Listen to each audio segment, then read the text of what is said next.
Unleash your power. Part 1. Creating lasting change. For changes to be of any true value, they've got to be lasting and consistent. We've all experienced change for a moment, only to feel let down and disappointed in the end. In fact, many people attempt change with a sense of fear and dread, because unconsciously they believe the changes will only be temporary. A prime example of this is someone who needs to begin dieting, but finds himself putting it off, primarily because he unconsciously knows that whatever pain he endures, in order to create the change, will bring him only a short-term reward. For most of my life I've pursued what I consider to be the organizing principles of lasting change, and you'll learn many of these, and how to utilize them in the pages that follow. But for now, I'd like to share with you 3 elementary principles of change that you and I can use immediately to change our lives.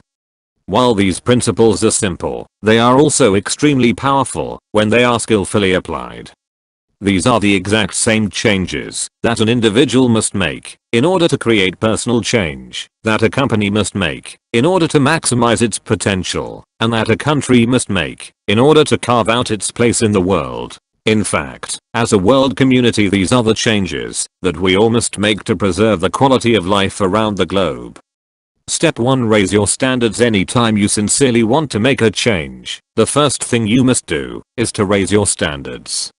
When people ask me what really changed my life 30 years ago, I tell them that absolutely the most important thing was changing what I demanded of myself.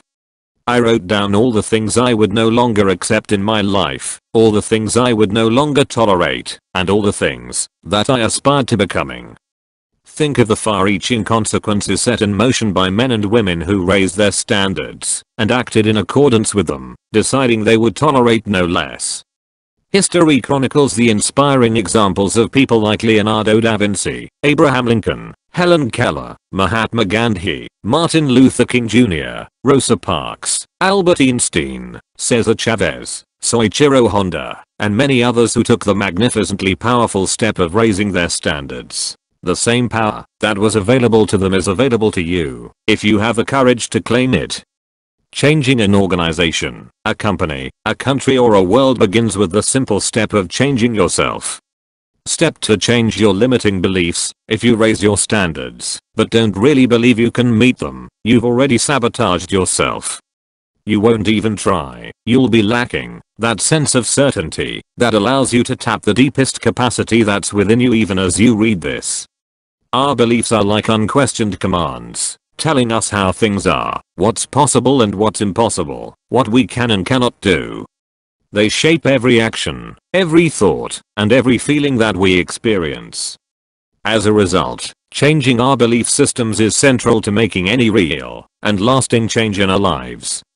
We must develop a sense of certainty that we can and will meet the new standards before we actually do. Without taking control of your belief systems, you can raise your standards as much as you like, but you'll never have the conviction to back them up. How much do you think Gandhi would have accomplished had he not believed with every fiber of his being in the power of nonviolent opposition? It was the congruence of his beliefs which gave him access to his inner resources and enabled him to meet challenges which would have swayed a less committed man. Empowering beliefs. This sense of certainty is the force behind any great success throughout history. Step 3. Change your strategy. In order to keep your commitment, you need the best strategies for achieving results. One of my core beliefs is that if you set a higher standard and you can get yourself to believe, then you certainly can figure out the strategies. You simply will find a way. Ultimately, that's what this whole book is about. It shows you strategies for getting the job done, and I'll tell you now that the best strategy in almost any case is to find a role model, someone who's already getting the results you want, and then tap into their knowledge.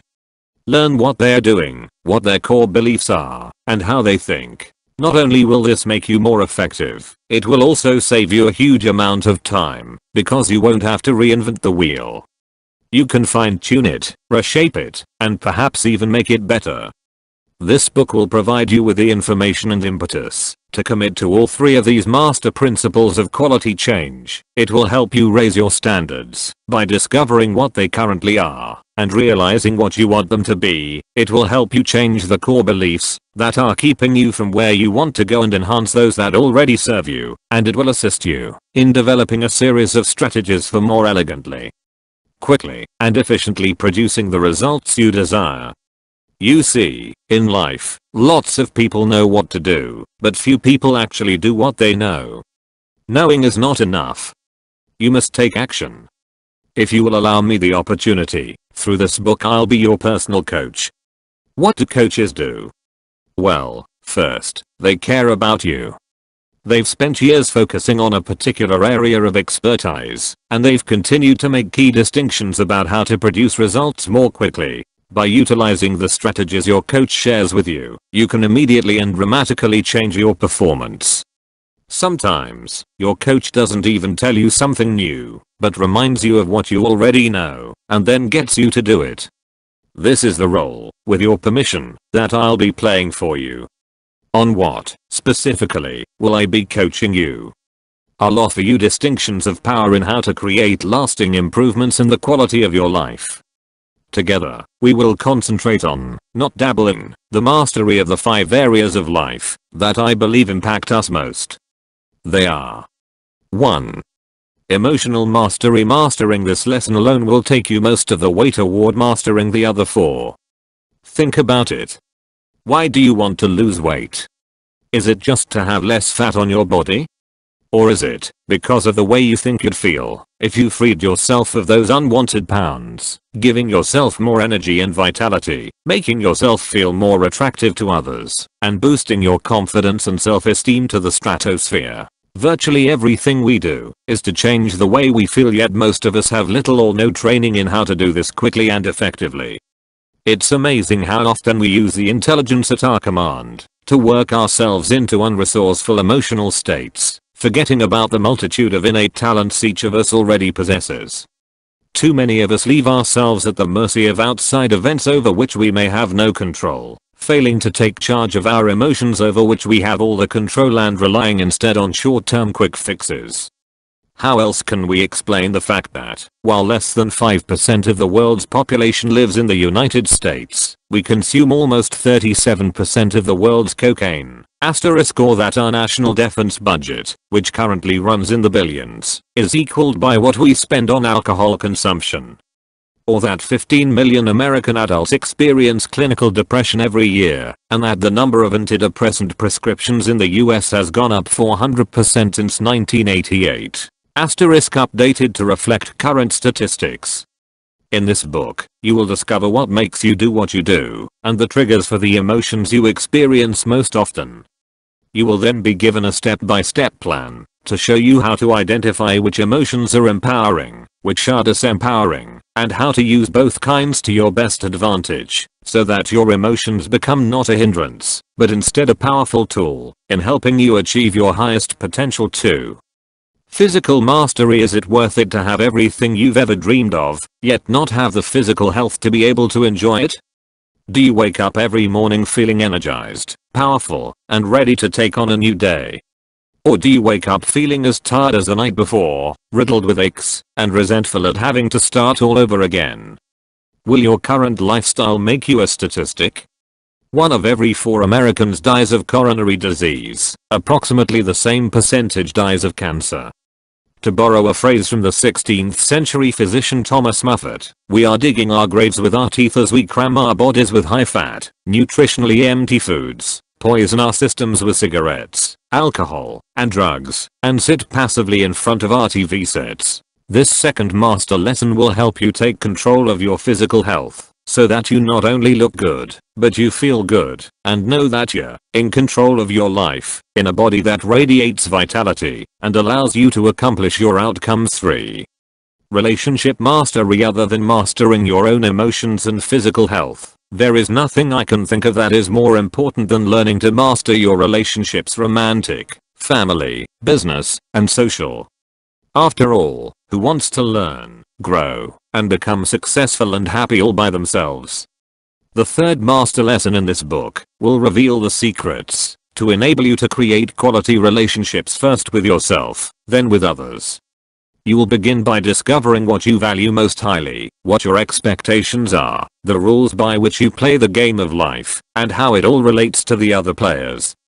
Then, as you achieve mastery of this all-important skill, you will learn how to connect with people at the deepest level, and be rewarded with something we all want to experience, a sense of contribution, of knowing that we have made a difference in other people's lives. I've found that, for me, the greatest resource is a relationship, because it opens the doors to every resource I need. Mastery of this lesson will give you unlimited resources for growing and contributing for financial mastery by the time they reach the age of 65. Most Americans are either dead broke or dead. That's hardly what most people envision for themselves as they look ahead to the golden age of retirement. Yet without the conviction that you deserve financial well-being, backed up by a workable game plan, how can you turn your treasured scenario into reality? The fourth master lesson in this book will teach you how to go beyond the goal of mere survival in your autumn years of life, and even now, for that matter. Because we have the good fortune to live in a capitalist society, each of us has the capability to carry out our dreams. Yet most of us experience financial pressure on an ongoing basis, and we fantasize that having more money would relieve that pressure. This is a grand cultural delusion. Let me assure you that the more money you have, the more pressure you're likely to feel. The key is not the mere pursuit of wealth, but changing your beliefs and attitudes about it, so you see it as a means for contribution, not the end all and be all for happiness. To forge a financial destiny of abundance, you will first learn how to change what causes scarcity in your life, and then how to experience on a consistent basis the values, beliefs, and emotions that are essential to experiencing wealth, holding on to it and expanding it. Then you'll define your goals and shape your dreams with an eye toward achieving the highest possible level of well-being, filling you with peace of mind, and freeing you to look forward with excitement to all the possibilities that life has to offer. 5. Time mastery. Masterpieces take time. Yet how many of us really know how to use our time? I'm not talking about time management, I'm talking about actually taking time and distorting it, manipulating it so that it becomes your ally, rather than your enemy. The fifth master lesson in this book will teach you, first, how short-term evaluations can lead to long-term pain. You will learn how to make a real decision, and how to manage your desire for instantaneous gratification, thus allowing your ideas, your creations, even your own potential the time to reach full fruition. Next, you'll learn how to design the necessary maps and strategies for following up on your decision, making it a reality with the willingness to take massive action, the patience to experience lag time, and the flexibility to change your approach as often as needed. Once you have mastered time, you will understand how true it is that most people overestimate what they can accomplish in a year and underestimate what they can achieve in a decade. I'm not sharing these lessons with you to say that I have all the answers, or that my life has been perfect or smooth. I've certainly had my share of challenging times. But through it all, I've managed to learn, persist, and continually succeed throughout the years. Each time I've met a challenge, I've used what I've learned to take my life to a new level. And, like yours, my level of mastery in these 5 areas continues to expand. Also, living my lifestyle may not be the answer for you. My dreams and goals may not be yours. I believe, though, that the lessons I've learned about how to turn dreams into reality, how to take the intangible and make it real, are fundamental to achieving any level of personal or professional success. I wrote this book to be an action-guided textbook for increasing the quality of your life and the amount of enjoyment that you can pull from it. While I'm obviously extremely proud of my first book, Unlimited Power, and the impact it's had on people all over the world, I feel this book will bring you some new and unique distinctions of power that can help you move your life to the next level. We'll be reviewing some of the fundamentals, since repetition is a mother of skill. Therefore, I hope this will be a book you'll read again and again, a book you'll come back to and utilize as a tool to trigger yourself to find the answers that already lie inside you. Even so, remember that as you read this book, you don't have to believe or use everything within it. Grab hold of the things you think are useful, put them in action immediately. You won't have to implement all of the strategies or use all of the tools in this book to make some major changes. All have life-changing potential individually. Used together, however, they will produce explosive results. This book is filled with the strategies for achieving the success you desire, with organizing principles that I have modeled from some of the most powerful and interesting people in our culture. I've had the unique opportunity to meet, interview, and model a huge variety of people with impact and unique character, from Norman Cousins to Michael Jackson, from Coach John Wooden to financial wizard John Templeton, from the captains of industry to cab drivers. In the following pages, you'll find not only the benefits of my own experience, but that of the thousands of books, tapes, seminars, and interviews that I've accumulated over the last 10 years of my life, as I continue the exciting, ongoing quest of learning and growing a little bit more, every single day. The purpose of this book is not just to help you make a singular change in your life, but rather to be a pivot point that can assist you in taking your entire life to a new level. The focus of this book is on creating global changes. What do I mean by this? Well, you can learn to make changes in your life, overcome a fear or a phobia, increase the quality of a relationship, or overcome your pattern of procrastinating. All these are incredibly valuable skills, and if you've read Unlimited Power, you've already learned many of them. However, as you continue through the following pages, you'll find that there are key leverage points within your life that, if you make one small change, will literally transform every aspect of your life. Decisions, the pathway to power. In Unlimited Power, I made it abundantly clear that the most powerful way to shape our lives is to get ourselves to take action. The difference in the results that people produce comes down to what they've done differently from others in the same situations. Different actions produce different results. Why? Because any action is a cause set in motion, and its effect builds on past effects to move us in a definite direction. Every direction leads to an ultimate destination, our destiny. In essence, if we want to direct our lives, we must take control of our consistent actions. It's not what we do once in a while that shapes our lives, but what we do consistently. The key and most important question, then, is this: what precedes all of our actions? What determines what actions we take, and therefore, who we become, and what our ultimate destination is in life? What is the father of action? The answer, of course, is what I've been alluding to all along: the power of decision. Everything that happens in your life, both what you're thrilled with and what you're challenged by, began with a decision. I believe that it's in your moments of decision that your destiny is shaped.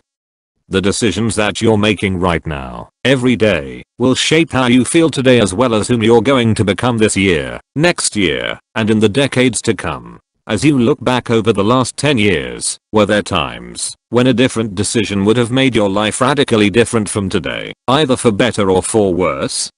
Maybe, for example, you made a career decision that changed your life. Or maybe you failed to make one. Maybe you decided during the last 10 years to get married or divorced. You might have purchased a tape, a book, or attended a seminar, and, as a result, changed your beliefs and actions. Maybe you decided to have children, or to put it off in pursuit of a career. Perhaps you decided to invest in a home or a business. Maybe you decided to start exercising, or to give it up. It could be that you decided to stop smoking. Maybe you decided to move to another part of the country, or to take a trip around the world. How have these decisions brought you to this point in your life? Did you experience emotions of tragedy and frustration, injustice, or hopelessness during the last decade of your life? I know I certainly did. If so, what did you decide to do about them? Did you push beyond your limits, or did you just give up? How have these decisions shaped your current life path? More than anything else, I believe it's our decisions, not the conditions of our lives, that determine our destiny. You and I both know that there are people who were born with advantages. They've had genetic advantages, environmental advantages, family advantages, or relationship advantages. Yet you and I also know that we constantly meet, read, and hear about people who against all odds have exploded beyond the limitations of their conditions by making new decisions about what to do with their lives. They've become examples of the unlimited power of the human spirit. If we decide to, you and I can make our lives one of these inspiring examples. How? Simply by making decisions today about how we are going to live in this decade and beyond. If you don't make decisions about how you're going to live, then you've already made a decision, haven't you? You're making a decision to be directed by the environment instead of shaping your own destiny. My whole life changed in just one day, the day I determined not just what I'd like to have in my life or what I wanted to become, but when I decided who and what I was committed to having and being in my life. That's a simple distinction, but a critical one. 3 decisions that you make every moment of your life control your destiny. These 3 decisions determine what you'll notice, how you'll feel, what you'll do, and ultimately what you will contribute, and who you become. If you don't control these 3 decisions, you simply aren't in control of your life. When you do control them, you begin to sculpt your experience. The 3 decisions that control your destiny are: 1. Your decisions about what to focus on. 2. Your decisions about what things mean to you. 3. Your decisions about what to do to create the results you desire. You see, it's not what's happening to you now, or what has happened in your past that determines who you become. Rather, it's your decisions about what to focus on, what things mean to you, and what you're going to do about them, that will determine your ultimate destiny. Know that if anyone is enjoying greater success than you in any area, they are making these 3 decisions differently from you in some context or situation. Too many of us don't make the majority of our decisions consciously, especially these 3 absolutely crucial ones. In so doing, we pay a major price. In fact, most people live what I call the Niagara syndrome. I believe that life is like a river, and that most people jump on the river of life without ever really deciding where they want to end up. So, in a short period of time, they get caught up in the current events, current fears, current challenges. When they come to forks in the river, they don't consciously decide where they want to go, or which is the right direction for them. They merely go with the flow. They become a part of the mass of people who are directed by the environment instead of by their own values. As a result, they feel out of control. They remain in this unconscious state until one day the sound of the raging water awakens them, and they discover that they're 5 feet from Niagara Falls in a boat with no oars. At this point, they say, "Oh, shoot." But by then it's too late. They're going to take a fall. Sometimes it's an emotional fall. Sometimes it's a physical fall. Sometimes it's a financial fall. It's likely that whatever challenges you have in your life currently could have been avoided by some better decisions upstream. There will be times when you're on the river solo, and you'll have to make some important decisions on your own. The good news is that, if you're willing to learn from your experience, then even times you might think were difficult become great, because they provide valuable information, key distinctions, that you will use to make better decisions in the future. In fact, any extremely successful person you meet will tell you, if they are honest with you, that the reason they are more successful is that they've made more poor decisions than you have. People in my seminars often ask me, "How long do you think it will take for me to really master this particular skill?" And my immediate response is, "How long do you want it to take?" If you take action 10 times a day and have the proportionate learning experiences, while other people act on a new skill once a month, you'll have 10 months of experience in a day. You will soon master the skill and will, ironically, probably be considered talented and lucky. I became an excellent public speaker because, rather than once a week, I booked myself to speak 3 times a day to anyone who would listen. While others in my organization had 48 speaking engagements a year, I would have a similar number within 2 weeks. Within a month, I'd have 2 years of experience. And within a year, I'd have a decade's worth of growth. My associates talked about how lucky I was to have been born with such an innate talent. I tried to tell them what I'm telling you now: mastery takes as long as you want it to take. By the way, were all of my speeches great? Far from it. but I did make sure that I learned from every experience and that I somehow improved until very soon I could enter a room of any size and be able to reach people from virtually all walks of life. No matter how prepared you are, there's one thing that I can absolutely guarantee: if you're on the river of life, it's likely you're going to hit a few rocks. That's not being negative, that's being accurate. The key is that when you do run aground, instead of beating yourself up for being such a failure, remember that there are no failures in life. There are only results. If you didn't get the results you wanted, learn from this experience so that you have references about how to make better decisions in the future. One of the most important decisions you can make to ensure your long-term happiness is to decide to use whatever life gives you in the moment. The truth of the matter is that there's nothing you can't accomplish if 1. You clearly decide what it is that you're absolutely committed to achieving. 2. You are willing to take massive action. 3. You notice what's working or not. And 4. You continue to change your approach until you achieve what you want, using whatever life gives you along the way. Life's most important lesson: Donald Trump and the late Mother Teresa were driven by the exact same force. I can hear you saying, "Are you off your rocker, Tony?" They couldn't have been more different. It's absolutely true that their values lay at opposite ends of the spectrum, but they were both driven by pain and pleasure. Their lives have been shaped by what they've learned to get pleasure from, and what they've learned will create pain. The most important lesson we learn in life is what creates pain for us, and what creates pleasure. This lesson is different for each of us, and, therefore, so are our behaviors. What's driven Donald Trump throughout his life? He's learned to achieve pleasure by having the largest and most expensive yachts, acquiring the most extravagant buildings, making the shrewdest deals, in short, accumulating the biggest and best toys. What did he learn to link pain to? In interviews he has revealed that his ultimate pain in life is being second best at anything. He equates it with failure. In fact, his greatest drive to achieve comes from his compulsion to avoid this pain. It's a far more powerful motivator than his desire to gain pleasure. Many competitors have taken great joy in the pain that Trump has experienced from the collapse of much of his economic empire. Rather than judge him or anyone else, including yourself, it might be more valuable to understand what's driving him and to have some compassion for his obvious pain. By contrast, look at Mother Teresa. Here was a woman who cared so deeply that when she saw other people in pain, she also suffered. Seeing the injustice of the caste system wounded her. She discovered that when she took action to help these people, their pain disappeared, and so did hers. For Mother Teresa, the ultimate meaning of life could be found in one of the most impoverished sections of Calcutta, the City of Joy, which is swollen past the bursting point with millions of starving and diseased refugees.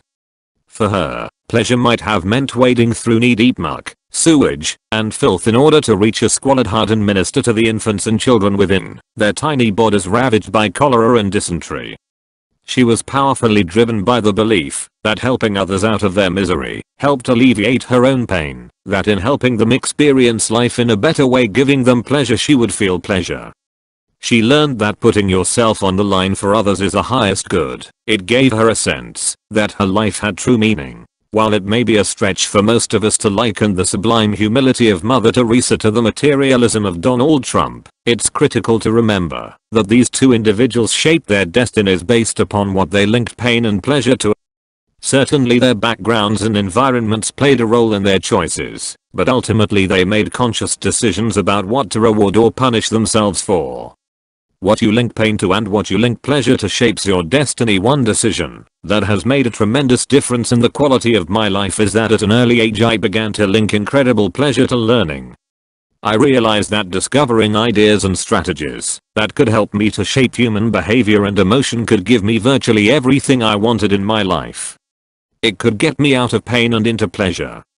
Learning to unlock the secrets behind our actions could help me to become more healthy, to feel better physically, to connect more deeply with the people I cared about.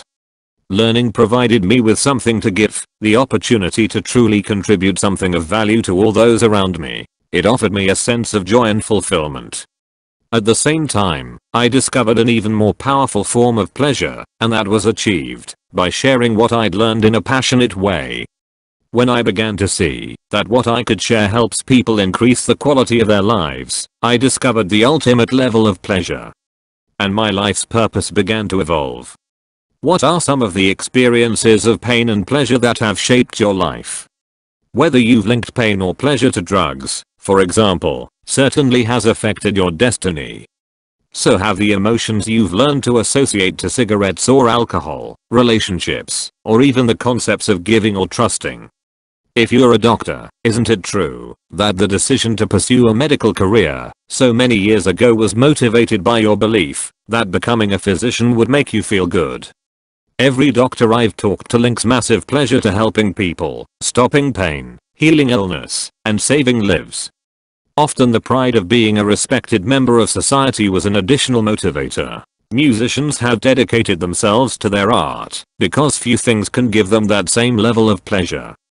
And CEOs of top organizations have learned to link pleasure to making powerful decisions that have a huge potential to build something unique and to contribute to people's lives in a lasting way.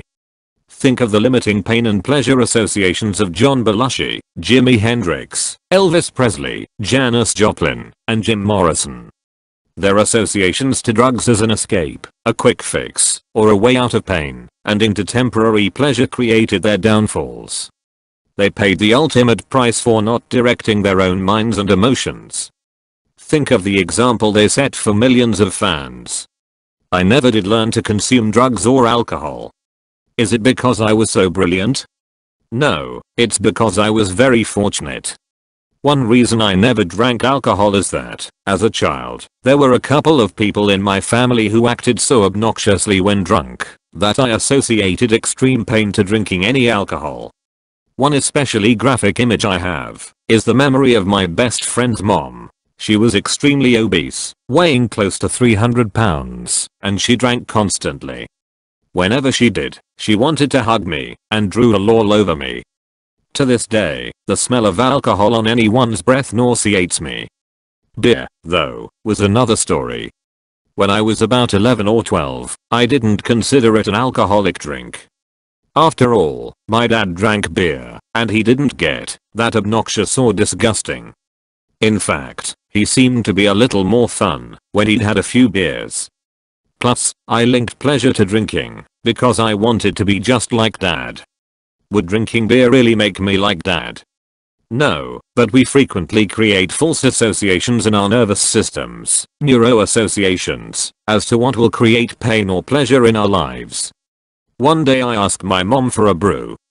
She began arguing that it wasn't good for me.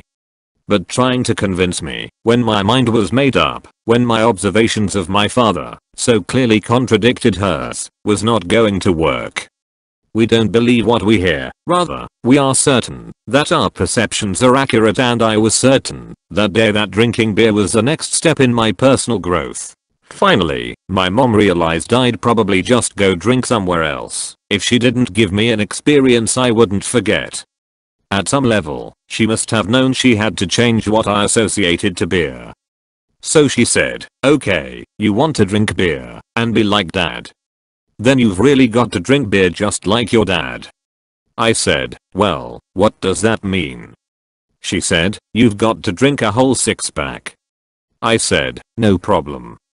She said, you've got to drink it right here. When I took my first sip, it tasted disgusting, nothing like what I'd anticipated. Of course, I wouldn't admit it at the time because, after all, my pride was on the line. So I took a few more sips. After finishing one beer I said, now I'm really full, Mom. She said, no, here's another one, and popped it open. After the third or fourth can, I started feeling sick to my stomach. I'm sure you can guess what happened next. I threw up all over myself and the kitchen table. It was disgusting, and so was cleaning up the mess. I immediately linked the smell of beer to the vomit and horrible feelings. I no longer had an intellectual association to what drinking beer meant. I now had an emotional association in my nervous system, a gut level neuro association, one that would clearly guide my future decisions. As a result, I've never had even a sip of beer since. Can our pain and pleasure linkages produce a processional effect in our lives? You bet. This negative neuroassociation for beer affected many of my decisions in life. It influenced whom I hung out with at school. It determined how I learned to get pleasure. I didn't use alcohol, I used learning, I used laughter, I used sports. I also learned that it felt incredible to help other people, so I became the guy in school everybody came to with their problems, and solving their problems made both them and me feel good. Some things haven't changed through the years. I also never used drugs, because of a similar experience. When I was in the 3rd or 4th grade, the police department came to my school and showed us some films about the consequences of getting involved in the drug scene. I watched as people shot up, passed out, spaced out, and leaped out of windows. As a young boy, I associated drugs to ugliness and death, so I never tried them myself. My good fortune was that the police had helped me form painful neuroassociations to even the idea of using drugs. Therefore, I have never even considered the possibility. What can we learn from this? Simply this: if we link massive pain to any behavior or emotional pattern, we will avoid indulging in it at all costs. We can use this understanding to harness the force of pain and pleasure to change virtually anything in our lives, from a pattern of procrastinating to drug use. How do we do this? Let's say, for example, you want to keep your children off drugs. The time to reach them is before they experiment, and before someone else teaches them the false association that drugs equal pleasure. Our behavior, both conscious and unconscious, has been rigged by pain and pleasure from so many sources: childhood peers, moms and dads, teachers, coaches, movie and television heroes, and the list goes on. You may or may not know precisely when programming and conditioning occurred. It might have been something someone said, an incident at school, an award-winning sports event, an embarrassing moment, straight A's on your report card, or maybe failing grades. All of these contributed to who you are today. I cannot emphasize strongly enough that what you link pain and pleasure to will shape your destiny.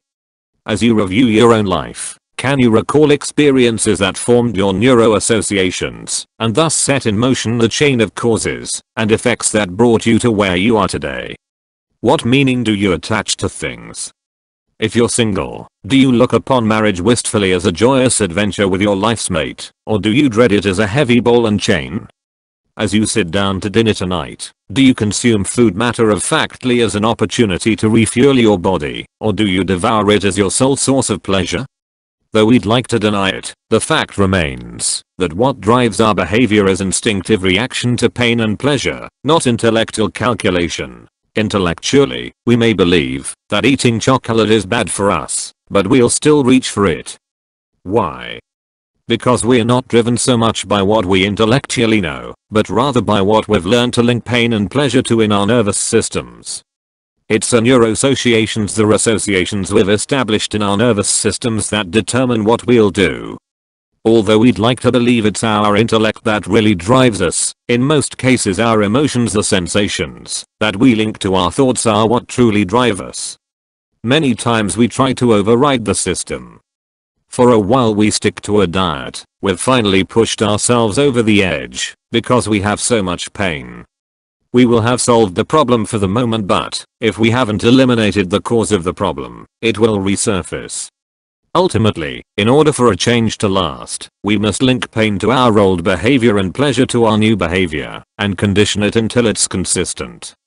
Remember, we will all do more to avoid pain than we will to gain pleasure. Going on a diet and overriding our pain in the short term by pure willpower never lasts, simply because we still link pain to giving up fattening foods. For this change to be long term, we've got to link pain to eating those foods, so that we no longer even desire them, and pleasure to eat more of the foods that nourish us. People who are fit and healthy believe that nothing tastes as good as thin feels. And they love foods that nourish them. In fact, they often link pleasure to pushing the plate away with food still on it. It symbolizes to them that they're in control of their lives. The truth is that we can learn to condition our minds, bodies, and emotions to link pain or pleasure to whatever we choose. By changing what we link pain and pleasure to, we will instantly change our behaviors. With smoking, for example, all you must do is link enough pain to smoking and enough pleasure to quitting. You have the ability to do this right now, but you might not exercise this capability because you've trained your body to link pleasure to smoking, or you fear that stopping would be too painful. Yet, if you meet anyone who has stopped, you will find that this behavior changed in one day, the day they truly changed what smoking meant to them. Belief systems, the power to create and destroy. He was bitter and cruel, an alcoholic and drug addict who almost killed himself several times. Today he serves a life sentence in prison for the murder of a liquor store cashier who got in his way. He has 2 sons, born a mere 11 months apart, one of whom grew up to be just like dad, a drug addict who lived by stealing and threatening others until he too was put in jail for attempted murder. His brother, however, is a different story, a man who's raising 3 kids, enjoys his marriage, and appears to be truly happy. As regional manager for a major national concern, he finds his work both challenging and rewarding. He's physically fit and has no alcohol or drug addictions. How could these 2 young men have turned out so differently, having grown up in virtually the same environment?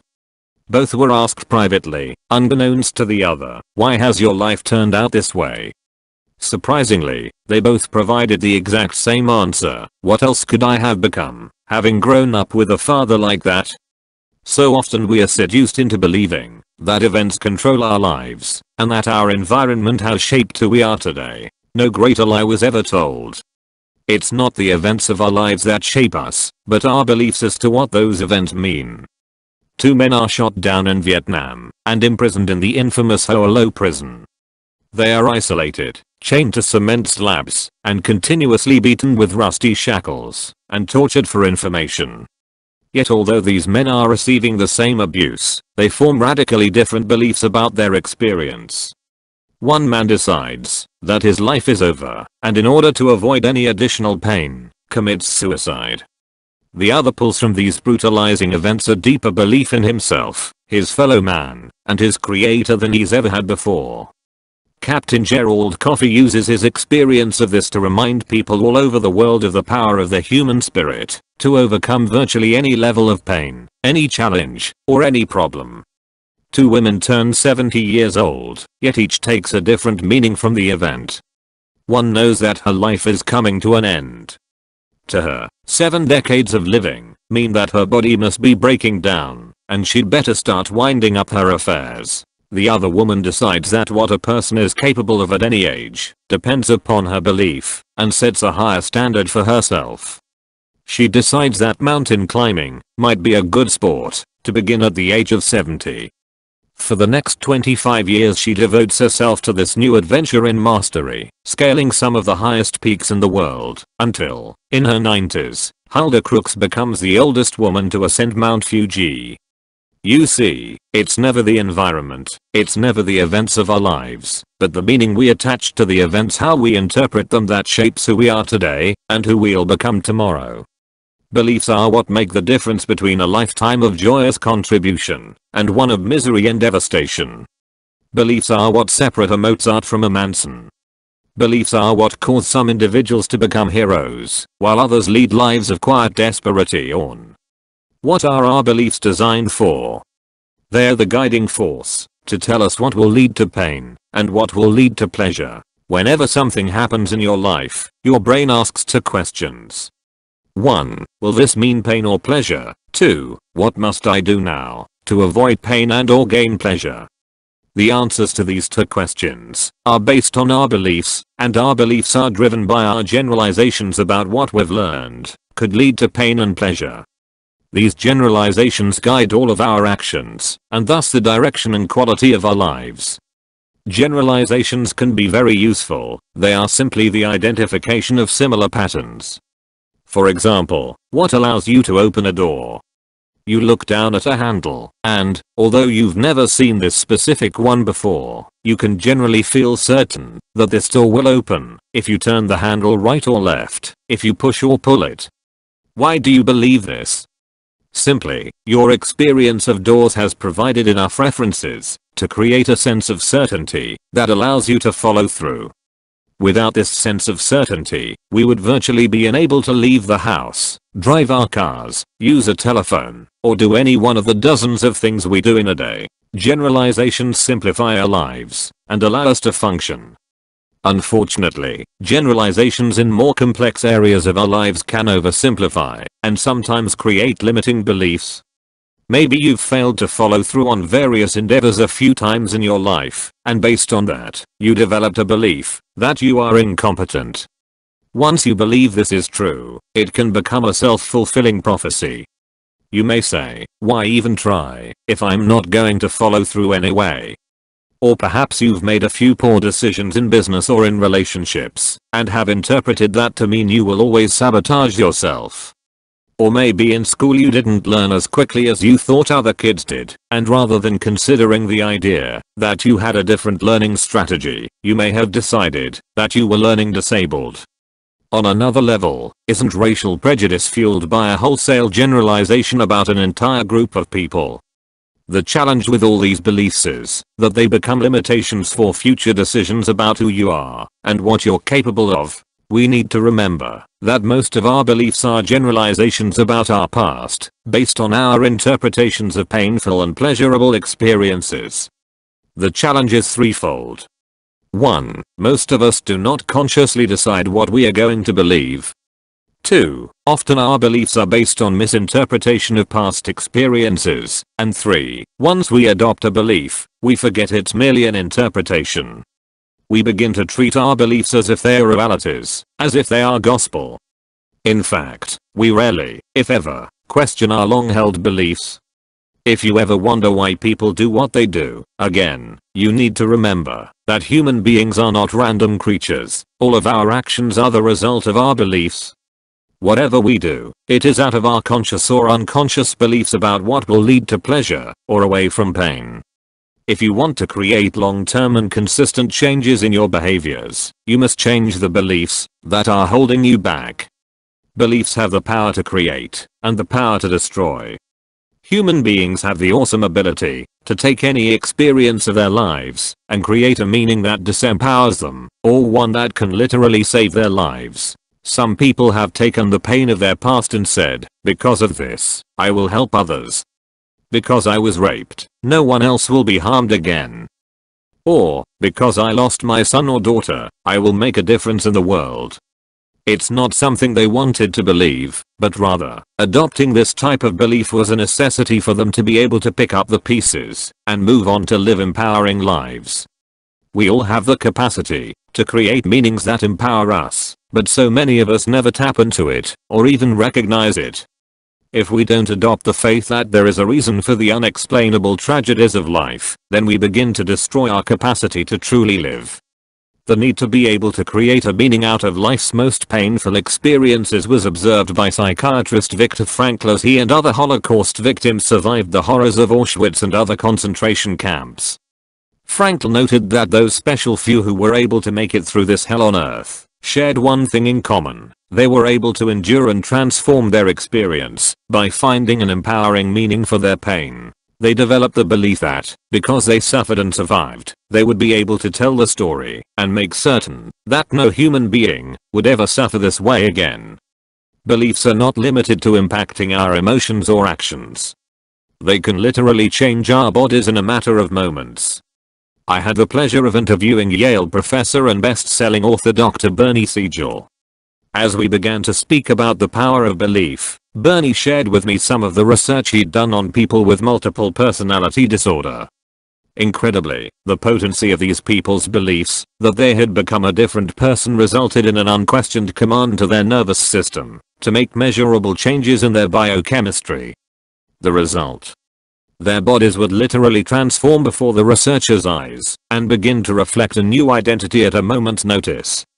Studies document such remarkable occurrences as patients' eye color actually changing as their personality changes, or physical marks disappearing and reappearing. Even diseases such as diabetes or high blood pressure come and go depending on the person's belief as to which personality they are manifesting. Beliefs even have the capacity to override the impact of drugs on the body. While most people believe that drugs heal, studies in the science of psychoneuroimmunology, the mind/body relationship, have begun to bear out what many others have suspected for centuries. Our beliefs about the illness and its treatment play a significant role, maybe an even more significant role than the treatment itself.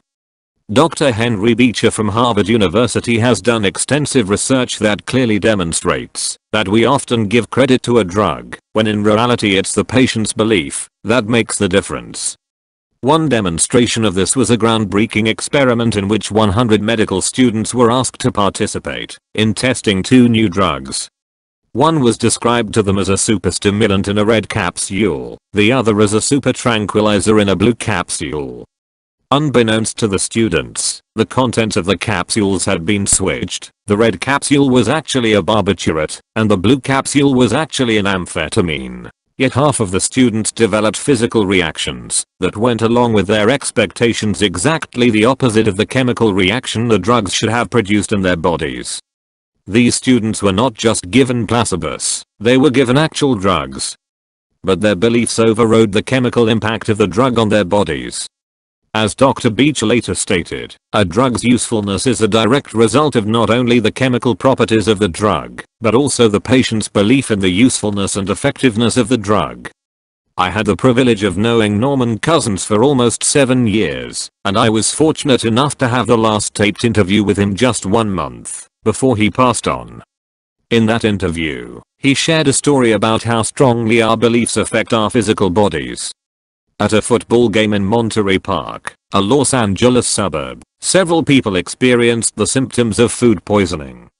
The examining physician deduced that the cause was a certain soft drink from the dispensing machines, because all of his patients had purchased some prior to becoming ill. An announcement was made over the loudspeaker requesting that no one patronize the dispensing machine, saying some people had become ill, and describing the symptoms.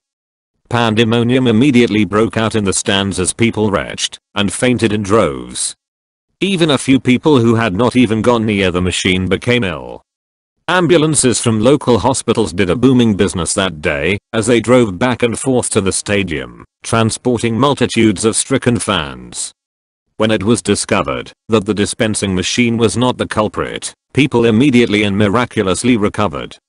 We need to realize that our beliefs have the capacity to make us sick or make us healthy in a moment. Beliefs have been documented to affect our immune systems. And most importantly, beliefs can either give us the resolve to take action or weaken and destroy our drive. In this moment, beliefs are shaping how you respond to what you've just read and what you're going to do with what you're learning in this book. Sometimes we develop beliefs that create limitations or strengths within a very specific context. For instance, how we feel about our ability to sing or dance, fix a car, or do calculus. Other beliefs are so generalized that they dominate virtually every aspect of our lives, either negatively or positively. I call these global beliefs. Global beliefs are the giant beliefs we have about everything in our lives, beliefs about our identities, people, work, time, money, and life itself, for that matter. These giant generalizations are often phrased as is/am/are, life is, I am, people are. As you can imagine, beliefs of this size and scope can shape and color every aspect of our lives. The good news about this is that making one change in a limiting global belief you currently hold can change virtually every aspect of your life in a moment. Remember, once accepted, our beliefs become unquestioned commands to our nervous systems, and they have the power to expand or destroy the possibilities of our present and future. If we want to direct our lives, then we must take conscious control over our beliefs. And in order to do that, we first need to understand what they really are and how they are formed. All personal breakthroughs begin with a change in beliefs. So how do we change? The most effective way is to get your brain to associate massive pain to the old belief. You must feel deep in your gut that not only has this belief caused you pain in the past, but it's costing you pleasure in the present, and, ultimately, can only bring you pain in the future. Then you must associate tremendous pleasure to the idea of adopting a new, empowering belief. This is the basic pattern that we'll review again and again in creating change in our lives. Remember, we can never forget that everything we do either out of our need to avoid pain or our desire to gain pleasure, and if we associate enough pain to anything, we'll change. The only reason we have a belief about something is that we've linked massive pain to not believing it, or massive pleasure to keeping it alive. Secondly, create doubt. If you're really honest with yourself, aren't there some beliefs that you used to defend heart and soul years ago that you'd be almost embarrassed to admit to today? What happened? Something caused you to doubt, maybe a new experience, maybe a counterexample to your past belief. However, new experience in and of itself doesn't guarantee a change in belief. People can have an experience that runs directly counter to their belief, yet reinterpret it any way they want, in order to bolster their conviction. On a personal level, a woman at one of my seminars started to experience some rather unique mental and emotional states, claiming that I was an artsy and was poisoning the people in the room with invisible gases flowing through the air conditioning vents. As I tried to calm her down by slowing my speech patterns, a standard approach in causing someone to relax, she pointed out, "See, it's already beginning to slow your speech." No matter what happened, she managed to use it to back up her conviction that we were all being poisoned. Eventually I was able to break her pattern. How exactly do you create a power interrupt? We'll talk more about that in part 2. New experiences trigger change only if they cause us to question our beliefs. Remember, whenever we believe something, we no longer question it in any way. The moment we begin to honestly question our beliefs, we no longer feel absolutely certain about them. We are beginning to shake the reference legs of our cognitive tables, and as a result start to lose our feeling of absolute certainty. Have you ever doubted your ability to do something? How did you do it?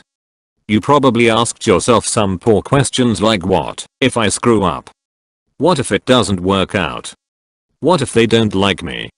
But questions can obviously be tremendously empowering if we use them to examine the validity of beliefs we may have just blindly accepted. In fact, many of our beliefs are supported by information we've received from others that we failed to question at the time. If we scrutinize them, we may find that what we've unconsciously believed for years may be based on a false set of presuppositions. How many other beliefs do you have in daily life about who you are, or what you can or cannot do, or how people should act, or what capabilities your kids have, that you're failing to question? Also disempowering beliefs you've begun to accept that limit your life, and you're not even aware of it. If you question anything enough, eventually you'll begin to doubt it. This includes things that you absolutely believe beyond the shadow of a doubt. Years ago, I had the unique opportunity of working with the US Army, with whom I negotiated a contract to reduce certain training times for specialized areas. My work was so successful that I also went through top secret clearance and had a chance to model one of the top officials in the CIA, a man who'd worked his way up from the bottom of the organization. Let me tell you that the skills that he and others like him have developed for shaking another person's convictions and changing their beliefs are absolutely astounding. They create an environment that causes people to doubt what they've always believed, and then give them new ideas and experiences to support the adoption of new beliefs. Watching the speed at which they can change someone's belief is almost scary, yet it's powerfully fascinating. I've learned to use these techniques on myself to be able to eliminate my disempowering beliefs and replace them with empowering ones. Our beliefs have different levels of emotional certainty and intensity, and it's important to know just how intense they really are. In fact, I've classified beliefs into 3 categories: opinions, beliefs, and convictions. An opinion is something we feel relatively certain about, but the certainty is only temporary because it can be changed easily. Our cognitive tabletop is supported by wobbly, unverified reference legs that may be based on impressions. For example, many people originally perceived George H.W. Bush as a wimp, based solely on his tone of voice. But when they saw how he was able to galvanize support from leaders around the world and effectively deal with Saddam Hussein's invasion of Kuwait, there was a clear shift in the public opinion polls. but opinions are easily swayed, and usually based on only a few references that a person has focused on in the moment. A belief, on the other hand, is formed when we begin to develop a much larger base of reference legs, and especially reference legs about which we have strong emotion. These references give us an absolute sense of certainty about something. And again, as I've said before, these references can come in a variety of forms, anything from our personal experiences to information that we've taken in from other sources, or even things we've imagined vividly. A conviction, however, eclipses a belief, primarily because of the emotional intensity a person links to an idea. A person holding a conviction does not only feel certain, but gets angry if their conviction is even questioned. A person with a conviction is unwilling to ever question their references, even for a moment. They are totally resistant to new input, often to the point of obsession. Change can happen in an instant for as long as I can remember. I've always dreamed of having the ability to help people change virtually anything in their lives. Instinctively, at an early age, I realized that to be able to help others change, I had to be able to change myself. Even in junior high school, I began to pursue knowledge through books and tapes that I thought could teach me the fundamentals of how to shift human behavior and emotion. Of course, I wanted to improve certain aspects of my own life, get myself motivated, get myself to follow through and take action, learn how to enjoy life, and learn how to connect and bond with people. I'm not sure why, but somehow I linked pleasure to learning and sharing things that could make a difference in the quality of people's lives and lead them to appreciate and maybe even love me. As a result, by the time I was in high school, I was known as a solutions man. If you had a problem, I was the guy to see, and I took great pride in this identity. The more I learned, the more addicted I became to learning even more. Understanding how to influence human emotion and behavior became an obsession for me. I took a speed reading class and developed a voracious appetite for books. I read close to 700 books in just a few years, almost all of them in the areas of human development, psychology, influence, and physiological development. I wanted to know anything and everything there was to know about how we can increase the quality of our lives, and tried to immediately apply it to myself as well as share it with other people. But I didn't stop with books. I became a fanatic for motivational tapes, and, while still in high school, saved my money to go to different types of personal development seminars. As you can imagine, it didn't take long for me to feel like I was hearing nothing but the same messages reworked over and over again. There appeared to be nothing new, and I became a bit jaded. Just after my 21st birthday, though, I was exposed to a series of technologies that could make changes in people's lives with lightning-like speed. Simple technologies like Gestalt therapy, and tools of influence like Ericksonian hypnosis and neuro-linguistic programming. When I saw that these tools could really help people create changes in minutes that previously took months, years, or decades to achieve, I became an evangelist in my approach to them.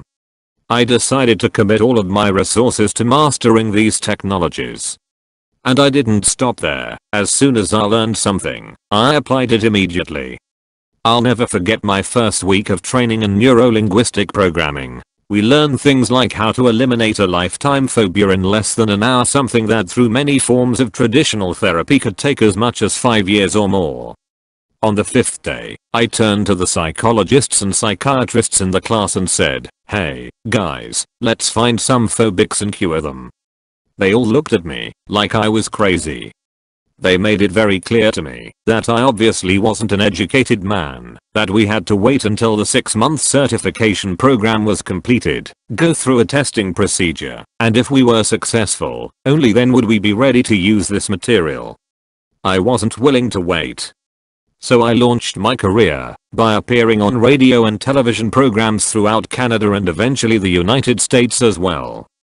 In each of these, I talked to people about these technologies for creating change, and made it clear that, if we wanted to change our lives, whether it was a disempowering habit or a phobia that had been controlling us for years, that behavior or that emotional pattern could be changed in a matter of minutes, even though they might have tried to change it for years previously. Was this a radical concept? You bet. But I passionately argued that all changes are created in a moment. It's just that most of us wait until certain things happen before we finally decide to make a shift. If we truly understood how the brain worked, I argued, we could stop the endless process of analyzing why things had happened to us, and if we could just simply change what we linked pain and pleasure to, we could just as easily change the way our nervous systems had been conditioned, and take charge of our lives immediately. As you can imagine, a young kid with no PhD, who was making these controversial claims on the radio, didn't go over very well with some traditionally trained mental health professionals.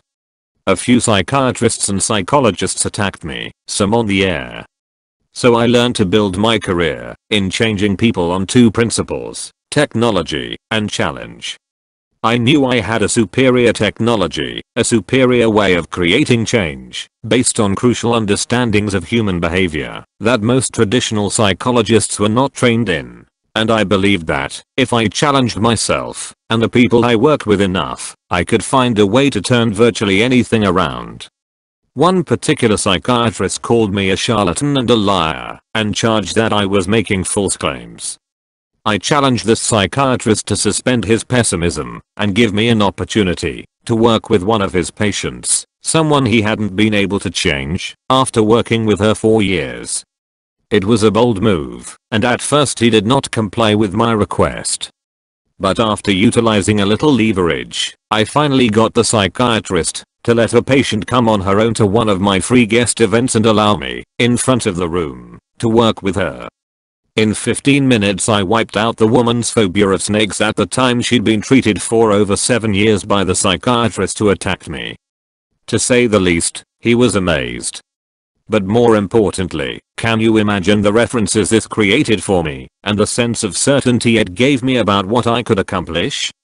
I became a wild man. I stormed across the country demonstrating to people how quickly change could occur.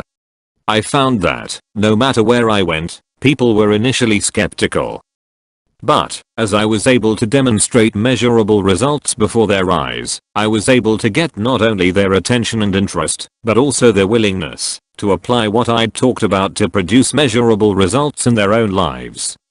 Why is it that most people think change takes so long? One reason, obviously, is that most people have tried again and again through willpower to make changes, and failed. The assumption that they then make is that important changes must take a long time and be very difficult to make. In reality, it's only difficult because most of us don't know how to change. We don't have an effective strategy. Willpower by itself is not enough, not if we want to achieve lasting change. The second reason we don't change quickly is that in our culture, we have a set of beliefs that prevents us from being able to utilize our own inherent abilities. Culturally, we link negative associations to the idea of instant change. Foremost, instant change means you never really had a problem at all. If you can change that easily, why didn't you change a week ago, a month ago, a year ago, and stop complaining? For example, how quickly could a person recover from the loss of a loved one and begin to feel differently? Physically, they have the capability to do it the next morning. But they don't. Why? Because we have a set of beliefs in our culture that we need to grieve for a certain period of time. How long do we have to grieve? It all depends upon your own conditioning. Think about this. If the next day, after you lost a loved one, you didn't grieve, wouldn't that cause a great deal of pain in your life? First, people would immediately believe you didn't care about the loved one you lost. And, based on cultural conditioning, you might begin to believe that you didn't care either. The concept of overcoming death this easily is just too painful. We choose the pain of grieving, rather than changing our emotions, until we are satisfied that our rules and cultural standards about what's appropriate have been met. There are, in fact, cultures where people celebrate when someone dies. Why? They believe that God always knows the right time for us to leave the earth, and that death is graduation. They also believe that, if you were to grieve about someone's death, you would be indicating nothing but your own lack of understanding of life, and you would be demonstrating your own selfishness. since this person has gone on to a better place, you're feeling sorry for no one but yourself. They link pleasure to death and pain to grieving, so grief is not a part of their culture. I'm not saying that grief is bad or wrong. I'm just saying that we need to realize it's based upon our beliefs that pain takes a long time to recover from. As I spoke from coast to coast, I kept encouraging people to make life-changing shifts, often in 30 minutes or less. There was no doubt I created controversy, and the more successes I had, the more assured and intense I became as well. To tell the truth, I was occasionally confrontational and more than a little cocky. I started out doing private therapy, helping people turn things around, and then began to do seminars. Within a few short years, I was traveling on the road 3 weeks out of 4, constantly pushing myself and giving my all as I worked to extend my ability to positively impact the largest number of people I could in the shortest period of time. The results I produced became somewhat legendary. Eventually the psychiatrists and psychologists stopped attacking and actually became interested in learning my techniques for use with their own patients. At the same time, my attitudes changed and I became more balanced. But I never lost my passion for wanting to help as many people as I could. One day about 4.5 years ago, not long after Unlimited Power was first published, I was signing books after giving one of my business seminars in San Francisco.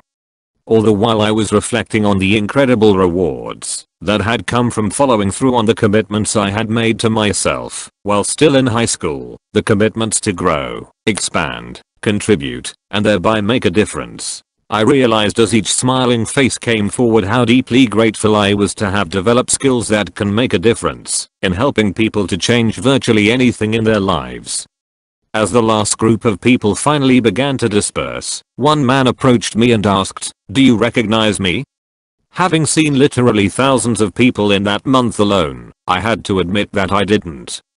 He said, "Think about it for a second." After looking at him for a few moments, suddenly it clicked. I said, "New York City, right?" He said, "That's true." I said, "I did some private work with you in helping you to wipe out your smoking habit." He nodded again. I said, "Wow, that was years ago. How are you doing?" He reached in his pocket, pulled out a package of Marlboros, pointed at me with an accusing look on his face and said, "You failed." Then he launched into a tirade about my inability to program him effectively. I have to admit I was rattled. After all, I had built my career on my absolute willingness to put myself on the line, on my total commitment to challenging myself and other people, on my dedication to trying anything, in order to create lasting and effective change with lightning-like speed. As this man continued to berate my ineffectiveness in curing his smoking habit, I wondered what could have gone wrong. Could it be that my ego had outgrown my true level of capability and skill?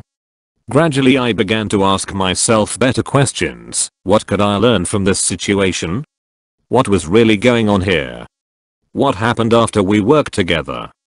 I asked him, expecting to hear that he had resumed smoking a week or so after the therapy. It turned out that he'd stopped smoking for 2.5 years after I'd worked with him for less than an hour.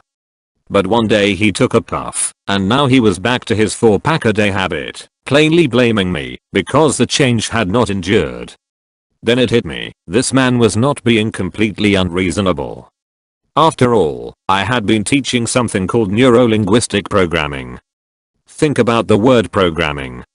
It suggests that you could come to me, I would program you, and then everything would be fine. You wouldn't have to do anything. Out of my desire to help people at the deepest level, I'd made the very mistake that I saw other leaders in the personal development industry make. I had begun to take responsibility for other people's changes. That day, I realized I had inadvertently placed the responsibility with the wrong person, me, and that this man, or any one of the other thousands of people I'd worked with, could easily go back to their old behaviors if they ran into a difficult enough challenge, because they saw me as the person responsible for their change. If things didn't work out, they could just conveniently blame somebody else. They had no personal responsibility, and therefore, no pain if they didn't follow through on the new behavior. As a result of this new perspective, I decided to change the metaphor for what I do. I stopped using the word programming because, while I continue to use many NLP techniques, I believe it's inaccurate. A better metaphor for long-term change is conditioning. This was solidified for me when, a few days later, a piano tuner came to tune my new baby grand. This man was a true craftsman. He worked on every string in that piano for literally hours and hours, stretching each one to just the right level of tension to create the perfect vibration. At the end of the day, the piano played magnificently. When I asked him how much I owed, he said, "Don't worry, I'll drop off a bill on my next visit." My response was, "Next visit? What do you mean?" He said, "I'll be back tomorrow, and then I'll come back once a week for the next month. Then I'll return every 3 months for the rest of the year, only because you live by the ocean." I said, "What are you talking about? Didn't you already make all the adjustments on the piano? Isn't it set up properly?" He said, "Yes, but these strings are strong. To keep them at the perfect level of tension, we've got to condition them to stay at this level. I've got to come back and retighten them on a regular basis until the wire is trained to stay at this level." I thought, what a business this guy has. But I also got a great lesson that day. This is exactly what we have to do if we are going to succeed in creating long-term change. Once we effect a change, we should reinforce it immediately. Then, we have to condition our nervous systems to succeed not just once, but consistently. You wouldn't go to an aerobics class just one time and say, "Okay, now I've got a great body and I'll be healthy for life." The same is true of your emotions and behavior. We've got to condition ourselves for success, for love, for breaking through our fears. And through that conditioning, we can develop patterns that automatically lead us to consistent lifelong success. We need to remember that pain and pleasure shape all our behaviors, and that pain and pleasure can change our behaviors. Conditioning requires that we understand how to use pain and pleasure. What you're going to learn in the next chapter is the science that I've developed to create any change you want in your life. I call it the science of neuroassociative conditioning, or NAC. What is it? NAC is a step-by-step process that can condition your nervous system to associate pleasure to those things you want to continuously move toward and pain to those things you need to avoid in order to succeed consistently in your life without constant effort or willpower. Remember, it's the feelings that we've been conditioned to associate in our nervous systems, our neuroassociations, that determine our emotions and our behavior. When we take control of our neuroassociations, we take control of our lives.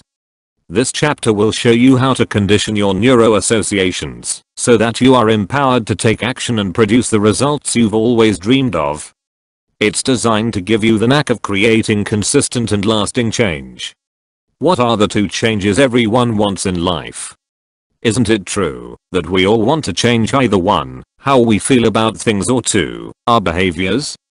If a person has been through a tragedy, they were abused as a child, they were raped, lost a loved one, are lacking in self-esteem, this person clearly will remain in pain until the sensations they link to themselves, these events, or situations are changed.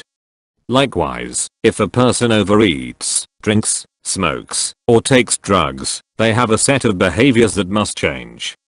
The only way this can happen is by linking pain to the old behavior and pleasure to a new behavior. This sounds so simple, but what I've found is that in order for us to be able to create true change that lasts, we need to develop a specific system for utilizing any techniques you and I learn to create change, and there are many.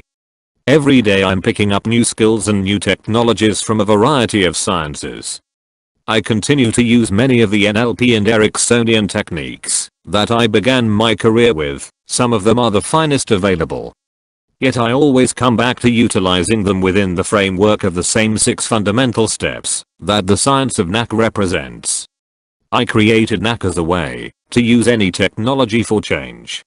What NAC really provides is a specific syntax and order and sequence of ways to use any set of skills to create long-term change.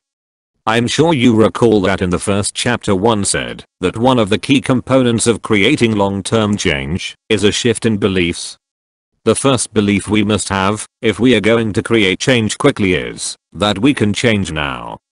Again, most people in our society have unconsciously linked a lot of pain to the idea of being able to change quickly. On one hand, we desire to change quickly, and on the other, our cultural programming teaches us that to change quickly means that maybe we never even had a problem at all. Maybe we were just faking it or being lazy. We must adopt the belief that we can change in a moment. After all, if you can create a problem in a moment, you should be able to create a solution too. You and I both know that when people finally do change, they do it in a moment, don't they? There's an instant when the change occurs. Why not make that instant now? Usually it's the getting ready to change that takes people time. We've all heard the joke, Q. How many psychiatrists does it take to change a light bulb? A. Just one, but it's very expensive, it takes a long time, and the light bulb has to want to change. Garbage. You and I have to get ourselves ready to change. You and I have to become our own counselors and master our own lives. The second belief that you and I must have, if we are going to create long-term change, is that we are responsible for our own change, not anyone else. In fact, there are 3 specific beliefs about responsibility that a person must have if they are going to create long-term change. 1. First, we must believe something must change, not that it should change, not that it could or ought to, but that it absolutely must. So often I hear people say, this weight should come off, procrastinating is a lousy habit, my relationships should be better. But you know, we can should all over ourselves, and our life still won't change. It's only when something becomes a must that we begin the process of truly doing what's necessary to shift the quality of our lives too. Second, we must not only believe that things must change, but we must believe I must change it. We must see ourselves as the source of the change. Otherwise, we'll always be looking for someone else to make the changes for us, and we'll always have someone else to blame when it doesn't work out. We must be the source of our change. If our change is going to last. Third, we have to believe I can change it. Without believing that it's possible for us to change, as we've already discussed in the last chapter, we stand no chance of carrying through on our desires. Without these 3 core beliefs, I can assure you that any change you make stands a good chance of being only temporary. Please don't misunderstand me, it's always smart to get a great coach, an expert, a therapist, a counselor, someone who's already produced these results for many other people, to support you in taking the proper steps to conquer your phobia or quit smoking or lose weight. But in the end, you have to be the source of your change. The interaction I had with a relapsed smoker that day triggered me to ask new questions of myself about the sources of change. Why was I so effective throughout the years? What had set me apart from others who tried to help these same people who had equal intention, but were unable to produce the result? And when I tried to create a change in someone and failed, what had happened then? What had prevented me from producing the change that I was really committed to helping this person make? Then I began to ask larger questions, like what really makes change happen in any form of therapy. All therapies work some of the time, and all forms of therapy fail to work at other times. I also began to notice 2 other interesting things. 1. Some people went to therapists I didn't think were particularly skilled, and still managed to make their desired change in a very short period of time in spite of the therapist. And 2. Some people who went to therapists I considered excellent, yet were not helped to produce the results they wanted in the short term. After a few years of witnessing thousands of transformations and looking for the common denominator, finally it hit me. We can analyze our problems for years, but nothing changes until we change the sensations we link to an experience in our nervous system, and we have the capacity to do this quickly and powerfully if we understand how to get what you really want. Ask yourself what you truly want in life. Do you want a loving marriage, the respect of your children? Do you want plenty of money, fast cars, or thriving business, a house on the hill? Do you want to travel the world, visit exotic ports of call, see historical landmarks firsthand? Do you want to be idolized by millions as a rock musician, or as a celebrity with your star on Hollywood Boulevard? Do you want to leave your mark for posterity as the inventor of a time travel machine? Do you want to work with the Mother Teresa Foundation to save the world, or take a proactive role in making a measurable impact environmentally?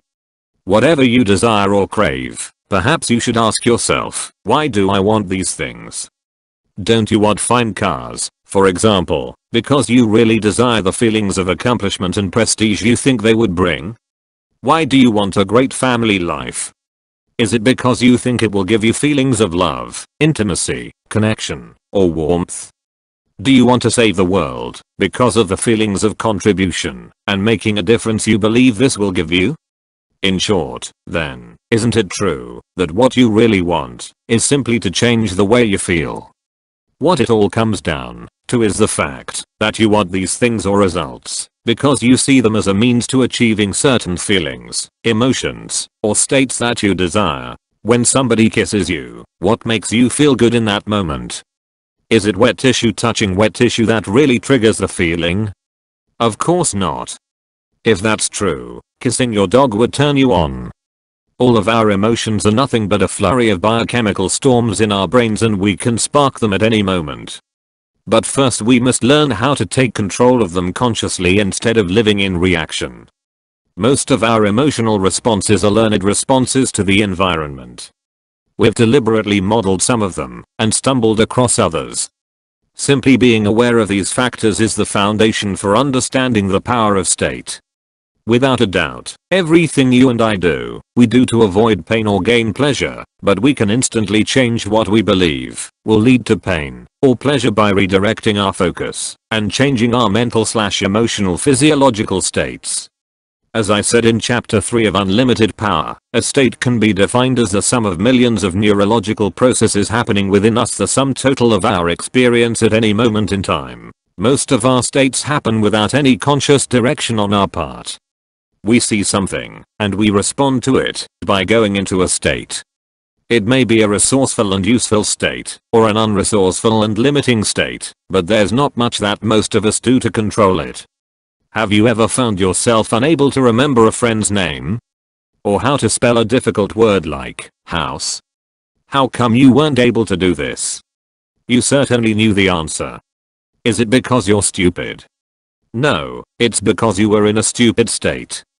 The difference between acting badly or brilliantly is not based on your ability, but on the state of your mind and or body in any given moment.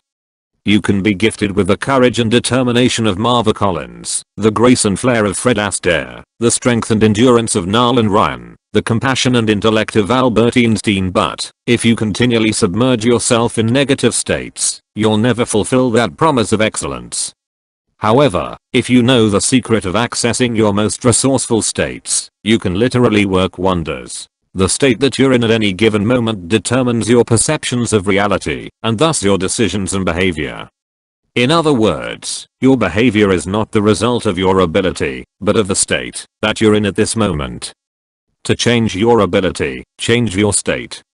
To open up the multitude of resources that lie within you, put yourself in a state of resourcefulness and active expectancy and watch miracles happen. So how can we change our own emotional states? Think of your states as operating a lot like a TV set.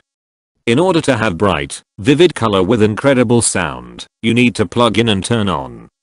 Turning on your physiology is like giving the set the electricity it needs to operate. If you don't have the juice, you'll have no picture, no sound, just a blank screen. Similarly, if you don't turn on by using your entire body, in other words, your physiology, you may indeed find yourself unable to spell house. Have you ever woken up and stumbled around, not able to think clearly or function, until you moved around enough to get your blood flowing? Once the static has cleared, you're turned on, and the ideas begin to flow. If you're in the wrong state, you're not going to get any reception, even if you've got the right ideas.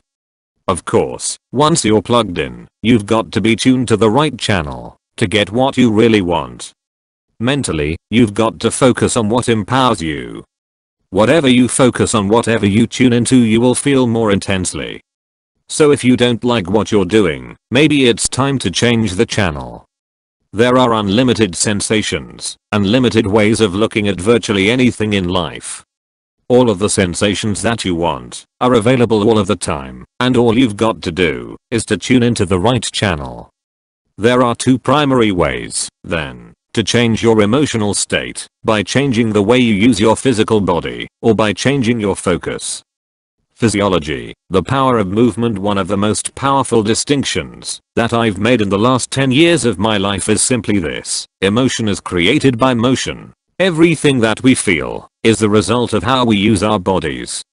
Even the most minute changes in our facial expressions or our gestures will shift the way that we are feeling in any moment, and therefore the way we evaluate or live, the way we think, and the way we act. Try something ridiculous with me for a second. Pretend you're a rather bored and humorless symphony conductor rhythmically swinging your arms in and out. Do it very slowly. Don't get too excited, just do it as a matter of routine, and make sure your face reflects a state of boredom. Notice how that feels. Now take your hands, clap them together explosively, and snap them back out as fast as you can with a big, silly grin on your face. Intensify this by adding the vocal movement of an outrageously loud and explosive sound. The movement of air through your chest, throat, and mouth will change how you feel even more radically. That motion and speed you've created, both in your body and your vocal cords, will instantly change the way you feel. Every emotion you ever feel has specific physiology linked to it: posture, breathing, patterns of movement, facial expressions. For depression, these are certainly obvious.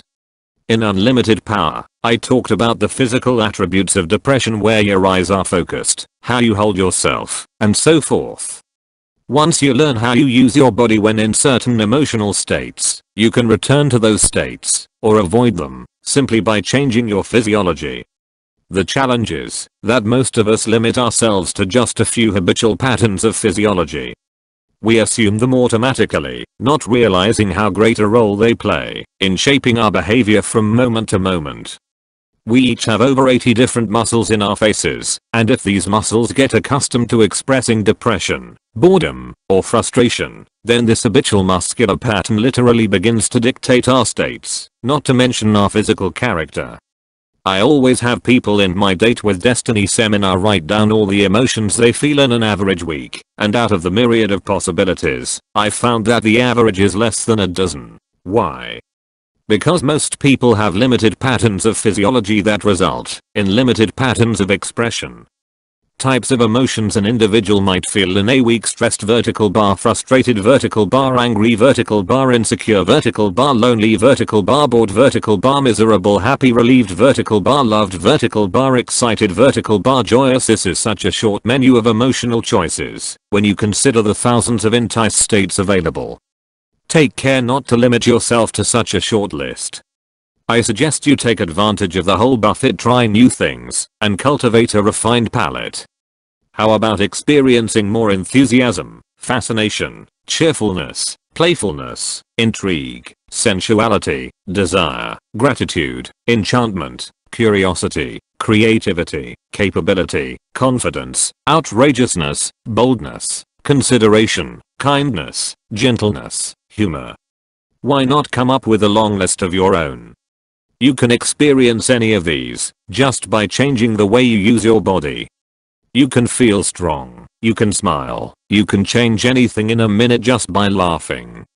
You've heard the old adage, someday you'll look back on this and laugh. If that's true, why not look back and laugh now? Why wait? Wake your body up, learn to put it in pleasurable states consistently, no matter what's happened. How? Create energy by the way you think of something over and over again, and you'll change the sensations you link to that situation in the future. If you repeatedly use your body in weak ways, if you drop your shoulders on a regular basis, if you walk around like you're tired, you will feel tired. How could you do otherwise? Your body leads your emotions. The emotional state you're in then begins to affect your body, and it becomes a sort of endless loop. Notice how you're sitting even now. Sit up right now and create more energy in your body as you continue not only to read, but also to master these principles. What are some things you can do immediately to change your state, and therefore how you feel, and how you perform? Take deep breaths in through your nose, and exhale strongly through your mouth. Put a huge grin on your face and smile at your children. If you really want to change your life, commit for the next 7 days to spending 1 minute, 5 times a day, grinning from ear to ear in the mirror. This will feel incredibly stupid, but remember, by this physical act, you will be constantly triggering this part of your brain and creating a neurological pathway to pleasure that will become habitual. So do it, and make it fun. Better yet, go out for a skip instead of a jog. Skipping is such a powerful way to change your state because it does 4 things. 1. It's great exercise. 2. You'll have less stress on your body than running. 3. You won't be able to keep a serious look on your face. And 4. You'll entertain everybody who's driving by. So you'll be changing other people's states too, by making them laugh. What a powerful thing laughter is. My son Joshua has a friend named Matt who finds it so easy to laugh that it's infectious, and everyone who hears him starts laughing too. If you really want to improve your life, learn to laugh. Along with your 5 smiles each day, make yourself laugh for no reason at all, 3 times each day for 7 days. In a poll conducted by Entertainment Weekly magazine, they found that 82% of the people who go to movies want to laugh, 7% want to cry, and 3% want to scream. This gives you an idea how we value the sensations of laughter over so many other things. And if you've read Norman Cousins' books, or Dr. Deepak Chopra's, or Dr. Bernie Siegel's, or studied psychonia or immunology at all, you know what laughter can do to the physical body, to stimulate the immune system. Why not find somebody who laughs and mirror them? Have some fun. Say, will you do me a favor? You've got a great laugh. Let me try and duplicate it. Coach me. I guarantee you'll crack each other up in the process. Breathe the way they breathe, take on their posture and body movements, use the same facial expressions, make the same sounds. You'll feel stupid when you start, but after a while you'll get into it, and you'll both be laughing hysterically, because you both look so silly. But in the process, you'll begin to lay the neurological networking to create laughter on a regular basis. As you do this again and again, you'll find it very easy to laugh, and you'll certainly have fun. Anyone can continue to feel good if they already feel good, or if they are on a roll. It doesn't take much to accomplish this. But the real key in life is to be able to make yourself feel good when you don't feel good, or when you don't even want to feel good. Know that you can do this instantaneously by using your body as a tool to change state. Once you identify the physiology attached to a state, you can use it to create the states you desire at will. Just by changing our physiology, we can change our level of performance. Our capability is always there, and what we've got to do is put ourselves into states where it is accessible. The key to success is to create patterns of movement that create confidence, a sense of strength, flexibility, a sense of personal power, and fun. Realize that stagnation comes from lack of movement. Can you think of an old person, someone who doesn't get around much anymore? Getting old is not a matter of age, it's a lack of movement. And the ultimate lack of movement is death. If you see children walking along the sidewalk after a rain, and there's a puddle in front of them, what are they going to do when they get to that puddle? They're going to jump in. They're going to laugh, splash around, and have a good time. What does an older person do? Walk around it? No, they won't just walk around it, they'll complain the whole time. You want to live differently. You want to live with a spring in your step, a smile on your face.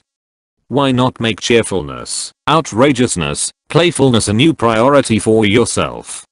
Make feeling good your expectation.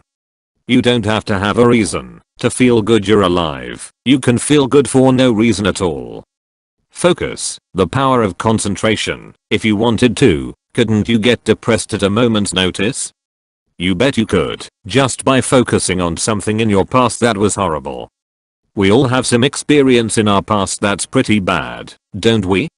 If you focus on it enough, and you picture it, and think about it, Pretty soon you'll start to feel it. Have you ever gone to an awful movie? Would you go back to that awful movie hundreds of times? Of course not. Why? Because it wouldn't feel good to do this. Then why would you go back to the awful movies in your head on a regular basis? Why watch yourself in your least favorite roles, playing against your least favorite leading lady or man? Why play out business disasters or bad career decisions again and again?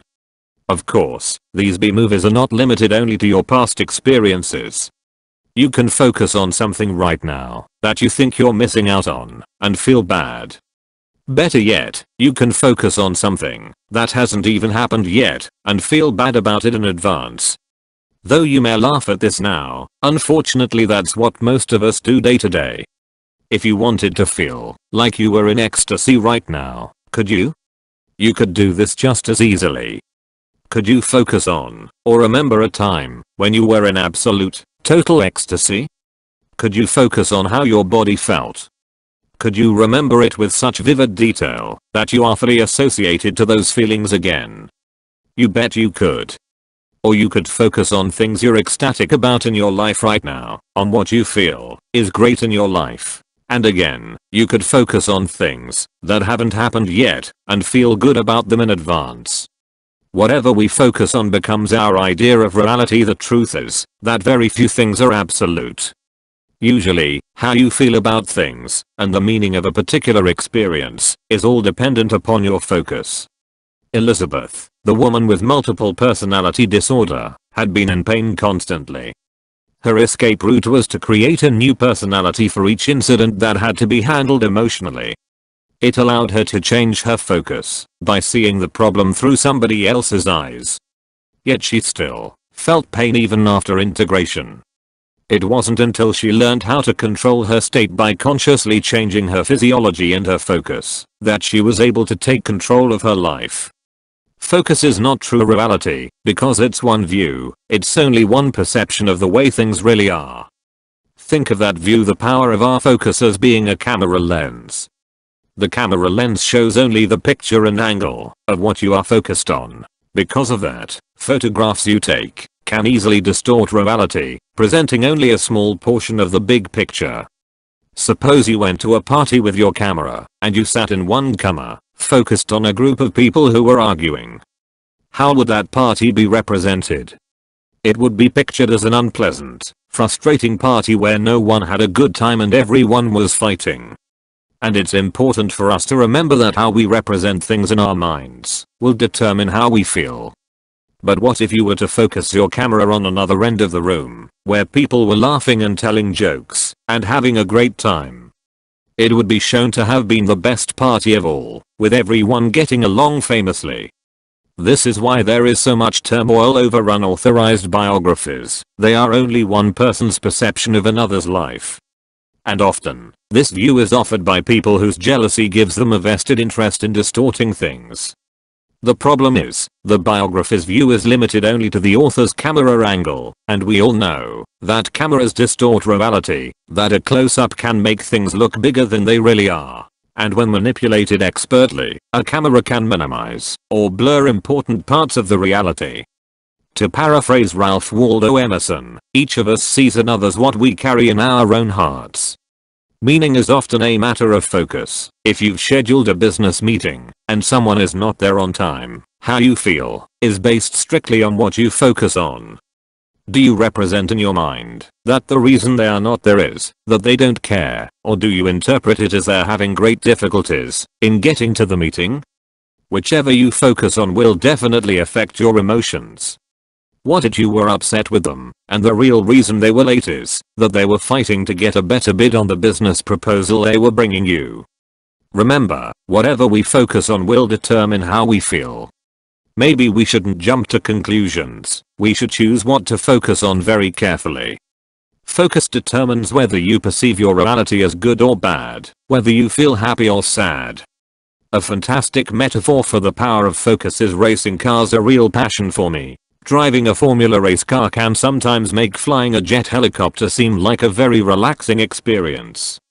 In a race car you cannot allow your focus to wander even for a moment from your outcome. Your attention can't be limited to where you are, neither can it be stuck in the past or fixed too far in the future. While remaining fully aware of where you are, you have to be anticipating what's about to happen in the near future. This was one of the first lessons I learned when I started racing school. The instructors put me in what's called a skid car, an automobile that has a computer built into it with hydraulic lifts that can pull any wheel off the ground on a moment's signal from the instructor. The number one fundamental they teach in driving is, focus on where you want to go, not on what you fear. If you start to skid out of control, the tendency, of course, is to look at the wall. But if you keep focusing on it, that's exactly where you'll end up. Drivers know that you go where you look, you travel in the direction of your focus. If you resist your fear, have faith, and focus on where you want to go, your actions will take you in that direction. And if it's possible to turn out of it, you will, but you stand no chance if you focus on what you fear. Invariably people say, what if you're going to crash anyway? The answer is that you increase your chances of survival by focusing on what you want. Focusing on the solution is always to your benefit. If you have too much momentum in the direction of the wall, then focusing on the problem just before the crash is not going to help you anyway. When the instructors first explained this to me, I nodded my head and thought, of course. I know all about this. After all, I teach this stuff. My first time out on the road I was screaming along, and all of a sudden, unbeknownst to me, they pushed the button. I started to skid out of control. Where do you think my eyes went? You bet. Right at the wall. In the final seconds, I was terrified, because I knew I was going to hit it. The instructor grabbed my head and yanked it to the left, forcing me to look in the direction I needed to go. We kept skidding, and I knew we were going to crash, but I was forced to look only in the direction I wanted to go. Sure enough, as I looked in that direction, I couldn't help but turn the wheel accordingly. It caught at the last moment, and we pulled out. You can imagine my relief. One thing that's useful to know about all of this, when you change your focus, often you don't immediately change direction. Isn't that true in life as well? Often there's a lag time between when you redirect your focus and when your body and your life's experience catch up. That's all the more reason to start focusing on what you want quicker and not wait any longer with the problem. Did I learn my lesson? No. I'd had an experience, but I had not created a strong enough neuroassociation. I had to condition in the new pattern. So sure enough, the next time I headed for the wall, the instructor had to loudly remind me to look at my goal. On the third time, though, I turned my head deliberately and consciously. I trusted it, and it worked. After doing it enough times, now when I go into a skid, wham, my head goes where I want it to go, the wheel turns, and my car follows. Does this guarantee I'll always succeed by controlling my focus? No. Does it increase my chances? 100-fold. The same thing is true in life. In later chapters, you'll learn some ways to make sure you condition your focus to be positive. For now, realize that you've got to discipline your mind. A mind out of control will play tricks on you. Directed, it's your greatest friend. The most powerful way to control focus is through the use of questions. For whatever you ask, your brain provides an answer. Whatever you look for, you'll find. If you ask, why is this person taking advantage of me? You're going to focus on how you're being taken advantage of, whether it's true or not. If you ask, how can I turn this around? You'll get a more empowering answer. Questions are such a powerful tool for changing your life. I've reserved the next chapter to talk exclusively about them. They are one of the most powerful and simple ways to change the way you're feeling about virtually anything, and thus change the direction of your life at a moment's notice. Questions provide the key to unlocking our unlimited potential. One of the best illustrations of this is the story of a young man who grew up in Alabama. About 15 years ago, a 7th grade bully picked a fight with him, punched him in the nose, and knocked him out. When the boy regained consciousness, he vowed to get revenge and kill the bully. He went home, grabbed his mother's .22, and set out to find his target. In a matter of moments, his destiny hung in the balance. With the bully in his gun sight, he could simply fire, and his schoolmate would be history. But at that very instant, he asked himself a question: what will happen to me if I pull the trigger? And another image came into focus, a picture as painful as any imaginable. In that split second, which would take the boy's life in one of two very different directions, he visualized, with chilling clarity, what it would be like to go to jail. He pictured having to stay up all night to keep the other prisoners from raping him. That potential pain was greater than the anticipation of revenge. He rearmed his gun and shot a tree. This boy was Bo Jackson, and as he describes this scene in his biography, there's no question that at that pivot point in his life, the pain associated with prison was a force more powerful than the pleasure of satisfaction he thought killing the other boy would bring. One change in focus, one decision about pain and pleasure, probably made the difference between a kid with no future and one of the greatest athletes of our time. Emotions of power. I'd like to introduce you to a fellow named Walt. Walt is a good, decent human being who always tries to do the right thing. He has his life down to a science, everything in its proper place and in the correct order.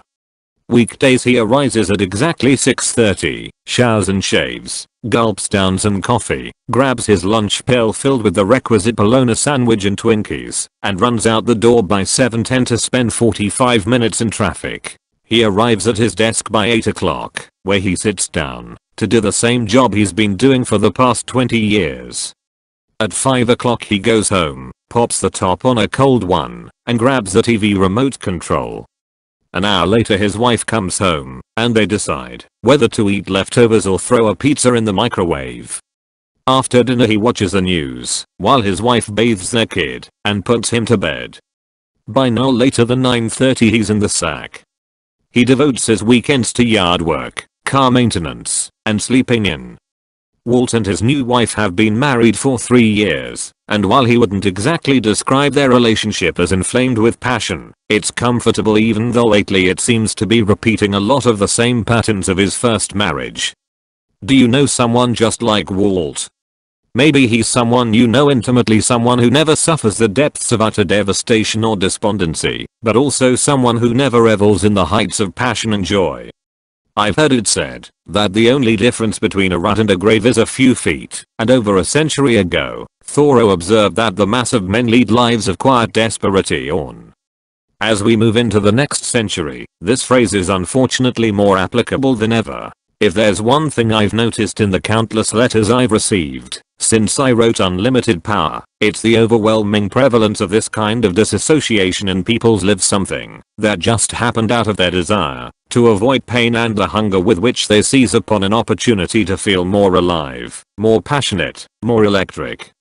From my perspective, as I travel around the world, meeting people from all walks of life, and feeling the pulse of literally hundreds of thousands of individuals, we all seem to instinctively realize the risk of emotional flatline, and desperately seek ways to get our hearts pumping again.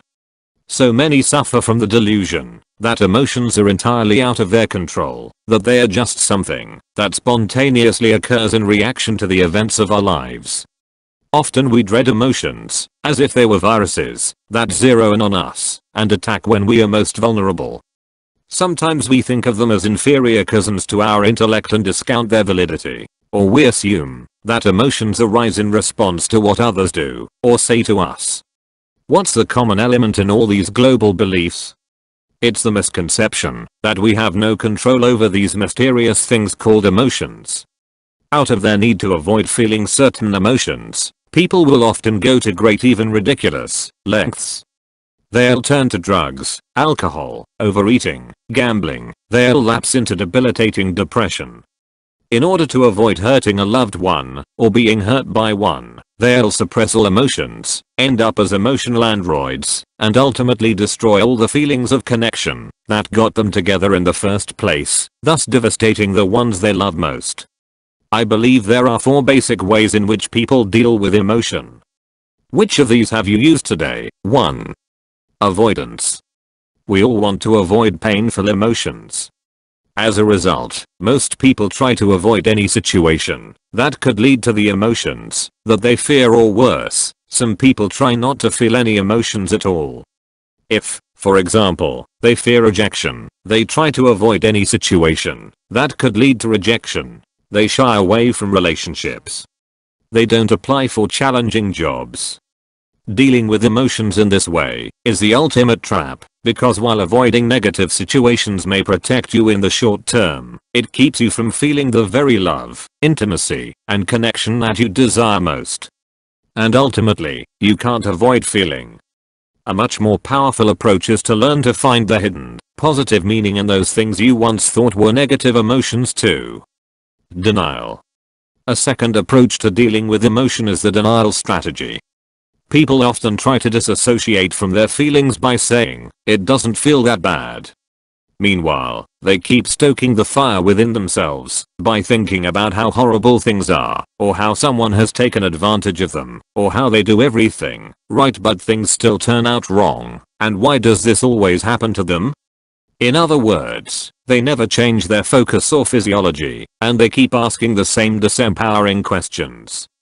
Experiencing an emotion and trying to pretend it's not there only creates more pain. Once again, ignoring the messages that your emotions are trying to give you will not make things better.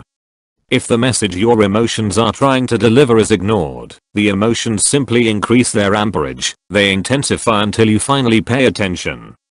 Trying to deny your emotions is not the solution. Understanding them and using them is the strategy you'll learn in this chapter 3. Competition. Many people stop fighting their painful emotions and decide to fully indulge in them. Rather than learn the positive message their emotion is trying to give them, they intensify it and make it even worse than it is. It becomes a badge of courage, and they begin to compete with others, saying, "You think you've got it bad? Let me tell you how bad I've got it." It literally becomes part of their identity, a way of being unique. They begin to pride themselves on being worse off than anyone else. As you can imagine, this is one of the deadliest traps of all. This approach must be avoided at all costs, because it becomes a self-fulfilling prophecy, where the person ends up having an investment in feeling bad on a regular basis, and then they are truly trapped. A much more powerful and healthy approach to dealing with the emotions that we think are painful is to realize that they serve a positive purpose, and that is 4. Learning and using. If you want to make your life really work, you must make your emotions work for you. You can't run from them, you can't tune them out, you can't trivialize them, or delude yourself about what they mean. Nor can you just allow them to run your life. Emotions, even those that seem painful in the short term, are truly like an internal compass that points you toward the actions you must take to arrive at your goals. Without knowing how to use this compass, you'll be forever at the mercy of any psychic tempest that blows your way. Many therapeutic disciplines begin with the mistaken presupposition that emotions are our enemies, or that our emotional well-being is rooted in our past. The truth is that you and I can go from crying to laughing in a heartbeat if the pattern of our mental focus and physiology is merely interrupted strongly enough. Freudian psychoanalysis, for example, searches for those deep dark secrets in our past to explain our present difficulties. Yet we all know that whatever you continually look for, you will surely find. If you're constantly looking for the reasons why your past has hamstrung your present, or why you're so screwed up, then your brain will comply by providing references to back up your request and generate the appropriate negative emotions. How much better it would be to adopt the global belief that your past does not equal your future. The only way to effectively use your emotions is to understand that they all serve you. You must learn from your emotions and use them to create the results you want for a greater quality of life. The emotions you once thought of as negative are merely a call to action. In fact, instead of calling them negative emotions, from now on in this chapter, let's call them action signals. Once you're familiar with each signal and its message, your emotions become not your enemy but your ally. They become your friend, your mentor, your coach. They guide you through life's most soaring highs and its most demoralizing lows. Learning to use these signals frees you from your fears and allows you to experience all the richness of which we humans are capable. To get to this point, then, you must change your global beliefs about what emotions are.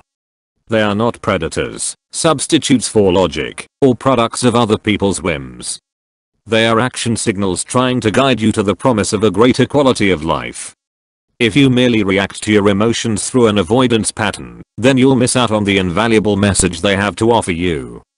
If you continue to miss the message and fail to handle the emotions, when they first turn up, they'll grow into full-blown crisis.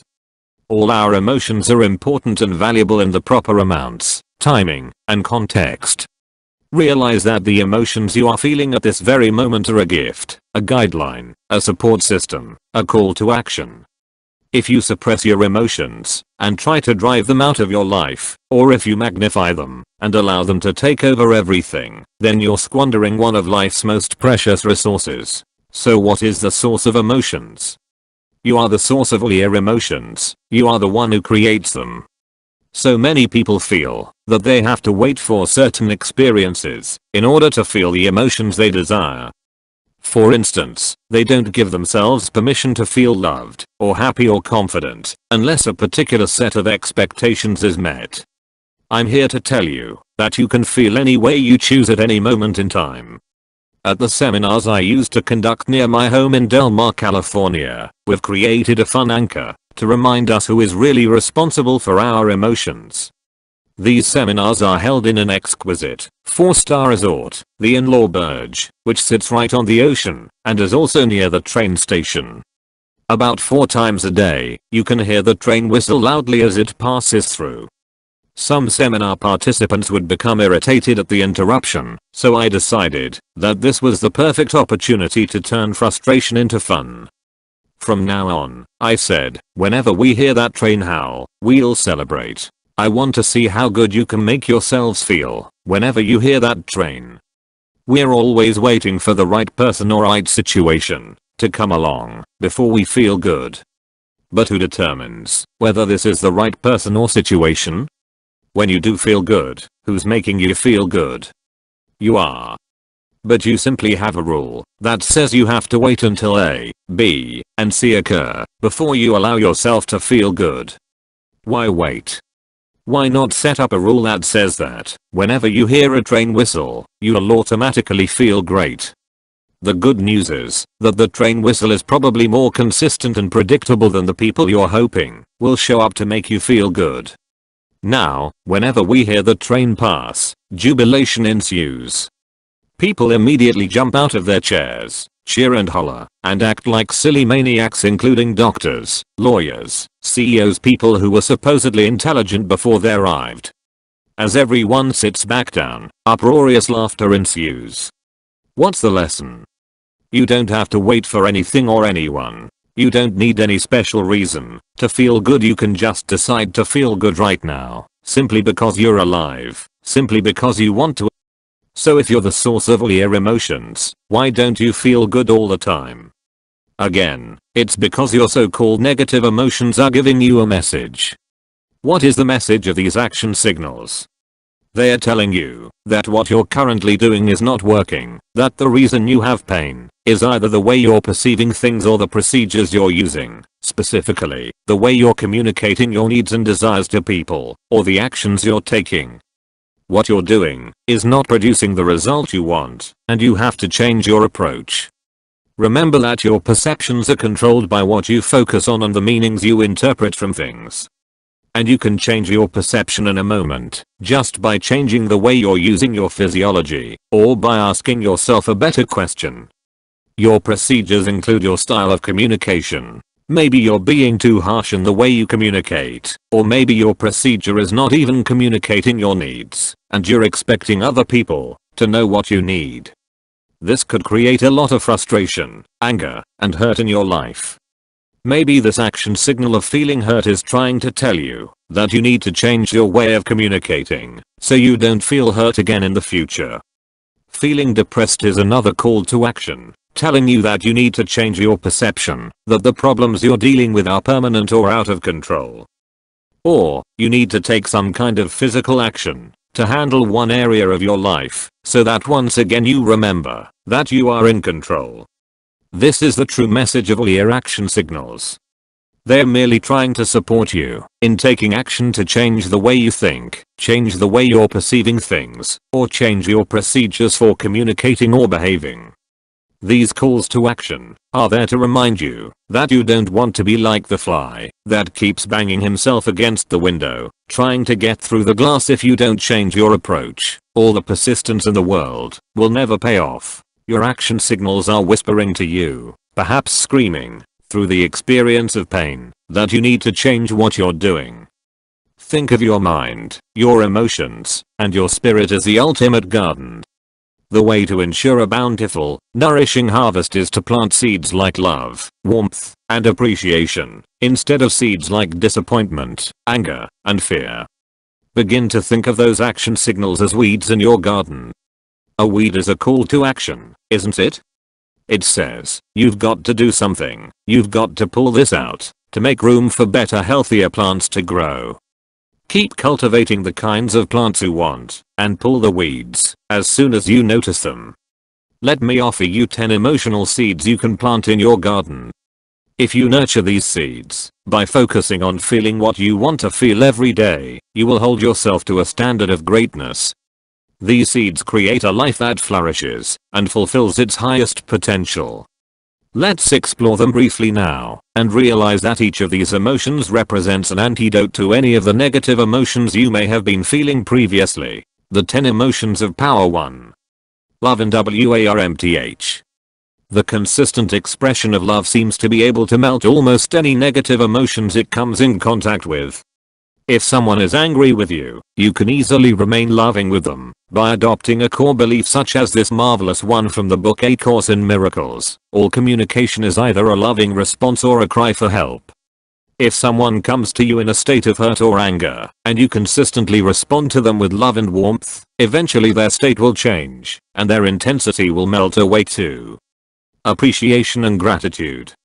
I believe that all of the most powerful emotions are some expression of love, each directed in different ways.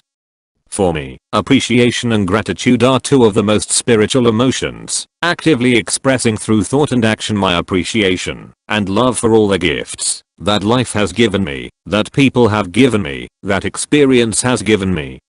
Living in this emotional state will enhance your life more than almost anything I know of.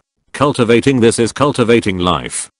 Live with an attitude of gratitude. 3. Curiosity. If you really want to grow in your life, learn to be as curious as a child. Children know how to wonder, that's why they are so endearing. If you want to cure boredom, be curious. If you're curious, nothing is a chore, it's automatic you want to study. Cultivate curiosity, and life becomes an unending study of joy. 4. Excitement and passion. Excitement and passion can add juice to anything. Passion can turn any challenge into a tremendous opportunity. Passion is unbridled power to move our lives forward at a faster tempo than ever before.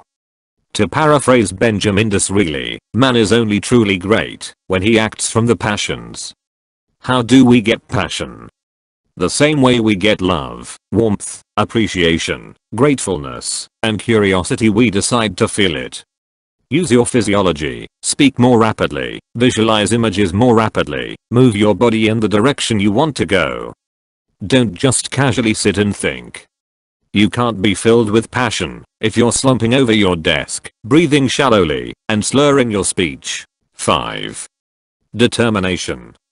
All of the above emotions are invaluable, but there is one that you must have if you're going to create lasting value in this world. It will dictate how you deal with upsets and challenges, with disappointment and disillusionments. Determination means the difference between being stuck and being struck with the lightning power of commitment. If you want to get yourself to lose weight, make those business calls, or follow through on anything, pushing yourself won't do it. Putting yourself in a state of determination will. All your actions will spring from that source, and you'll just automatically do whatever it takes to accomplish your aim. Acting with determination means making a congruent, committed decision where you've cut off any other possibility. With determination, you can accomplish anything. Without it, you're doomed to frustration and disappointment. Our willingness to do whatever it takes, to act in spite of fear, is the basis of courage. And courage is the foundation from which determination is born. The difference between feeling accomplishment or feeling despondency is a cultivation of the emotional muscle of determination. With all that determination at your command, though, be sure you can also break your own pattern and change your approach. Why smash through a wall if you can just look a little to your left and find a door? Sometimes determination can be a limitation you need to cultivate. 6. Flexibility. If there's one seed to plant that will guarantee success, it's the ability to change your approach. In fact, all those action signals, those things you used to call negative emotions, are just messages to be more flexible.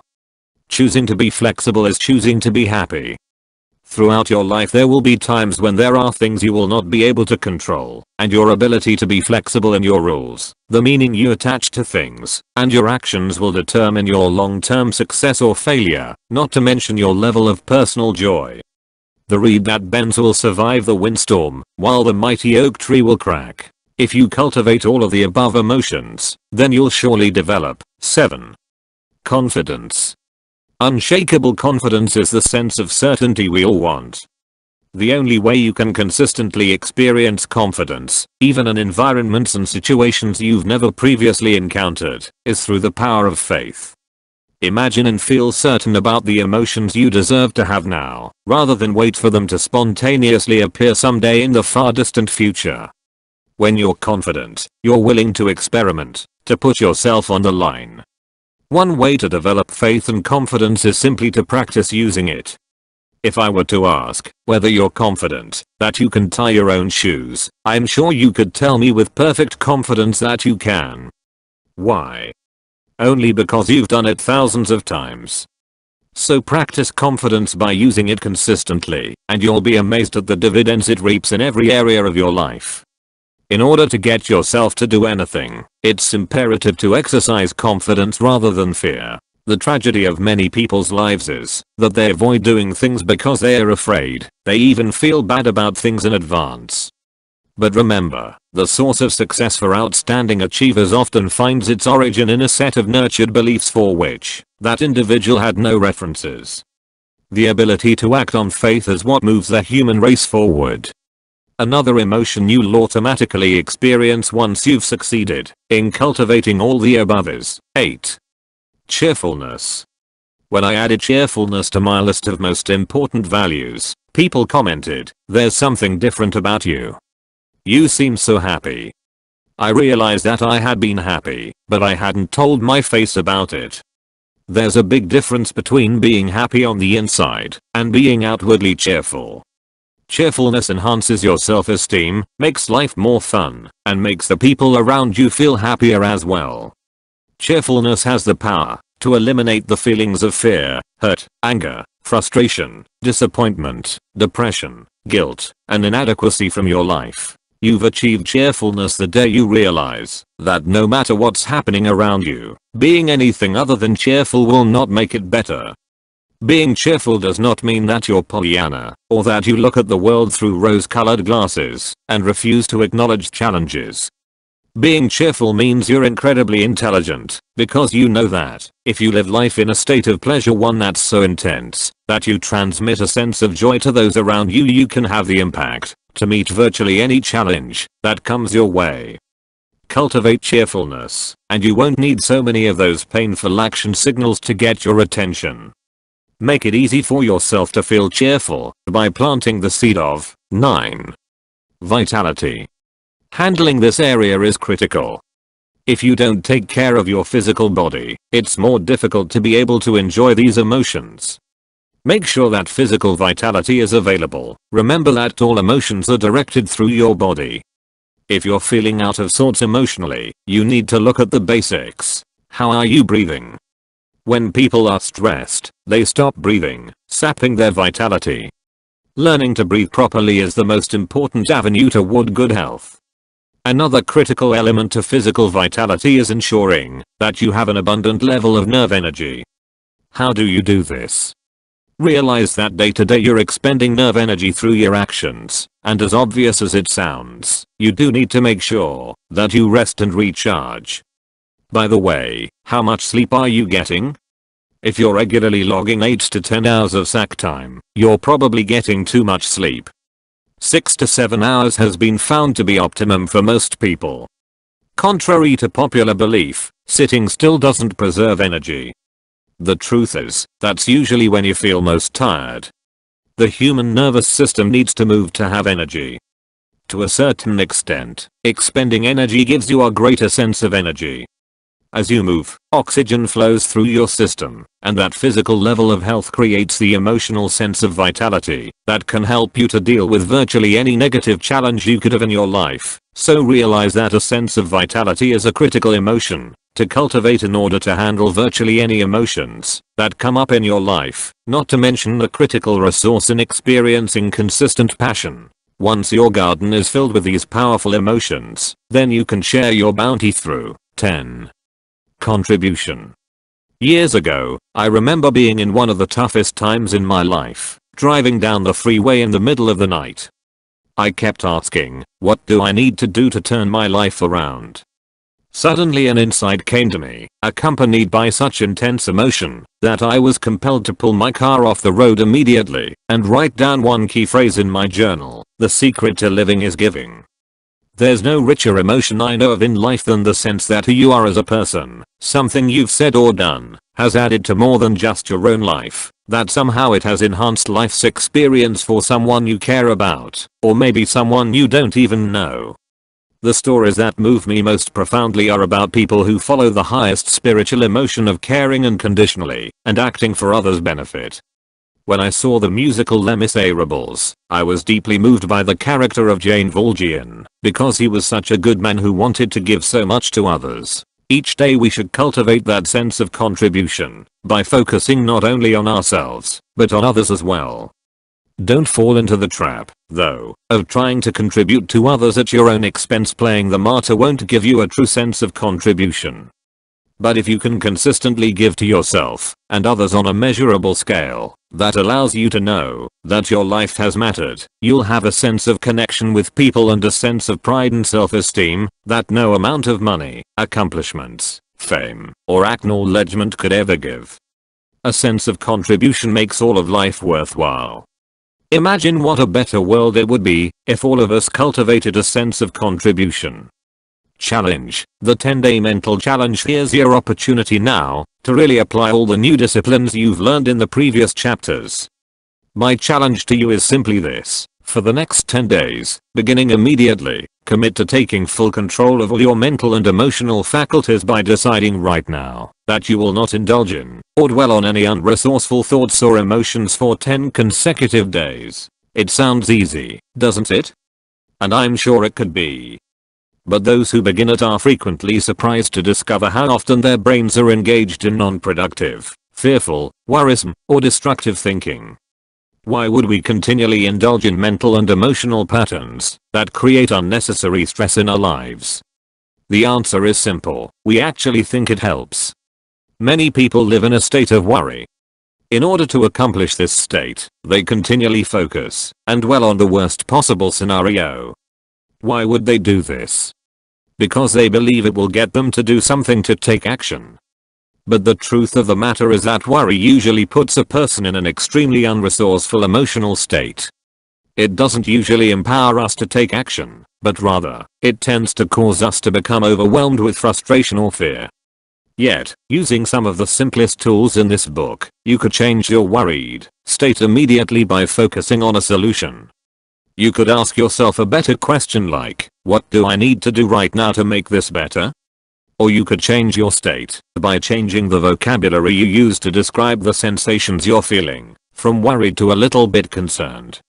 In essence, if you decide to accept my 10-day challenge, it means that you've committed to putting yourself and keeping yourself in a passionately positive state, no matter what happens. It means that, if you find yourself in any unresourceful emotional states, you'll instantaneously change your physiology or focus into a resourceful state regardless of your desires of the moment.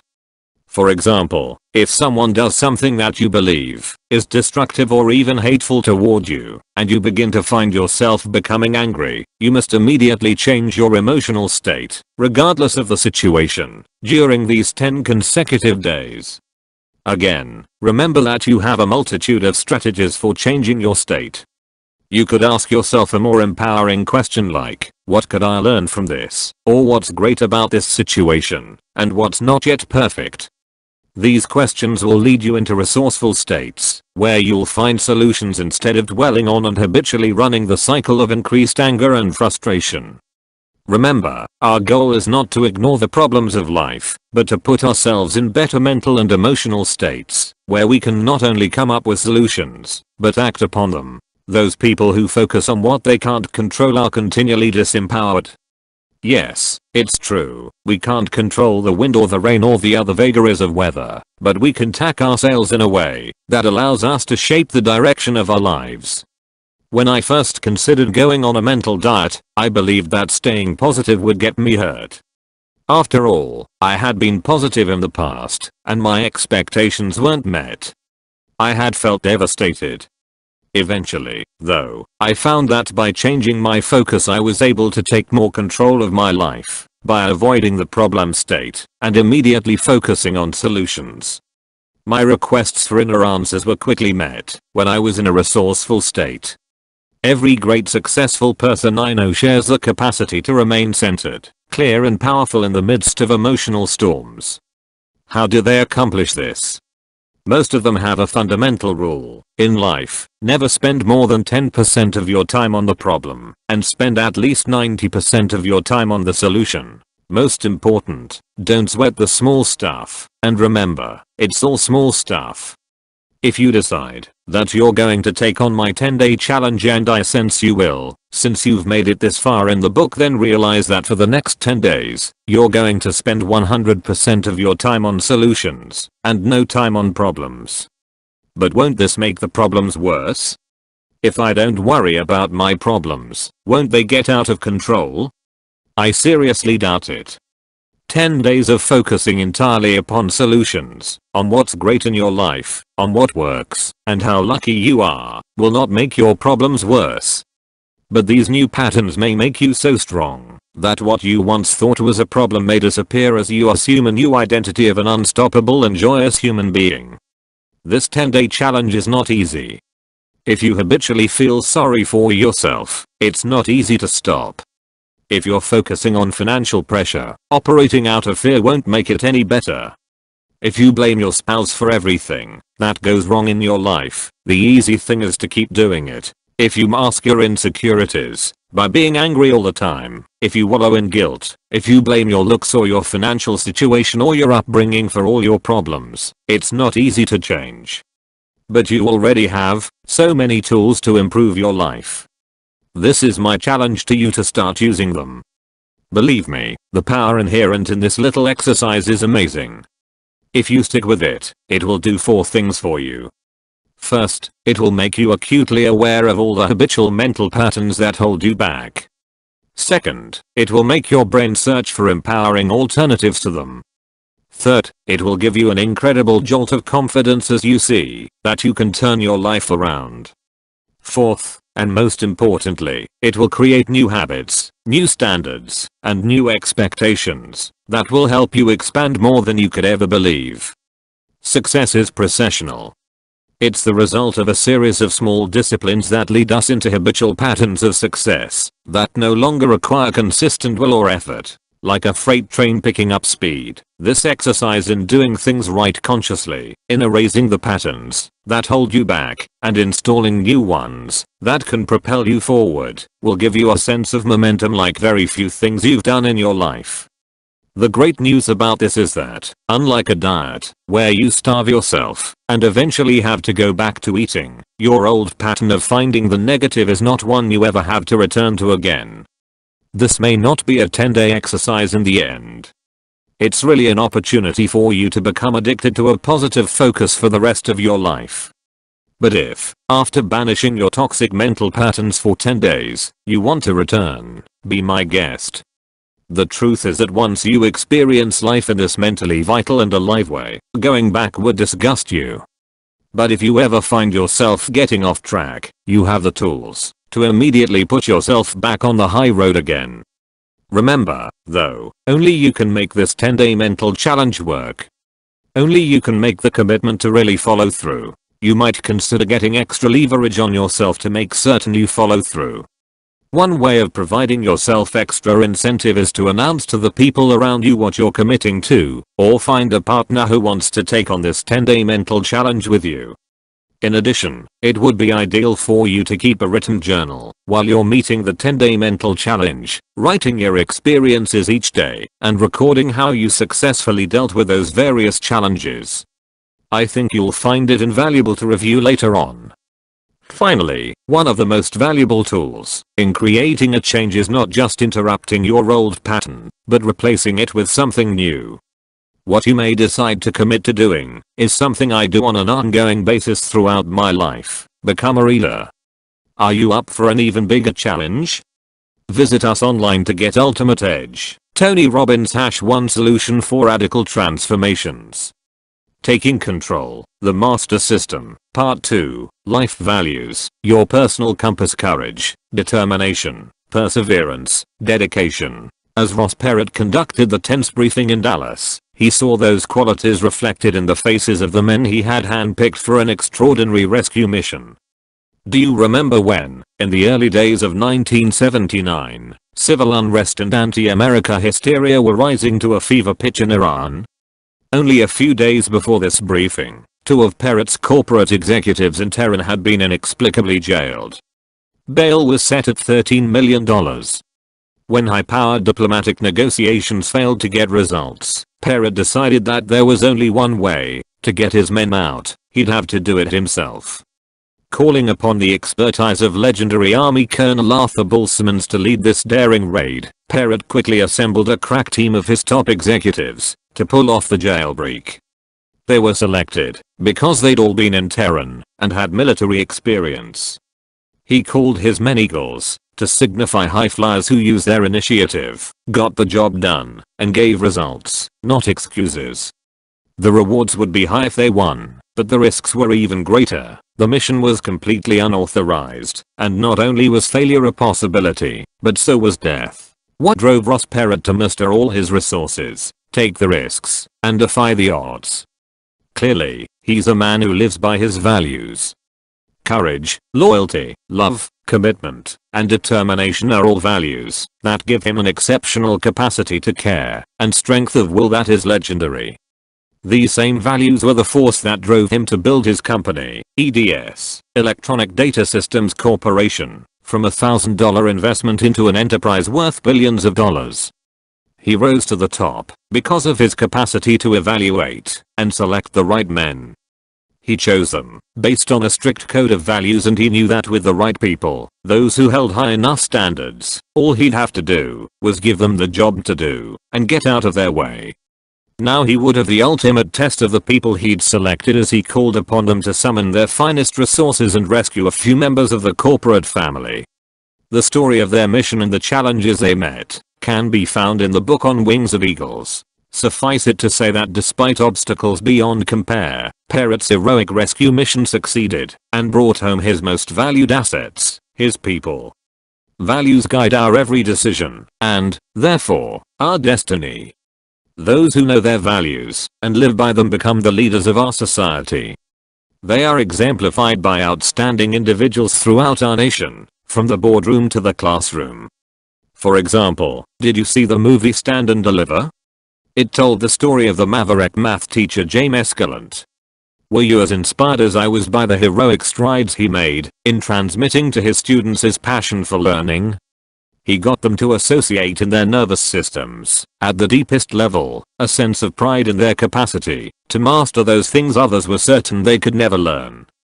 His example of commitment translated to these young people the power of values.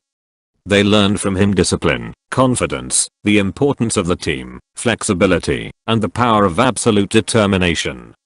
He didn't talk to these kids in the barrio about what they should do with their lives. He was a living demonstration, a new definition of what was possible. He not only got them to pass a calculus placement test in numbers that everyone thought were impossible, but he also got them to change their beliefs about who they were and what they were capable of if they consistently committed to holding themselves to a higher standard.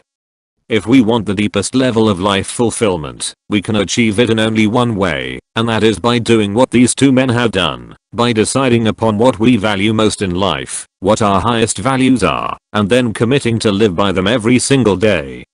Unfortunately, this action is far too rare in today's society. Too often, people have no clear idea of what's important to them. They waffle on any issue. The world is a massive grey to them. They never take a stand for anything or anyone. If you and I are not clear about what's most important in our lives, what we truly stand for, then how can we ever expect to lay the foundation for a sense of self-esteem, much less have the capacity to make effective decisions? If you've ever found yourself in a situation where you had a tough time making a decision about something, the reason is that you weren't clear about what you value most within that situation. We must remember that all decision making comes down to values clarification. When you know what's most important to you, making a decision is quite simple. Most people, though, are unclear about what's most important in their lives, and thus decision making becomes a form of internal torture. This is not true for those who've clearly defined the highest principles of their lives. It wasn't tough for Osperad to know what to do. His values dictated it. They acted as his personal compass to guide him through a situation fraught with peril. Recently, Escalante left the Los Angeles school system that he'd been working in to move to Northern California. Why? He could no longer be a part of an organization where he believed there were no standards for a teacher's performance. Who are the most universally admired and respected people in our culture? Aren't they those who have a solid grasp of their own values, people who not only profess their standards, but live by them? We all respect people who take a stand for what they believe, even if we don't concur with their ideas about what's right and what's wrong. There is power in individuals who congruently lead lives where their philosophies and actions are one. Most often we recognize this unique state of the human condition as an individual with integrity. Culturally, these people have come in many forms, from the John Waynes and Ross Perrots, to the Bob Hopes and Jerry Lewises, to the Martin Sheens and Ralph Naders, to the Norman Cousinses and Walter Cronkites. The fact of the matter is that those we perceive to be congruent in their values have a tremendous capacity to have an influence within our culture. Do you remember the nightly newscasts with Walter Cronkite? Walter was with us on all the most important days of our lives, during tragedies and triumphs, when John F. Kennedy was assassinated, and when Neil Armstrong first set foot on the moon. Walter was part of our family. We trusted him implicitly. At the beginning of the Vietnam War, he reported on it in the standard way, with an objective view of our involvement, but after visiting Vietnam his view of the war changed, and his values of integrity and honesty required that, rightly or wrongly, he communicate his disillusionment. Regardless of whether you agreed with him or not, the impact he had may have been one of the final straws that caused many in Middle America to begin to question the war for the first time. Now it wasn't just a few radical students protesting Vietnam, but Uncle Walt. The conflict in Vietnam was truly a values conflict within our culture. People's perception of what was right and wrong, what could make a difference, was the battle fought at home, while the boys overseas put their blood and guts on the line, some not knowing why. An inconsistency of values among our leaders has been one of the greatest sources of pain in our culture. Watergate certainly wounded many Americans. Yet, through it all, our country has continued to grow and expand, because there are individuals who continually come forth to demonstrate what's possible, and hold us to a higher standard, whether it's Bob Geldof focusing the attention of the world on the famine in Africa or the late Ed Roberts mobilizing the political forces necessary to change the quality of life for the physically challenged. We need to realize that the direction of our lives is controlled by the magnetic pull of our values. They are the force in front of us, consistently leading us to make decisions that create the direction and ultimate destination of our lives. This is true, not only for us as individuals, but also for the companies, organizations, and the nation of which we are a part. Clearly, the values that our founding fathers held most dear have shaped our nation's destiny. The values of freedom, choice, equality, a sense of community, hard work, individuality, challenge, competition, prosperity, and respect for those who have the strength to overcome great adversity have consistently sculpted the experience of American life, and thus our joint destinies. These values have caused us to be an ever-expanding country that innovates and continually provides a vision of possibility for people the world over. Would a different set of national and cultural values have shaped our country differently? You bet. What if the value held most important by our forefathers was stability or conformity? How would that have changed the face of our great land? In China, for example, one of the highest values in the culture is the value of the group versus that of the individual, the idea that an individual's needs must be subservient to the group's. How has this shaped Chinese life differently than American life? The fact is, within our own nation there are constant shifts going on within the values of the culture as a whole. While there are certain foundational values, significant emotional events can create shifts in individuals, and therefore in the companies, organizations, and countries that they make up. Remember the changes in Eastern Europe? They are clearly among the most profound value shifts that have occurred in the world community in our lifetimes. What happens with countries and individuals also happens with companies. IBM is an example of a corporation whose direction and destiny was set up by its founder, Tom Watson. How? He clearly defined what the company stood for, what would be most important for all people to experience regardless of what products, services, or financial climates they would enter in the future. He guided Big Blue into being one of the world's largest and most successful companies. What can we learn from all this? In our personal and professional lives, as well as on the global front, we must get clear about what is most important in our lives, and decide that we will live by these values, no matter what happens. This consistency must occur regardless of whether the environment rewards us for living by our standards or not. We must live by our principles even when it rains on our parade, even if no one gives us the support we need. The only way for us to have long-term happiness is to live by our highest ideals, to consistently act in accordance with what we believe our life is truly about. But we can't do this if we don't clearly know what our values are. This is the biggest tragedy in most people's lives. Many people know what they want to have, but have no idea of who they want to be. Getting things simply will not fulfill you. Only living and doing what you believe is the right thing will give you that sense of inner strength that we all deserve. Remember that your values, whatever they are the compass that is guiding you to your ultimate destiny. They are creating your life path by guiding you to make certain decisions and take certain actions consistently. Not using your internal compass intelligently results in frustration, disappointment, lack of fulfillment, and a nagging sense that life could be more if only somehow something were different. On the other hand, there's an unbelievable power in living your values, a sense of certainty, an inner peace, a total congruency that few people ever experience. If you don't know your true values, prepare for pain. The only way we can ever feel happy and fulfilled in the long term is to live in accordance with our true values. If we don't, we are sure to experience intense pain.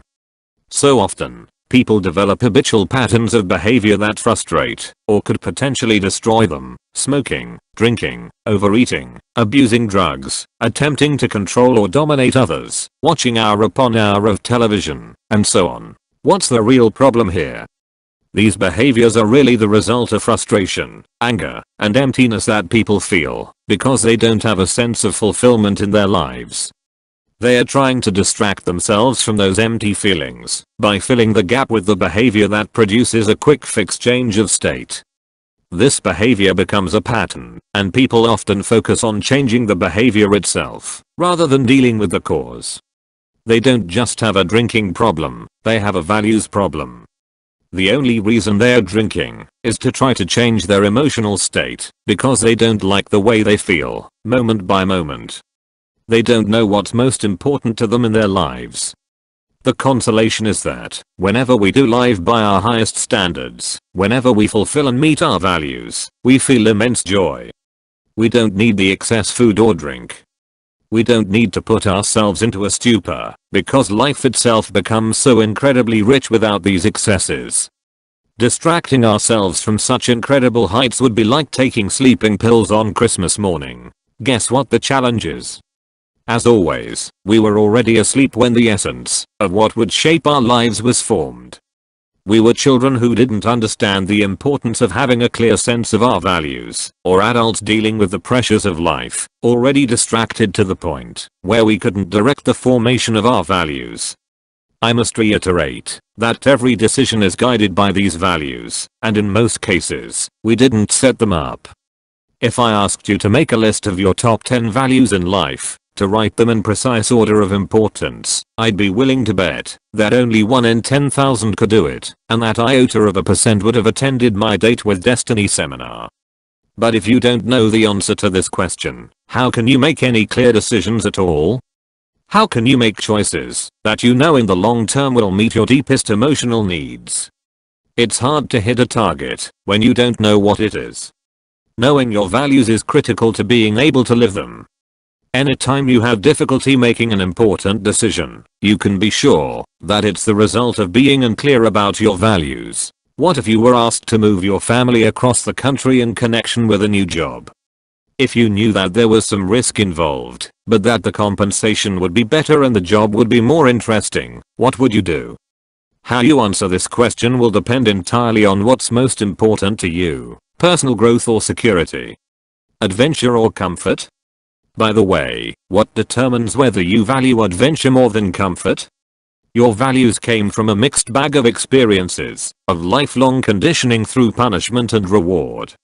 Your parents congratulated and supported you when you did things that agreed with their values, and when you clashed with their values, you were punished either physically, verbally, or through the pain of being ignored.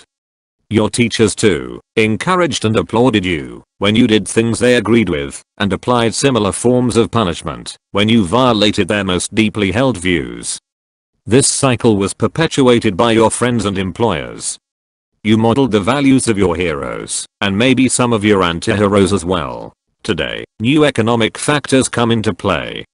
With most families having both parents working outside the home, there is no traditional role model for values in the home. Schools, churches, and, on the less appetizing side, TV and the internet have all stepped in to fill the gap.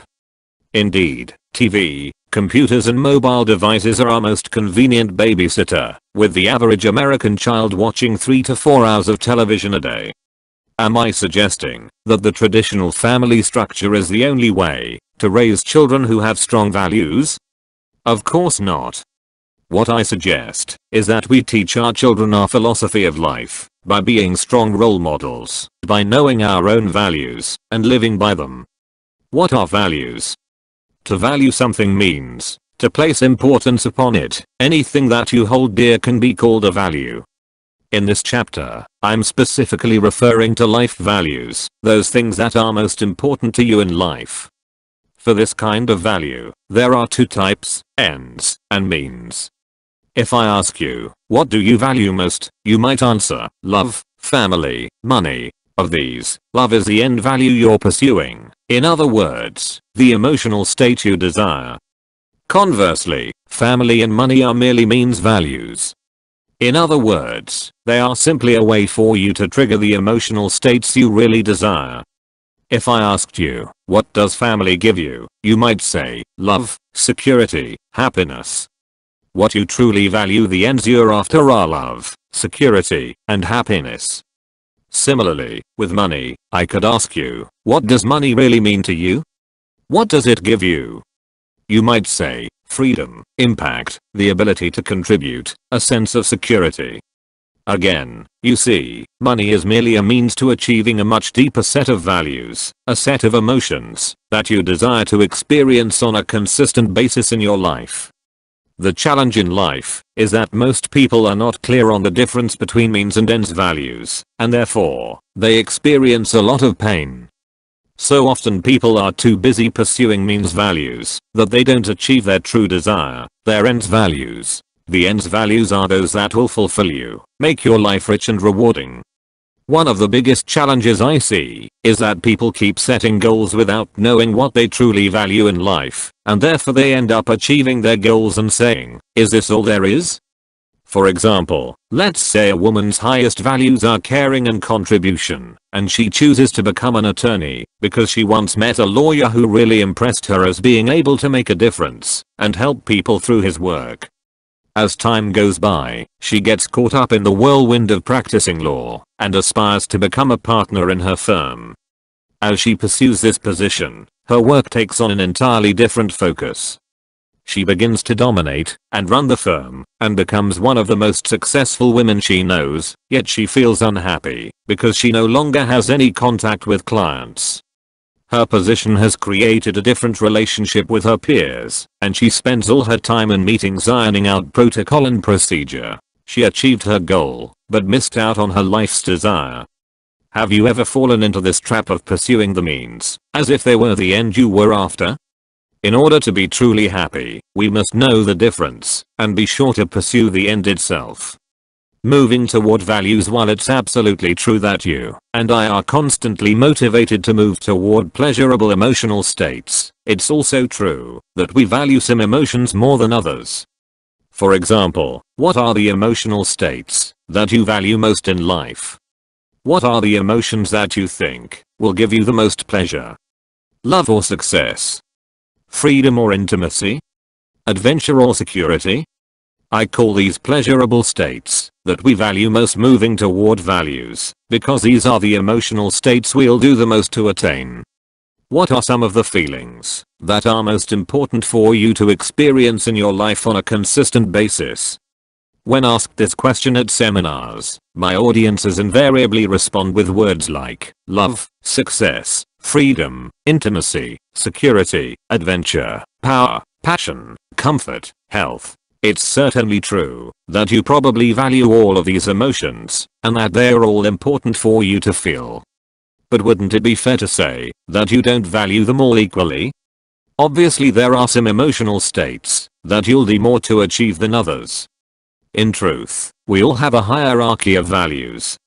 Each person who looks at this list will see some emotional states as being more important to them than others.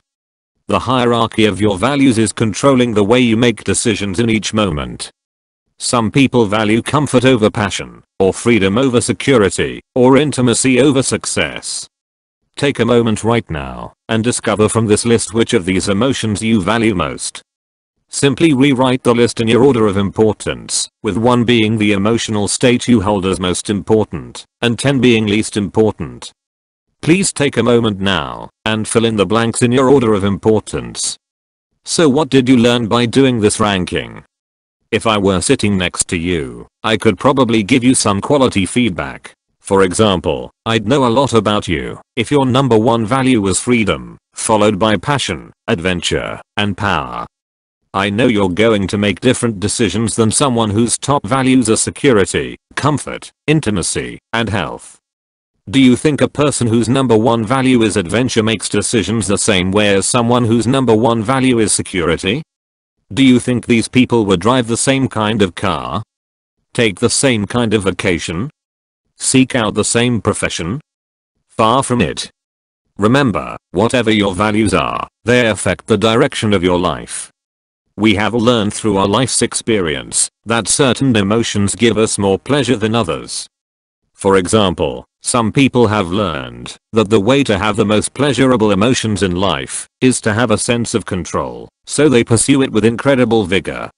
It becomes the dominant focus of all their actions. It shapes who they will have relationships with, what they will do within those relationships, and how they'll live. It also causes them, as you can imagine, to feel quite uncomfortable in any environment where they are not in charge. Conversely, some people link pain to the idea of control. What they want more than anything else is a sense of freedom and adventure. Therefore, they make decisions completely differently. Others get the same level of pleasure through a different emotion, contribution. This value causes that person to constantly ask, what can I give? How can I make a difference? This would certainly send them in a different direction from someone whose highest value was control. Once you know what your values are, you can clearly understand why you head in the directions that you do on a consistent basis. Also, by seeing the hierarchy of your values, you can see why sometimes you have difficulty making decisions, or why there may be conflicts in your life. For example, if a person's number one value is freedom, and number two is intimacy, these two incompatible values are so closely ranked that often this person will have challenges. I remember a man I counseled at one time who was constantly feeling this push-pull. He consistently sought autonomy, but when he achieved it, he felt alone and craved intimacy. Then, as he pursued intimacy, he became fearful he would lose his freedom, and so he'd sabotage the relationship. One particular relationship was continually on again, off again while he cycled between these two values.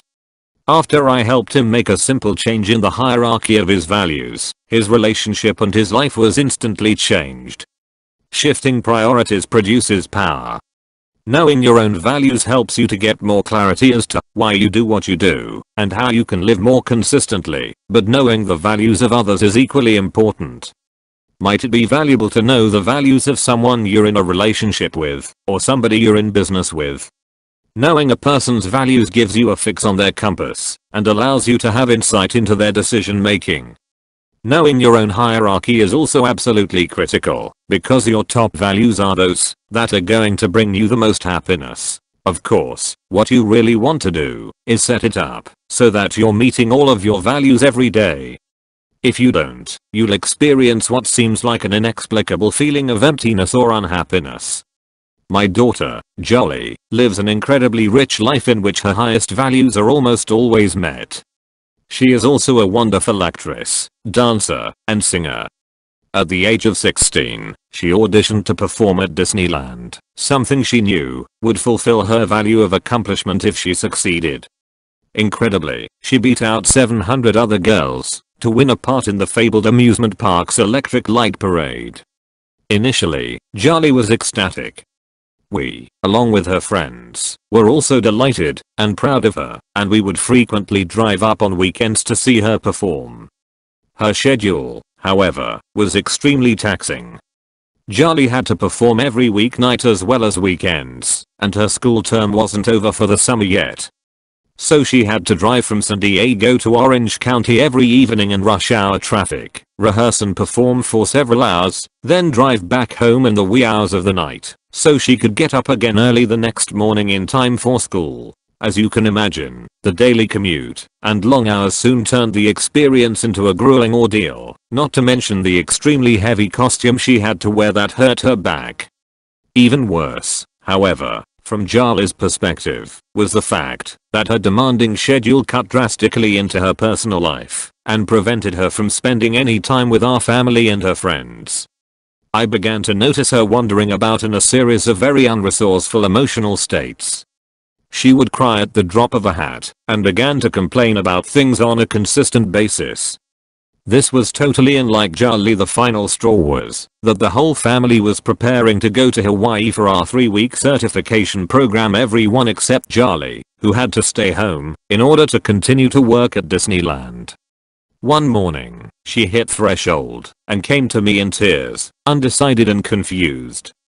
She felt so frustrated, so unhappy and unfulfilled, yet she had achieved what seemed like an unbelievable goal only 6 months earlier. Disneyland had become painful for her. Why? Because it became an obstacle to her ability to spend time with all those she loved most. Plus, Jolly always had felt that the time she spent at certification, where she participated as a trainer, helped her to grow more than virtually anything else in her life. Many of her friends from around the country attended this program each year, and Disneyland was beginning to feel frustrating to her because she really didn't feel like she was expanding or growing there at all.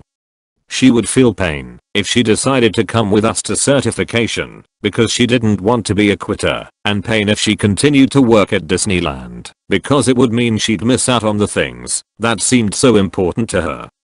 We sat down together so that I could help her take a close look at what her top 4 values were in life. They turned out to be 1. Love, 2. Health and vibrancy, 3. Growth, and 4. Accomplishment.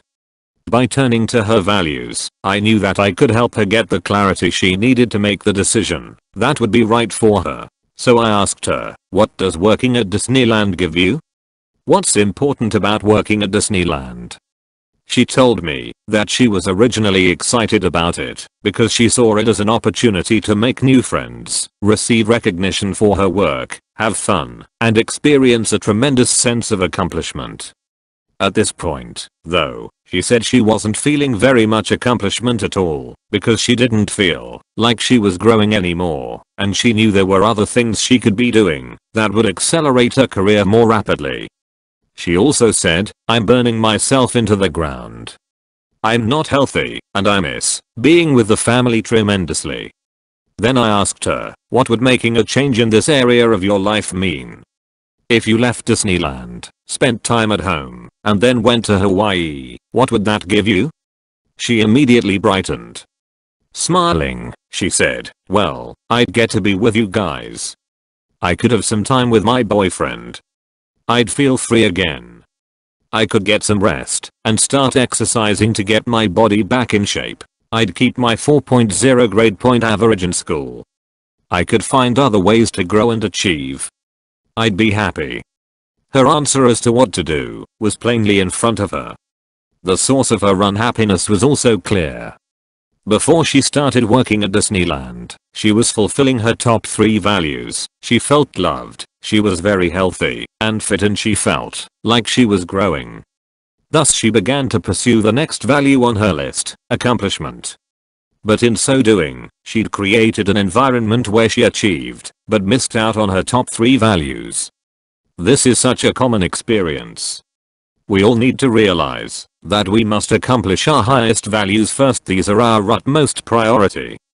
And remember, there is always a way to accomplish all our values simultaneously, and we need to make certain we don't settle for anything less. There still was one final obstacle to Jolly's decision. She also linked pain to leaving Disneyland. One of the things she avoided most in life was quitting. I certainly had contributed to this view, since I believe nothing is ever achieved by those who give up whenever it gets tough. So she saw leaving her work at Disneyland as giving up. I assured her that making a decision to live congruently with your values is not quitting, nor is foolish consistency a virtue.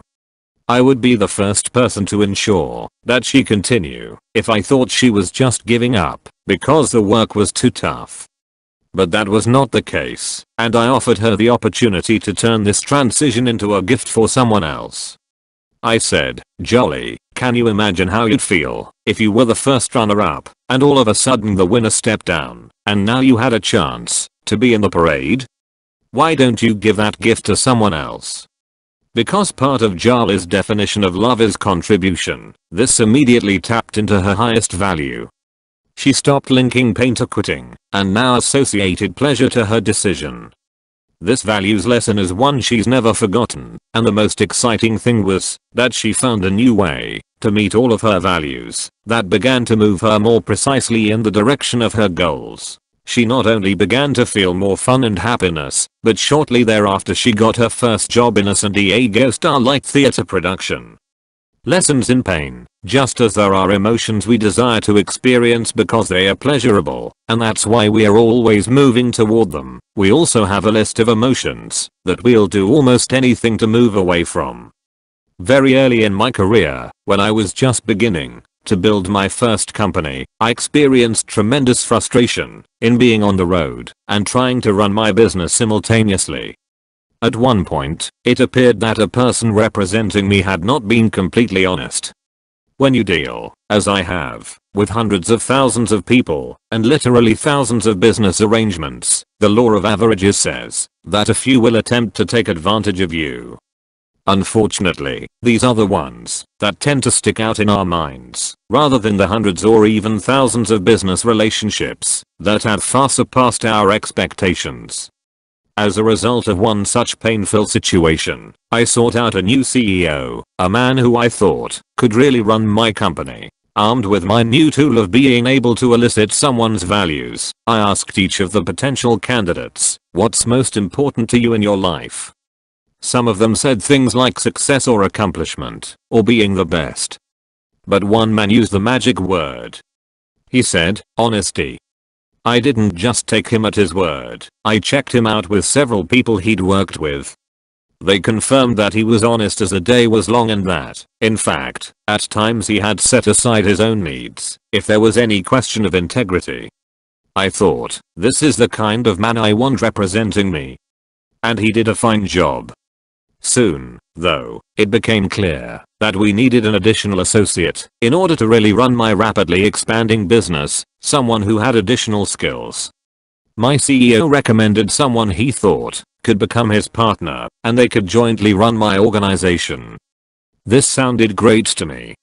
I met this man, whom I'll call Mr. Smith. Names have been changed to protect the not so innocent, and he did a fabulous presentation, demonstrating for me how he could use all the skills he developed throughout the years to take my company to the next level. He could free up my time and allow me to do even larger seminars and impact even more people without having to live on the road. At the time, I was spending almost 150 days a year away from home, conducting my seminars. In addition, he didn't want to be paid until he'd produced the result. It sounded almost too good to be true. I agreed to the arrangement. Mr. Smith and my honest CEO would run my company. A year and a half later, I woke up and discovered that it was too good to be true. Yes, my seminars had gotten bigger, but now I was on the road almost 270 days a year. My skill and impact had grown. I'd helped more people than ever before, but suddenly I was informed that I was $758,000 in debt after I'd given more than I ever had in my entire lifetime. How could this possibly be? Well, management is everything, both within companies and within ourselves. And I clearly did not have the right managers. But worse, Mr. Smith had over this 18-month period of time misappropriated more than $250,000 from our coffers. He had a new house, a new car. I had assumed he'd gotten them from his other businesses. Boy, was I in for a surprise. To say that I was angry or devastated by this experience would certainly be using transformational vocabulary to lower the intensity of my feelings. The metaphors I used at the time were things like I feel stabbed in the back and he tried to murder my firstborn. How's that for emotional intensity? However, the thing that perplexed me the most was how my honest CEO could stand by and not warn me that all this was happening. He was aware of what was going on. This was when I began to realize that people don't just pursue pleasure, but they clearly also move away from pain. My honest CEO had tried to tell me that he was concerned about his partner. He came to me after I'd been on the road for 3 straight months. On my first day home, he approached me to tell me that he had questions about Mr. Smith's integrity. I immediately became concerned and asked him why. He said, when we moved to our new offices, he took the biggest office.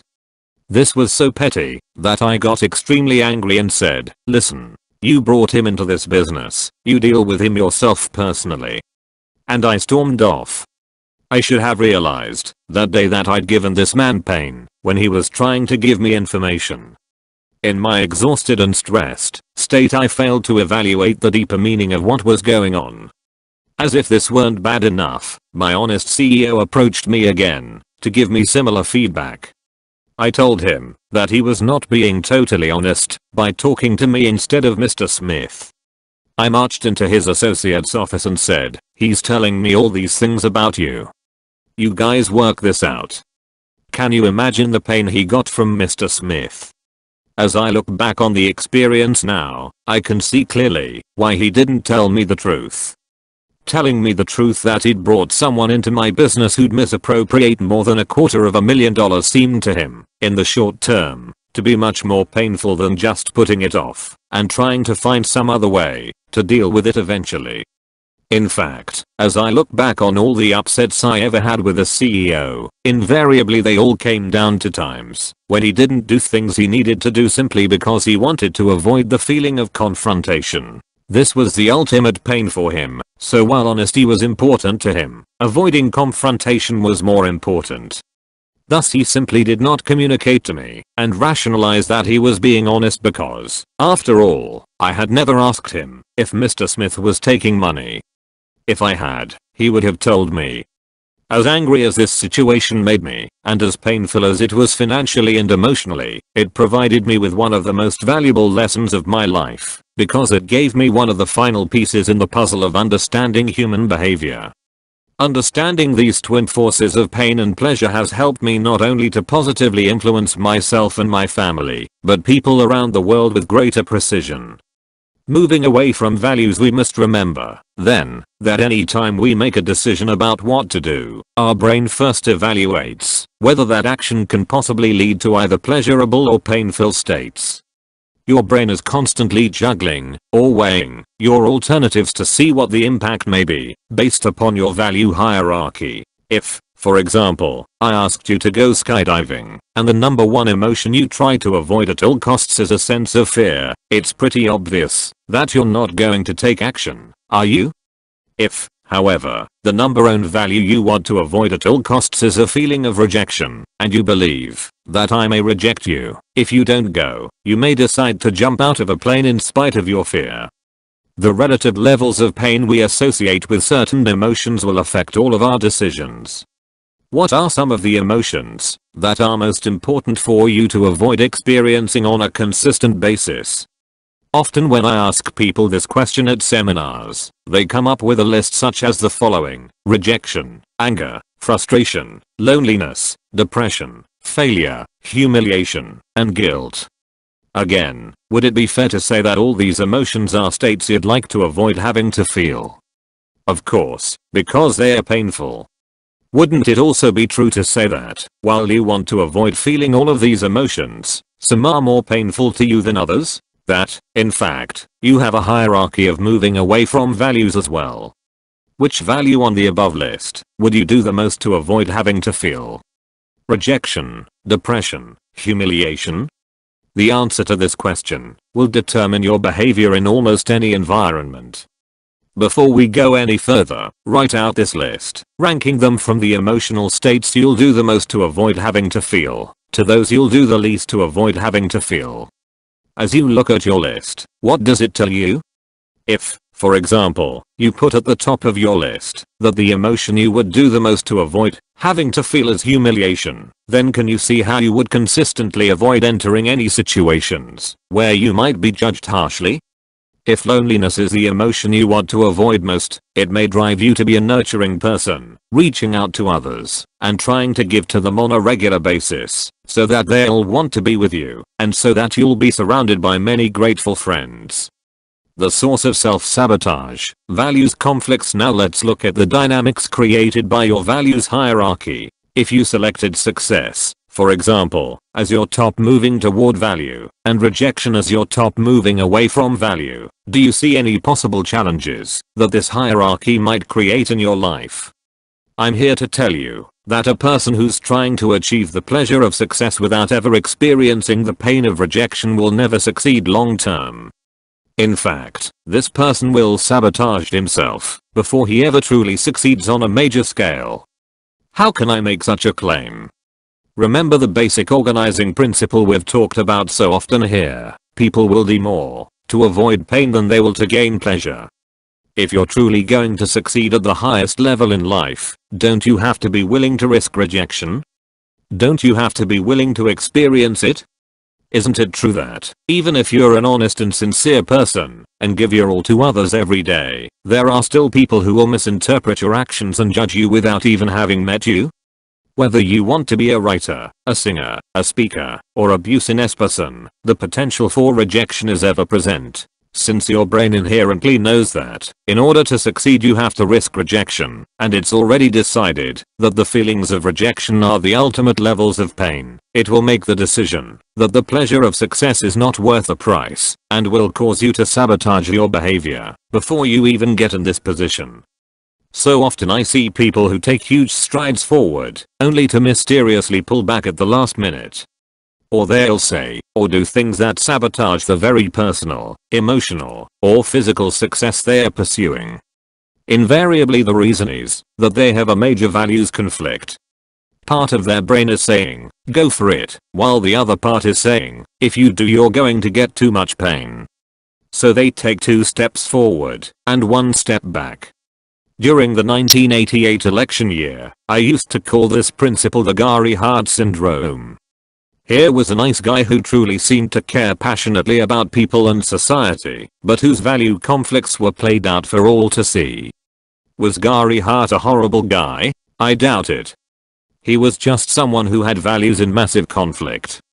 He grew up in a church that taught him he was committing a sin if he even danced. Simultaneously he was exposed to role models like Warren Beatty. These conflicting desires obviously played a role in his political downfall.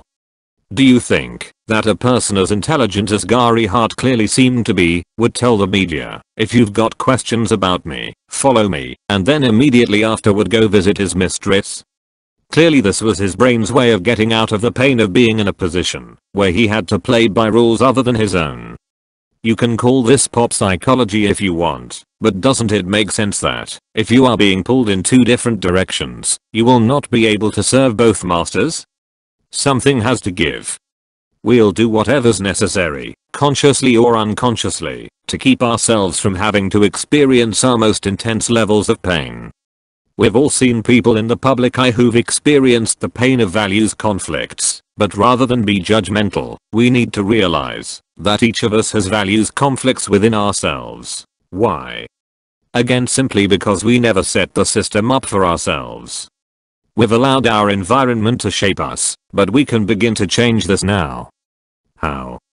Simply by taking 2 steps. Step 1, gain awareness of what your current values are, so you understand why you do what you do.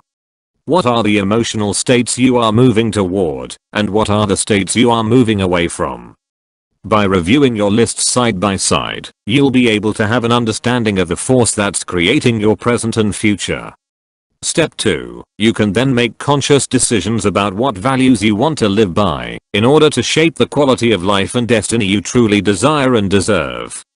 Rules, setting up the game, so you can win. As I write these words, I'm looking out over the deep blue Pacific from my room at what was once the Hyatt Regency Waikoloa Resort on the big island of Hawaii. I've just observed something that won't happen in North America again until 2017, a total eclipse of the sun.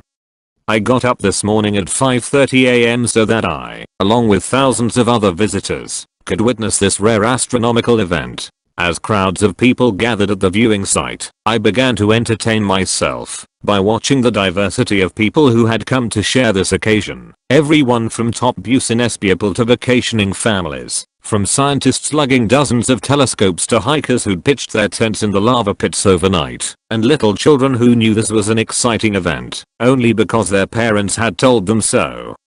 Here were hordes of people who had flown in from all over the world, at a cost of thousands of dollars, just for the chance to see something that would take about 4 minutes. What were we doing here? We wanted to stand in a shadow. We are an interesting species, aren't we? By 6:28 AM, the drama had begun to unfold. There was anxiety in the air, not just the anticipation of seeing the eclipse, but the fear of disappointment. For on this unique morning, the clouds had begun to gather, and the sky was becoming overcast. It was interesting to see how people were dealing with the possibility that their expectations would not be met. What they had come to see was not merely a brief flitting of the moon over the sun, but a 4-minute total eclipse when the shadow of the moon would completely block the sun's rays and envelop us in darkness. They even had a name for it, totality. By 7:10 AM, the clouds had increased and were getting larger by the minute. Suddenly, the sun broke through a hole in the clouds, and for a moment we could all see a partial eclipse. The crowd greeted it with excited applause, but soon the clouds rolled back in, thicker and thicker, completely obscuring our view. Nearing the moment of totality utter darkness, it became obvious that we wouldn't be able to watch the moon overtake the sun. Suddenly, thousands of people began to run over to a big screen television set that one of the many TV crews had erected. There we sat, watching the eclipse on national television, just like everyone else in the world. In those moments I had a chance to observe an unlimited range of human emotion. Each person responded according to their rules, their beliefs about what had to happen in order for them to feel good about this experience. One man behind me started cursing, saying, "I spent $4,000 and traveled all this way just so I could watch this for 4 minutes on television." A woman only a few feet away kept saying, "I can't believe we missed it," while her bright little daughter enthusiastically reminded her, "But, Mom, it's happening right now." Another woman sitting just to my right said, "Isn't this incredible? I feel so lucky to be here." Then a dramatic thing happened. As I observed on TV the last sliver of sunlight disappear behind the moon, in that instant we were engulfed in darkness. It was completely unlike nightfall, when the sky darkens gradually. This was immediate and total darkness. Initially there was a roar through the crowd, but then a hush fell upon us. The birds flew into the trees and became silent. It was a truly amazing moment. Then something hysterical happened. As people sat in the dark, staring at the eclipse on the television screen, some of those who had brought their cameras and were determined to get their outcome began taking pictures of the screen. In a moment, we were flooded with light again, not because of the sun but because of all the flash bulbs. Almost as soon as it had begun, though, totality was over. The most dramatic moment of the whole event for me was the instant that a thin sliver of the sun slipped out from behind the moon, instantly bringing full daylight with it. It occurred to me then that it doesn't take very much light to wipe out the darkness. Within moments of the return of sunlight, a large number of people got up and began to leave. I was puzzled. After all, the eclipse was still happening.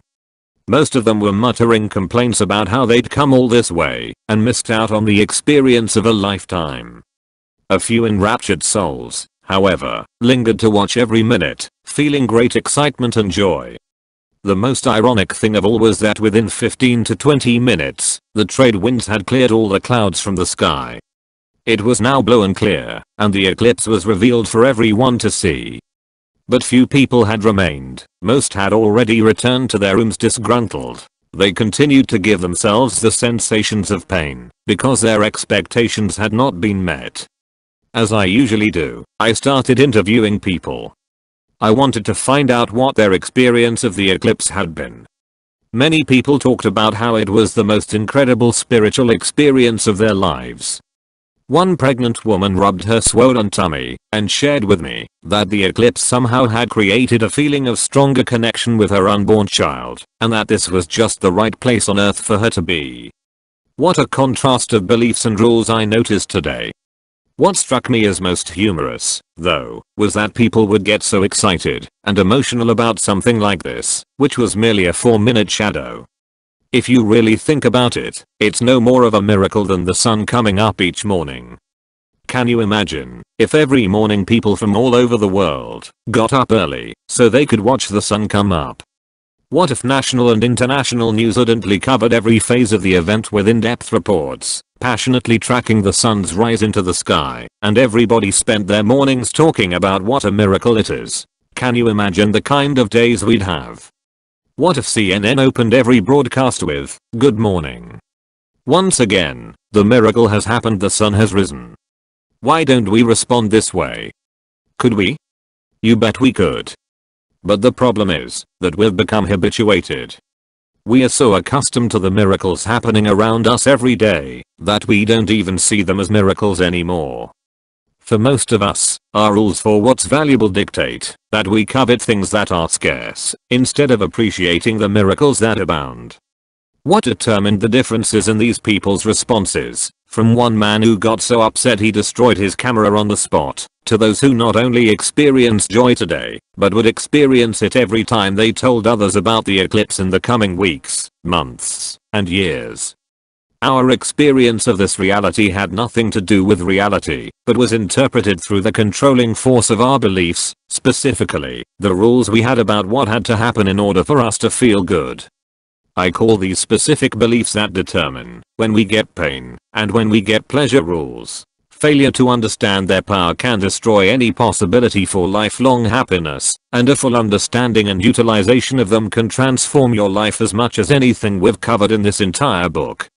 Let me ask you a question before we go any further. What has to happen in order for you to feel good? Do you have to have someone hug you, kiss you, make love to you, tell you how much they respect and appreciate you? Must you make $1 million? Do you have to hit below par golf? Do you have to be acknowledged by your boss? Do you have to achieve all of your goals? Do you have to drive the right car, go to the right parties, be known by the right people? Do you have to be spiritually evolved, or wait until you achieve total enlightenment? Do you have to run 5 miles a day? What really has to happen in order for you to feel good? The truth is that nothing has to happen in order for you to feel good. You don't need an eclipse to feel good. You could feel good right now for absolutely no reason whatsoever. Think about it. If you make $1 million, the $1 million doesn't give you any pleasure. It's your rule that says, when I hit this mark, then I'll give myself permission to feel good. In that moment, when you decide to feel good, you send a message to your brain to change your responses in the muscles of your face, chest, and body, to change your breathing, and to change the biochemistry within your nervous system that causes you to feel the sensations you call pleasure. Who do you think had the worst time the day of the eclipse? Those with the most intense rules about what had to happen before they could feel good. There's no doubt that the scientists and the tourists who saw themselves as scientists probably had the most pain. Many of them had huge agendas they were trying to complete in those 4 minutes before they could feel good about it. Don't misunderstand. There's nothing wrong with being committed to accomplishing and doing everything you can. But years ago, I made a distinction that changed the quality of my life forever. As long as we structure our lives in a way where our happiness is dependent upon something we cannot control, then we will experience pain. Since I wasn't willing to live with the fear that pain could shake me anymore, and I considered myself to be intelligent, I redesigned my rules so that when I feel pain and when I feel pleasure is whenever I feel it's appropriate, based on my capacity to direct my own mind, body, and emotions. I enjoyed the eclipse immensely. I was in Hawaii for other reasons anyway, to conduct my 3-week certification program, so coming here a few days early to watch the eclipse was a bonus. But the real reason I enjoyed it was not that I had low expectations, I was looking forward to it. The key to my happiness could be found in one rule. My rule for the day was that I was going to enjoy this event, no matter what happened. It wasn't that I didn't have expectations, it was that I decided that no matter what happened, I'd find a way to enjoy it. Now, if you adopted and consistently applied this rule to your own life, can you see how that would change virtually everything you experience? When I tell people about this rule, some of them respond, yeah, but you're just lowering your standards. Nothing could be further from the truth. To adopt this rule is to raise your standards. It means you'll hold yourself to a higher standard of enjoying yourself despite the conditions of the moment. It means you've committed to being intelligent enough, flexible enough, and creative enough to direct your focus and evaluations in a way that allows you to experience the true richness of life. Maybe that's the ultimate rule. In the last chapter, you began to design for yourself a hierarchy of values to refine and define the direction of your life. You need to understand that whether or not you feel like you're achieving your values is totally dependent upon your rules, your beliefs about what has to happen for you to feel successful or happy or experiencing love.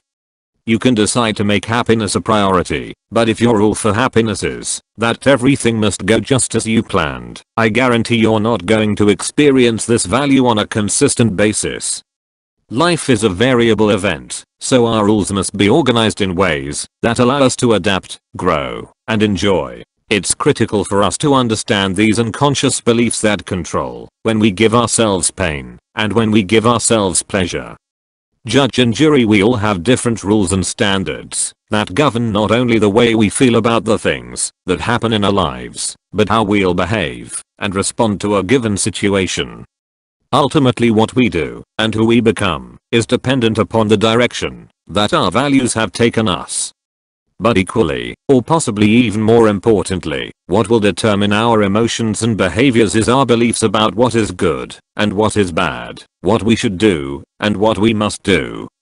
These precise standards and criteria are what I've labeled rules. Rules are the trigger for any pain or pleasure you feel in your nervous system at any moment. It's as if we have a miniature court system set up within our brains. Our personal rules are the ultimate judge and jury. They determine whether or not a certain value is met, whether we'll feel good or bad, whether we'll give ourselves pain or pleasure. If I were to ask you, for example, do you have a great body, how would you respond? It would depend on whether you think you meet a certain set of criteria that you believe constitutes having a great body. Here's another question. Are you a great lover?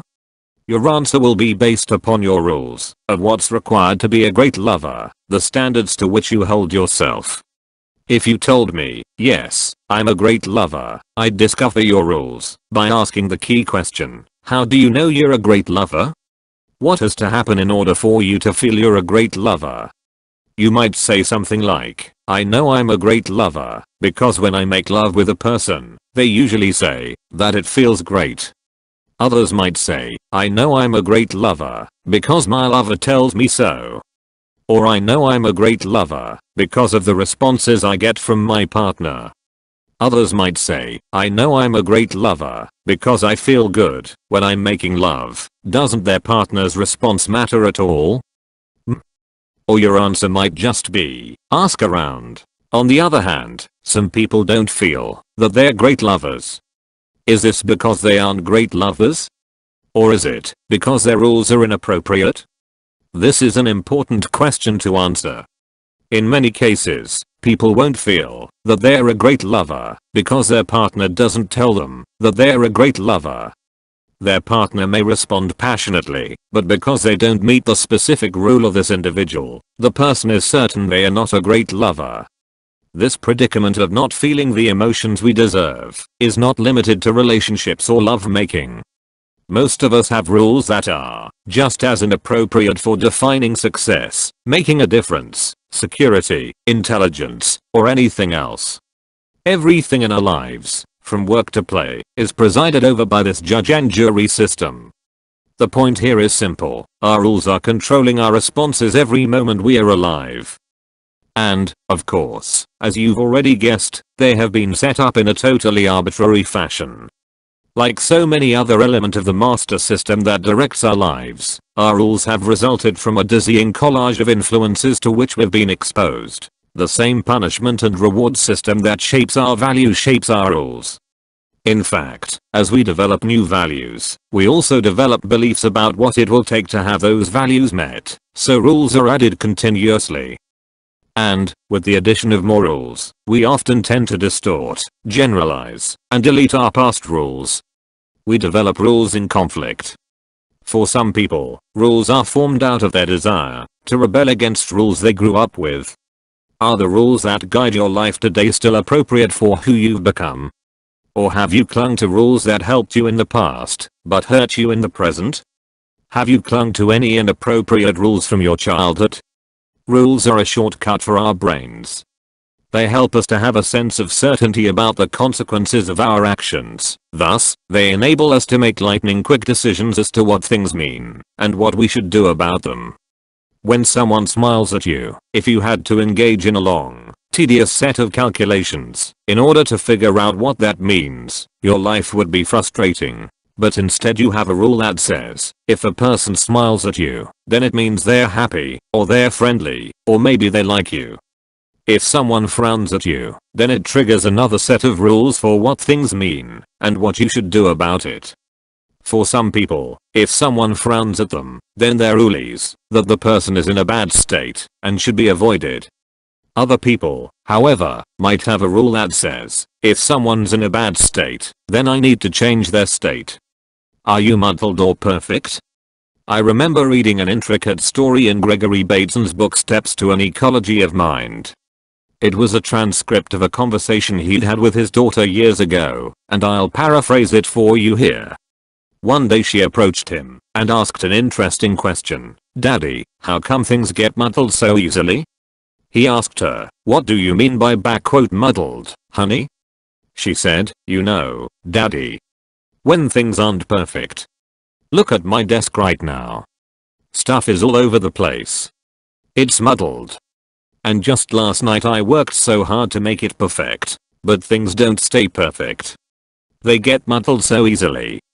Bateson asked his daughter, "Show me what it's like when things are perfect." She responded by moving everything on her shelf into individually assigned positions and said, "There, Daddy, now it's perfect."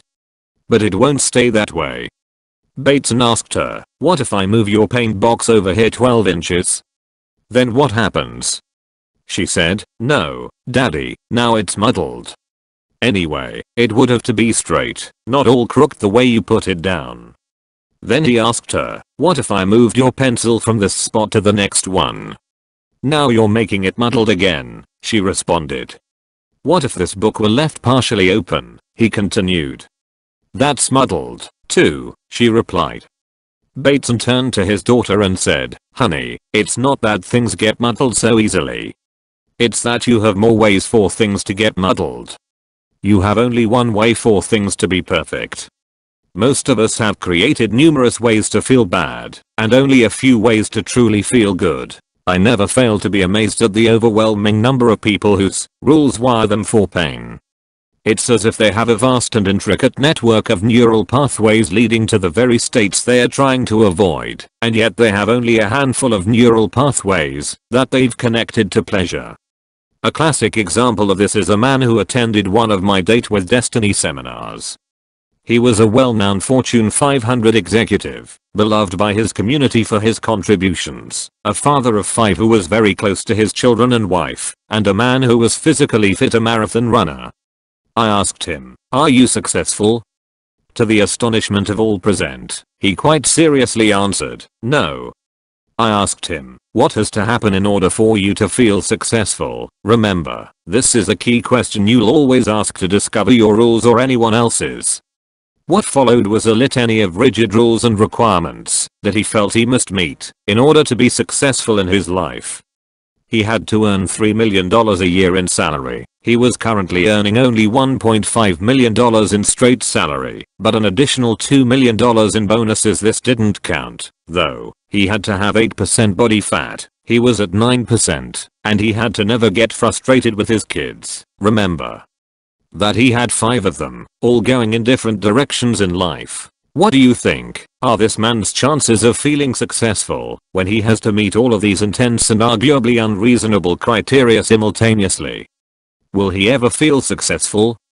By contrast, there was another gentleman who we had all noticed was practically bouncing off the walls because he had so much energy. He seemed to be enjoying the seminar and life to the utmost.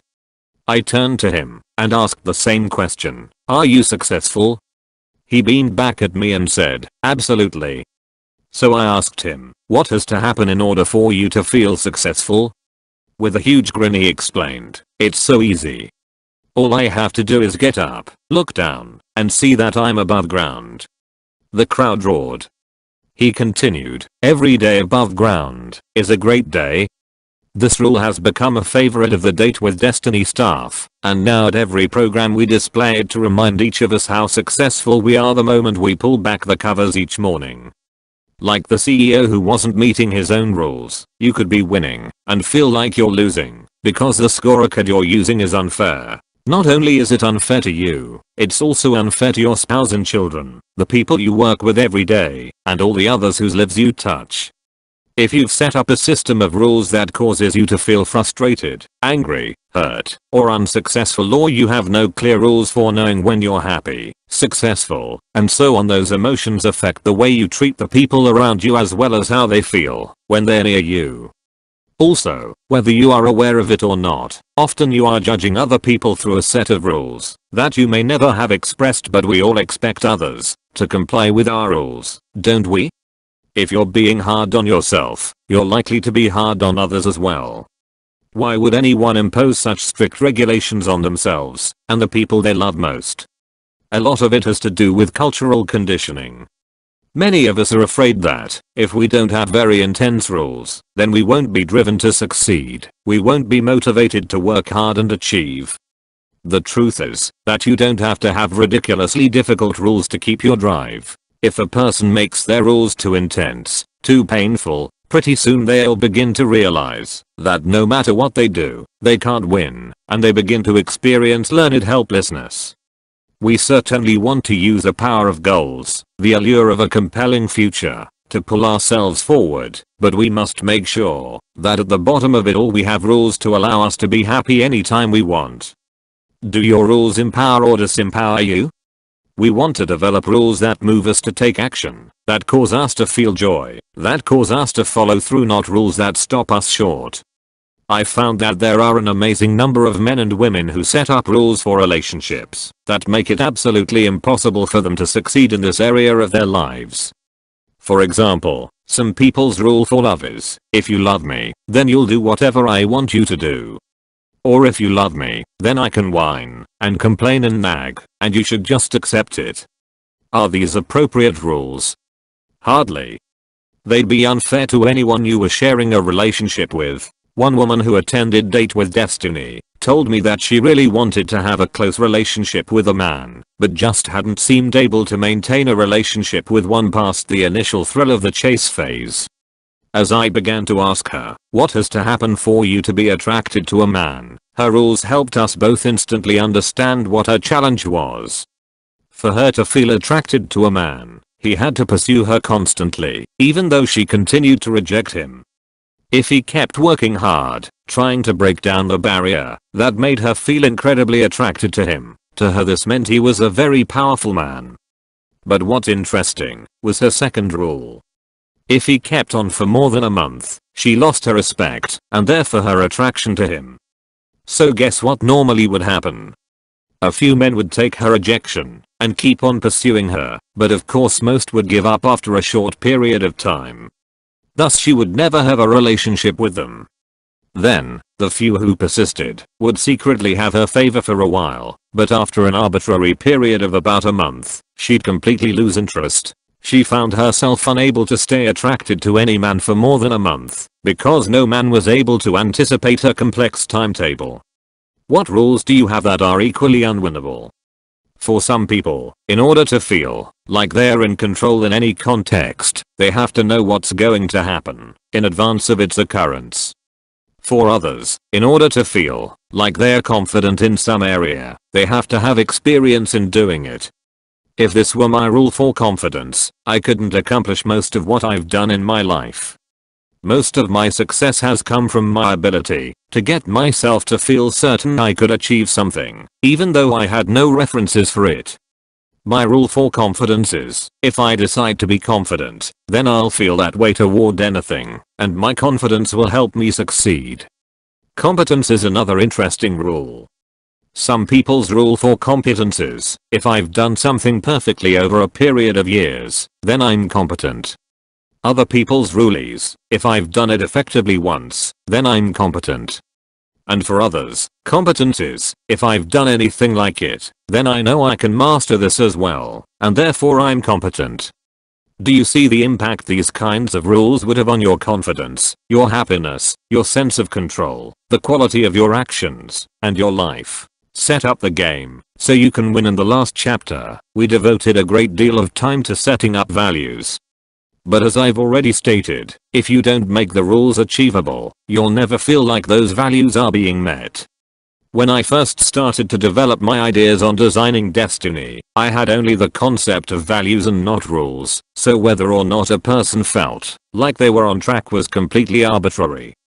The day I discovered rules, I began to understand the source of pain and pleasure in our experience. I understood that rules are the triggering device of human emotion, and began to evaluate how I could use rules more effectively. As I've mentioned before, it quickly became clear to me that the majority of people are wired for pain. Their rules make it very difficult to feel good, and very easy to feel bad. Let me give you a powerful example. Here are the values of a woman we'll call Lori, who attended one of my earliest Date with Destiny seminars: love, health, security, freedom, success, acceptance, excellence, harmony, respect, integrity, honesty, fun. At first glance, these values look wonderful, don't they? You would think that this person is probably loving and healthy and freedom oriented. With a closer look, though, we can already see a few challenges. Laurie's third value is security, and her fourth value is freedom. Do those two sound like they go well together? The reality was that this woman was wired for massive pain. She was frustrated in every sense of the word, and was literally becoming a recluse, hiding out from people. No therapist she'd visited could figure out why. They were all working on her behaviors, her fears, and her emotions, instead of looking at the way her master system of evaluating every event and experience of her life was wired. So I began to elicit her rules for each of her values. What has to happen in order for you to feel? For her to feel love, her answer was, I have to feel like I've earned it. I have to feel like all my beliefs are accepted and approved of by every person I meet. I can't feel like I'm loved unless I'm perfect. I have to be a great mother, a great wife, and so forth. Instantly we began to see the problem. Love was the highest value on her list, the greatest source of pleasure she could possibly feel in her body.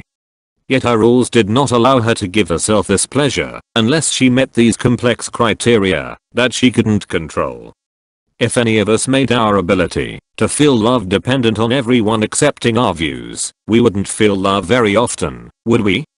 There are just too many people with different ideas and beliefs, and therefore too many ways for us to feel bad. How do we know if a rule empowers or disempowers us? There are three primary criteria.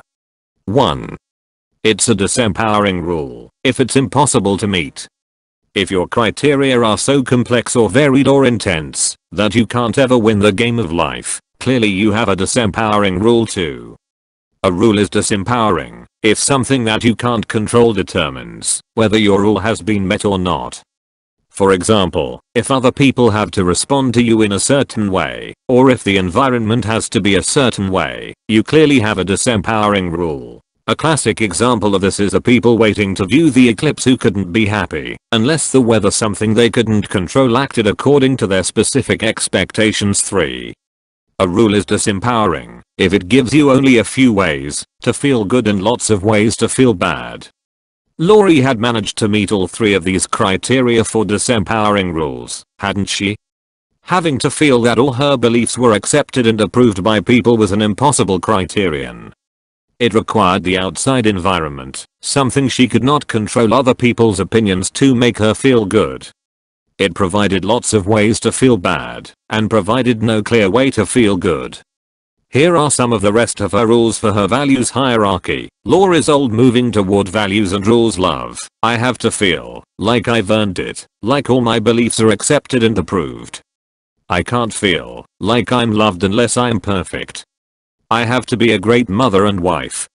Health. I have to feel like my diet is perfect by my strict standards. I have to be completely free of physical pain.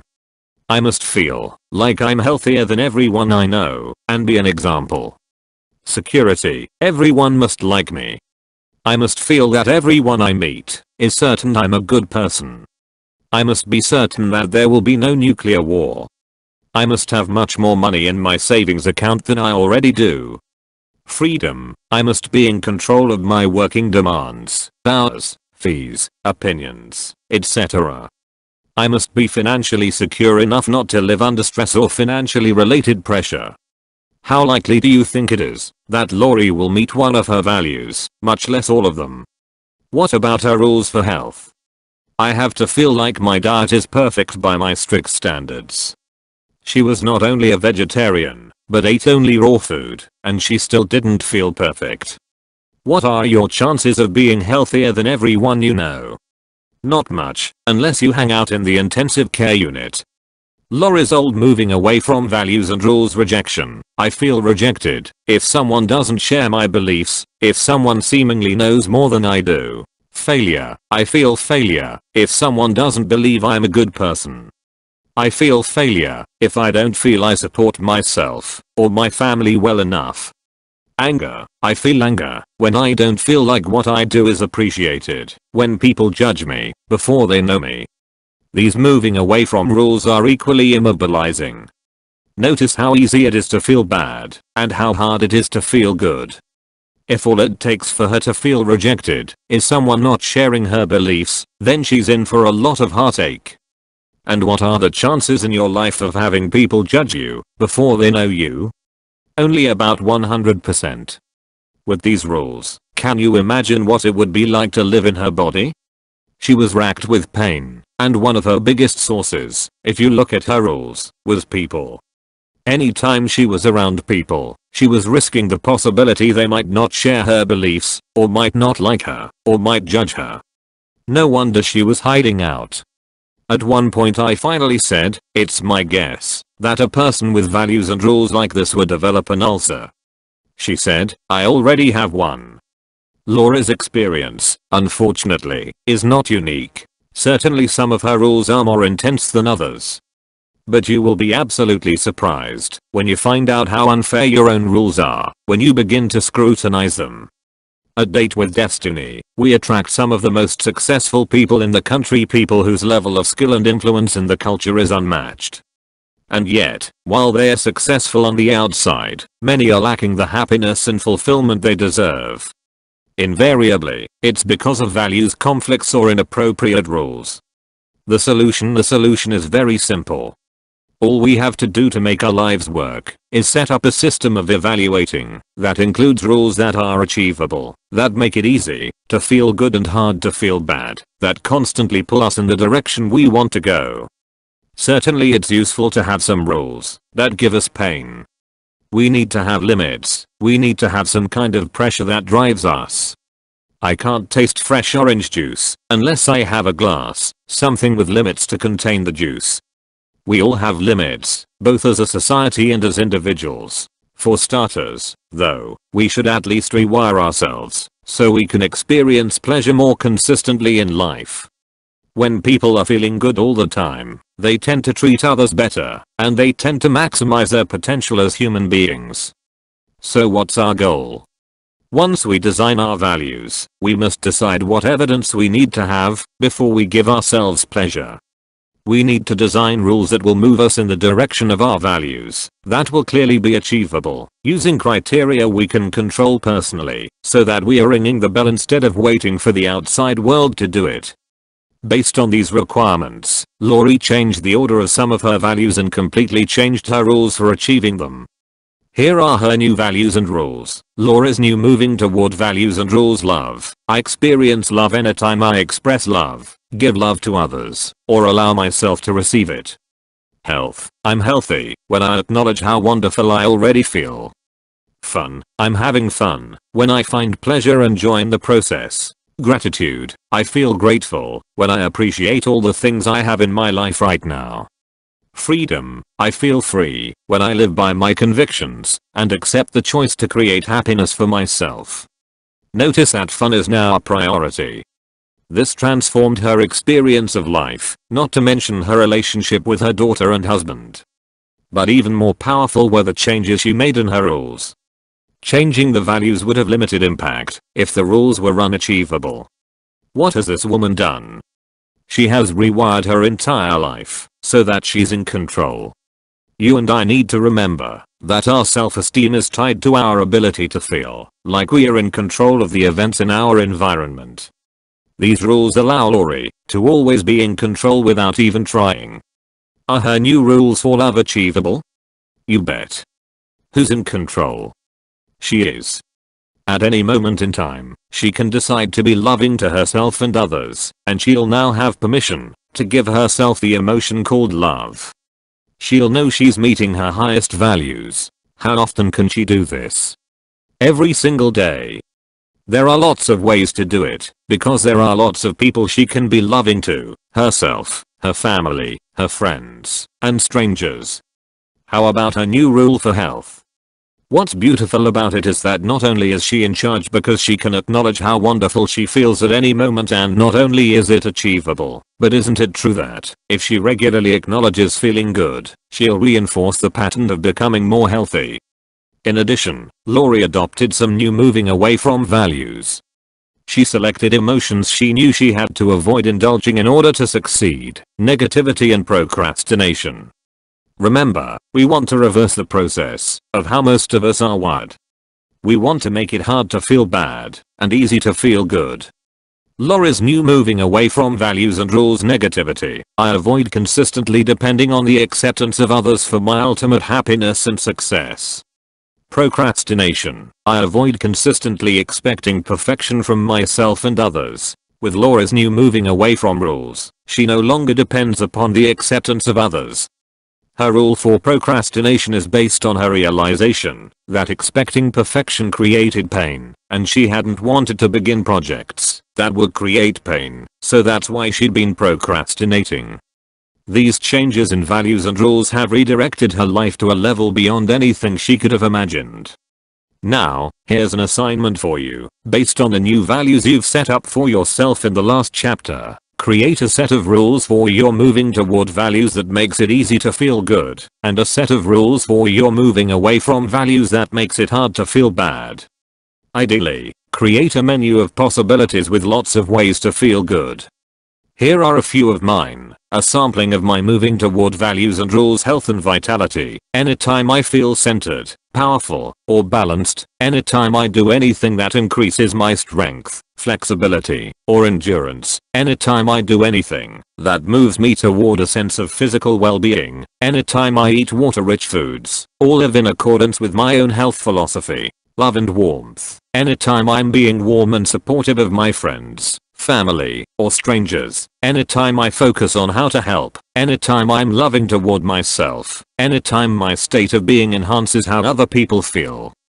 Learning and growing. Anytime I make a new distinction that's useful. Anytime I stretch myself beyond what was comfortable. Anytime I think of a new possibility. Anytime I expand or become more effective. Anytime I apply anything I know in a positive way.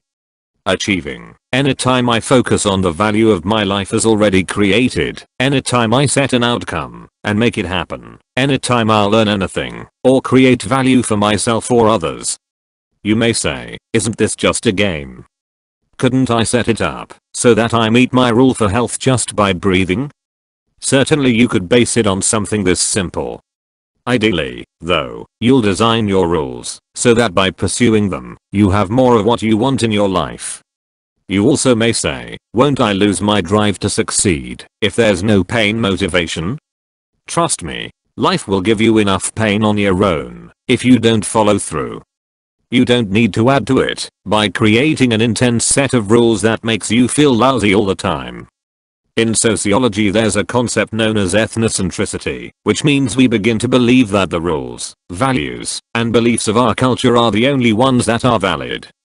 This is an extremely limiting mindset. Every person around you has different rules and values than you do, and those are no better or worse than your own. The key question is not whether rules are right or wrong, but whether they empower or disempower you. In fact, every upset is a rules upset. Think about the last time you were upset with someone. Was it really about them, or was it about something they did, or said, or failed to do, that you thought they ought to? Were you angry with them, or were you angry because they violated one of your rules? At the base of every emotional upset you've ever had with another human being is a rules upset. Somebody did something, or failed to do something, that violated one of your beliefs about what they must or should do. For example, some people's rule for respect is, if you respect me, then you never raise your voice. If a person with whom you're in a relationship suddenly starts to yell, you're not going to feel respected if this is your rule. You're going to be angry because it has been violated. But your partner's rule may be, if I'm respectful, then I'm truthful about all my feelings and all my emotions, good, bad, and indifferent, and I express them with all my intensity in the moment. Can you imagine the conflict these two people can have? Some people's rule for handling upset is, if you care about me, then you leave me alone and let me deal with it my own way. Other people's rule is, if somebody's upset, and you care about them, you immediately intervene to try to help. This creates a tremendous conflict. Both people are trying to accomplish the same thing, which is to respect and care about each other, but their rules dictate different behaviors, and their rules of interpretation will make their actions seem adversarial rather than supportive. So if you ever feel angry or upset with someone, remember, it's your rules that are upsetting you, not their behavior. This will help you to stop blaming them.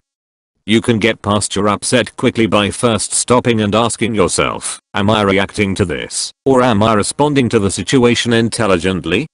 Then, communicate with that person right up front, and say something like, I'm sorry I responded the way I did.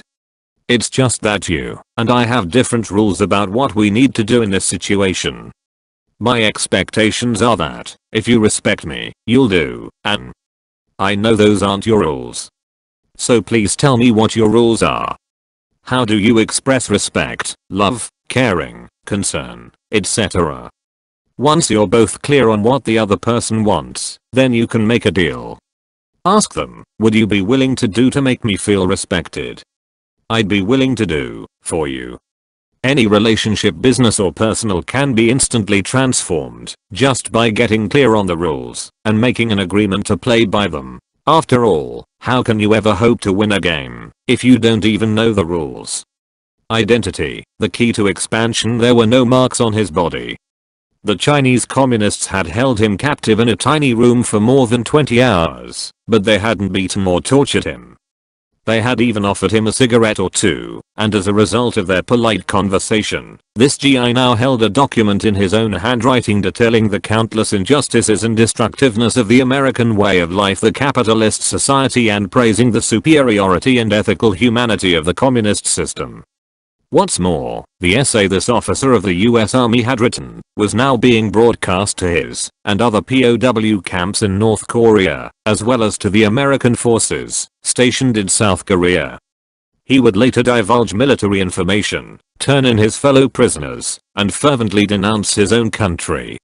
What caused this man to completely reverse his worldview and dismantle the beliefs that had been instilled in him over a lifetime? What caused him to abandon the core values he'd previously held and become a collaborator with the enemy? What single change would make such a radical shift in the thoughts, emotions, and actions of an individual? The answer lies in understanding that he was directed down a path that caused him to literally shift his identity. He was now simply acting in accordance with his new image of himself. Throughout this book you've explored with me the impact of beliefs, one of the foundational elements in the master system that directs all of our evaluations. Beliefs guide us to conclusions, and therefore they teach us how to feel and what to do. However, there are different levels of beliefs that have different levels of impact on the quality of our lives. Some are very specific. For example, the beliefs you have about a particular friend will determine how you think and feel about his behavior, and the meaning that you'll link to anything that he does. If you know that he is loving, then even if he appears to be angry at the moment, you will not question his ultimate intent. This belief will guide all of your interactions with this person. But this will not necessarily affect the way you deal with a stranger. These beliefs impact you in only one specific area of your life, your interactions with this friend. Some beliefs, however, have an expanded influence on your life. I call these global beliefs. These are the beliefs that have much further reaching consequences. For example, the beliefs you have about people in general will affect not just the way you deal with your friend, but with everyone you meet. These beliefs will powerfully impact your career, your level of trust, your marriage, and so forth. The global beliefs you have about the concepts of scarcity and abundance, for example, will determine your stress level and your generosity of time, money, energy, and spirit. If you believe we live in a world with scarce resources where there's only so much money, so much time, so much love, then you'll constantly live in fear that you won't have enough. This stress will affect the way you think of your neighbors, your co-workers, your financial capabilities, and opportunities in general. More powerful than any of these, though, is the core belief that is the ultimate filter to all of our perceptions. This belief directly controls the consistency of your life's decisions. These are the beliefs you have about your identity. What we can or cannot do, what we consider possible or impossible, is rarely a function of our true capability. It is more likely a function of our beliefs about who we are. In fact, if you've ever found yourself unable to even consider doing something, where your response to someone is, I could never do that, or I'm just not that kind of person, then you've run up against the barriers of a limited identity. This isn't always bad, of course. Not perceiving yourself as a murderer is a very important distinction. Not perceiving yourself as someone who would take advantage of others is probably very useful. It's important to realize that we define ourselves not only by who we are, but by who we are not. What exactly is identity?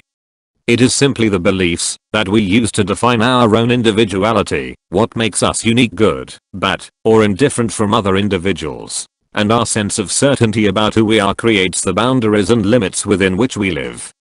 Your capability is constant, but how much of it you use depends upon the identity you have for yourself. For example, if you feel certain that you are an outgoing, outrageous person, you'll tap the resources of behavior that match your identity. Whether you see yourself as a wimp or a wild man, a winner or a wallflower, will instantly shape which capabilities you access. You may have read the book Pygmalion in the Classroom, which details a dramatic change in students' performance when they become convinced that they are gifted. Time and again, researchers have shown that students' capabilities are powerfully impacted by the identities they develop for themselves as the result of teachers' belief in their level of intelligence. In one study, a group of teachers were told that certain students in their classes were truly gifted, and to make sure that they challenged them to continue to expand. As can be expected, these children became the top achievers in their class. What makes this study significant is that these students had not actually demonstrated high levels of intelligence and, in fact, some had previously been labeled poor students. Yet it was their sense of certainty that they were superior, which had been instilled by a teacher's false belief, that triggered their success. The impact of this principle is not limited to students. The kind of person other people perceive you to be controls their responses to you. Often this has nothing to do with your true character. For example, if a person sees you as a crook, even if you're an honest person and do good things, this person will search for the sinister motive behind your acts. What's worse is that, after making a positive change, we often allow others in our environment, who have not changed their image of us, to anchor our own emotions and beliefs back into our old behaviors and identities. We all need to remember that we have tremendous power to influence the identities of those we care about most. This is the power that Marva Collins commands when she influences her students to believe that they are the masters of their destinies, that they are as talented as any human being who has walked on Earth. We all will act consistently with our views of who we truly are, whether that view is accurate or not. The reason is that one of the strongest forces in the human organism is the need for consistency. Throughout our lives, we've been socialized to link massive pain to inconsistency and pleasure to being consistent. Think about it. What labels do we attach to people who say one thing and then do another, who claim to be one way and then behave another? We call them hypocritical, fickle, unstable, unreliable, wishy-washy, scatterbrained, flaky, untrustworthy. Would you like to have these labels attached to you? Would you even like to think of yourself in this way? The answer is obvious, a resounding no.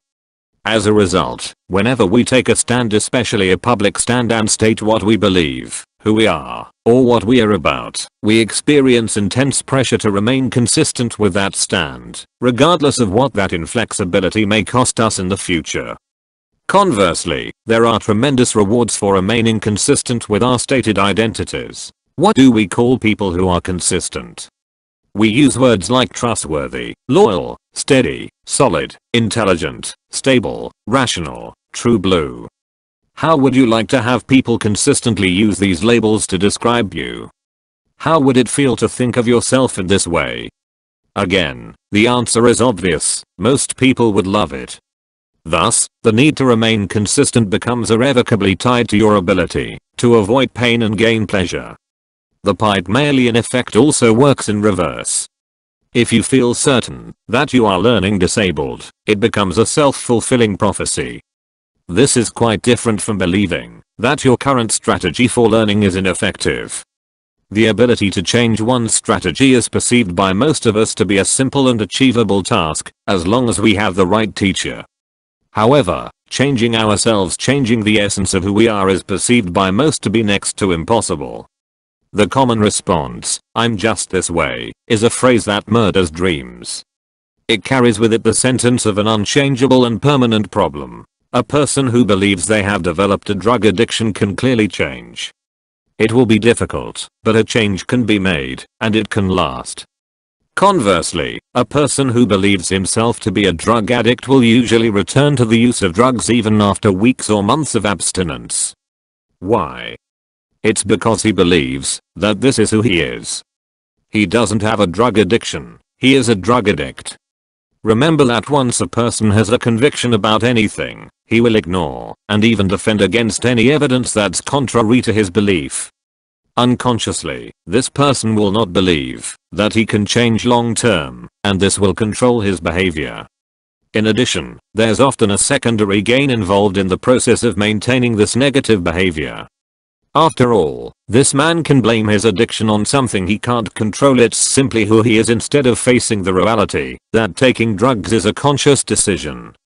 This will be augmented by the need within the human nervous system for consistency, and he will return to this destructive pattern again and again. Surrendering his identity would be even more painful than the clearly destructive effects of the drugs themselves. Why? Because we all have a need for a sense of certainty. Most people have tremendous fear of the unknown. Uncertainty implies the potential of having pain strike us, and we'd rather deal with the pain we already know about than deal with the pain of the unknown. Thus, living in an ever-changing world, one in which we are constantly surrounded by the flux of new relationships, redefined job roles, changing environments, and a steady stream of new information, the one thing that we all count on to be constant is a sense of identity. If we begin to question who we are, then there is no foundation for all of the understandings upon which we've built our lives. If you don't know who you are, then how can you decide what to do? How can you formulate values, adopt beliefs, or establish rules? How can you judge whether something is good, bad, or indifferent? The biggest challenge for someone who perceives his identity as a drug addict is, what does he change his identity to? To a recovering drug addict? This doesn't change his identity, it merely describes the state he's in currently. Drug-free doesn't do it either, because most see it as a temporary state and it still focuses on drugs as one of the ways of defining oneself. When this person develops the conviction that he is absolutely clean, that he's now a Christian, Muslim, Jew, or Buddhist, or now that he's a leader or anything else other than a drug addict, that's when his behavior changes.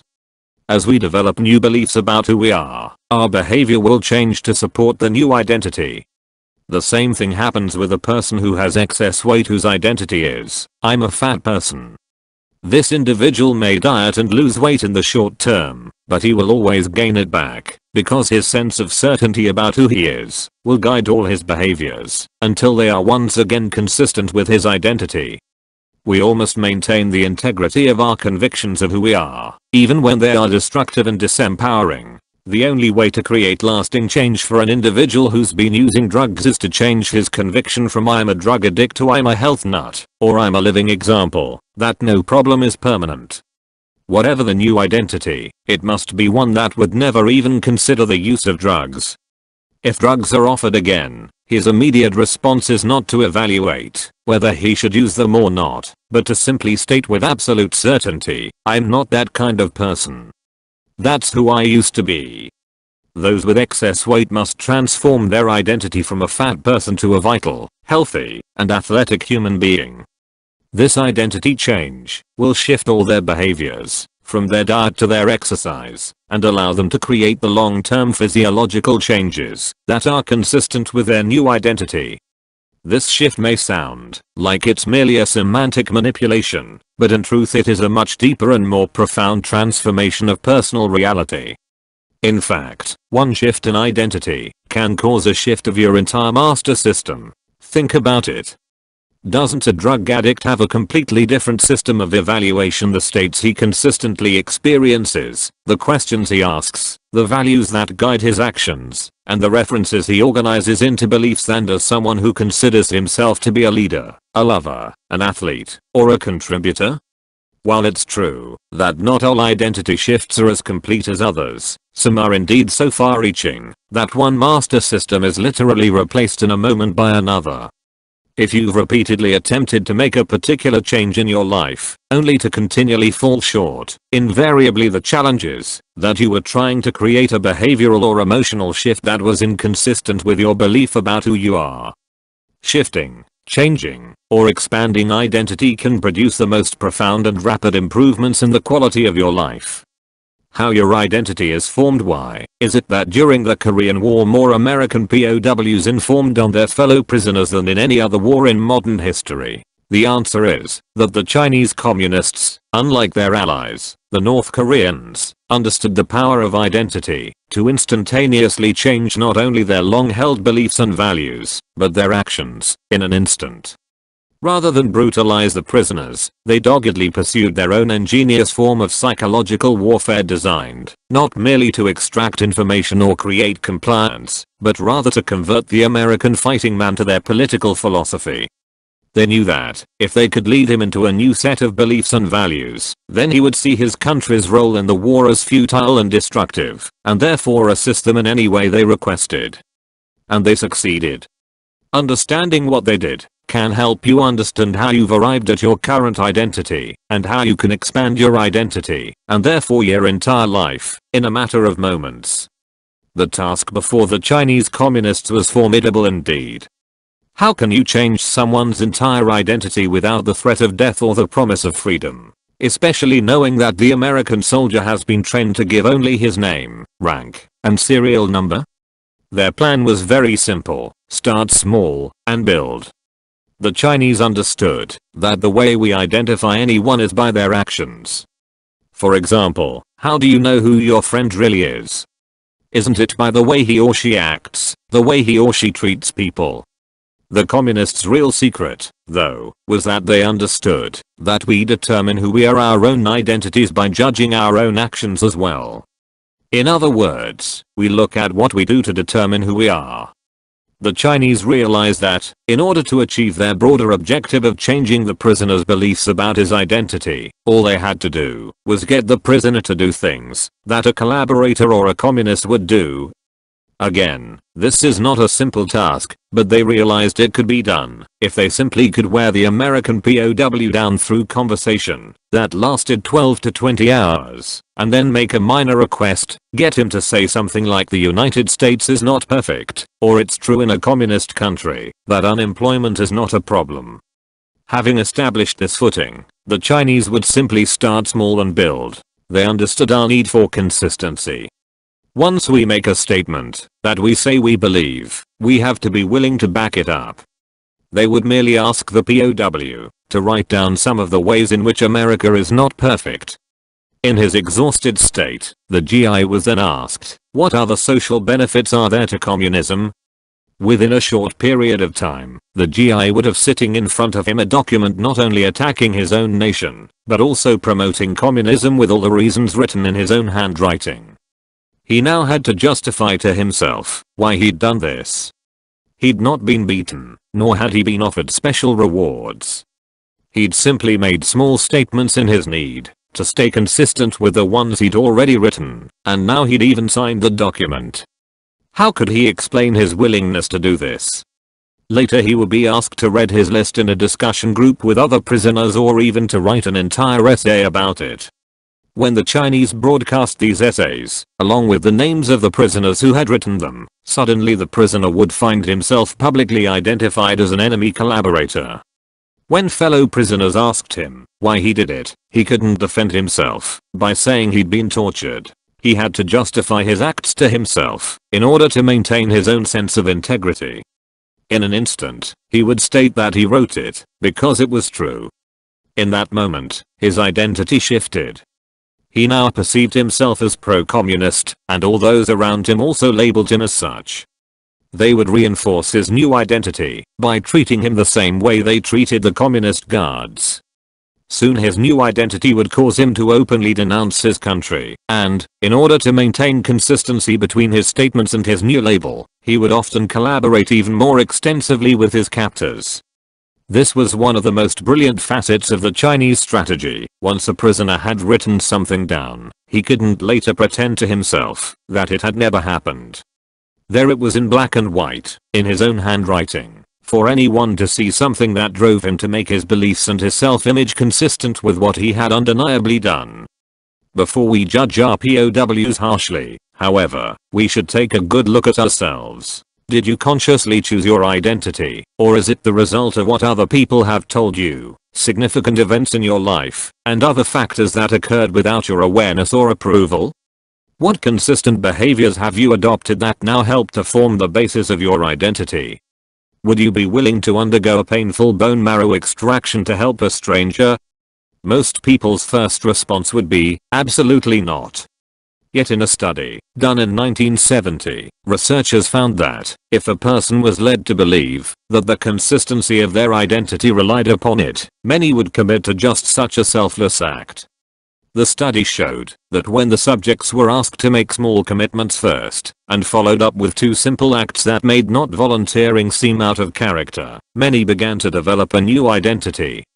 They began to see themselves as donors, as a person who unconditionally commits to help those in need through personal sacrifice. Once this occurred, when the request for the bone marrow was made, these people felt compelled by the force of their new identity to follow through regardless of the time, money, or physical pain involved. Their view of themselves as donors became a reflection of who they were. There is no more potent leverage in shaping human behavior than identity. You might ask, isn't my identity limited by my experience? No, it's limited by your interpretation of your experience. Your identity is nothing but the decisions you've made about who you are, what you've decided to fuse yourself with. You become the labels you've given yourself. The way you define your identity defines your life. The ultimate pain seeds of an identity crisis. People who act inconsistently with who they believe they are set the stage for the societal cliché of an identity crisis. When the crisis hits, they are immediately disoriented, questioning their previous convictions. Their whole world is turned upside down, and they experience an intense fear of pain. This is what happens to so many people having a midlife crisis.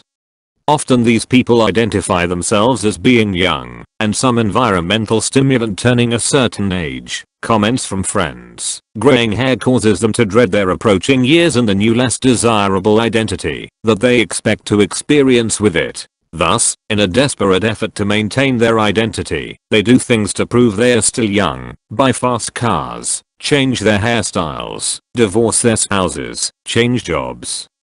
If these people had a solid grasp of their true identities, would they experience this crisis at all? I suspect not. Having an identity that is specifically linked to your age or how you look would definitely set you up for pain, because these things will change. If we have a broader sense of who we are, our identity never becomes threatened. Even businesses can have identity crises. Years ago, photocopying giant Xerox Corporation underwent an interesting shift in its image. When personal computing emerged as the wave of the future, Xerox wanted to use their technological power to enter this exciting new market. They put their research and development staff on it, and, after spending approximately $2 billion, they came up with a number of innovative advances, including the precursor to what we now know as a mouse. Why, then, isn't Xerox in the competitive computer race, running neck and neck with Apple and IBM? One reason surely is that in the beginning, its identity didn't really allow for the company to head in this direction. Even its graphic identity, which used to rely on ads with a roly-poly monk, confined its capacity to be identified as the epitome of cutting-edge computing technology. While the monk symbolized the exacting nature of manuscript copying, he was hardly appropriate for this new venture into high technology, where speed was one of the most highly valued criteria. On the consumer side, the identity Xerox had established as the world's leading copier company did not instill a high confidence in the company's efforts to market computers. Compound this with a graphic identity that had little to do with how to process information rapidly, and you begin to see where some of Xerox's problems originated. Marketing and graphic design experts alike will tell you that corporate image is a huge filter through which consumers process buying information. They must know who you are, what you stand for, and when they are investing large sums of money, they usually want to buy from a company that exemplifies their product. As Xerox grappled with incorporating this facet of computerization into its existing identity, other companies zoomed to the forefront, overtaking the marketplace. At this point, Xerox decided that, rather than try to change its identity, it would utilize it. It would computerize its photocopiers and concentrate its R&D dollars on improving what it already knew how to do best. That's when Xerox began the process of transformation, by producing new Xerox images, airing commercials featuring fast-paced imagery of plotters, hardware, software, communication networks, and completing the visual message with the words, Xerox, the document company. This expanded identity must be conditioned within the culture for Xerox to expand its market, and it is using every opportunity to do so. It doesn't take a crisis for most of us to understand that we can change our behavior, but the prospect of changing our identity seems threatening or impossible to most. Breaking away from our core beliefs about who we are gives us the most intense pain, and some people would even go so far as to kill themselves to preserve those beliefs. This was dramatically illustrated in Victor Hugo's masterpiece Les Miserables. When the hero Jean Valjean is released from his prison work crew, he is frustrated and alone. Although in the many years he spent in the custody of the French police he has never accepted his label of criminal, he'd merely stolen a loaf of bread to feed his starving family and was sentenced to many years of hard labor. Once released, he discovers that he can't get an honest day's work. He is scorned and rebuffed because of his status as an ex-convict. Finally, in a state of helplessness, he begins to accept the identity that his societal label has imposed. He now is a criminal and begins to act as such. In fact, when a kind priest takes him in, feeds him, and gives him shelter for the night, he fulfills his criminal identity by stealing his benefactor's humble silver setting.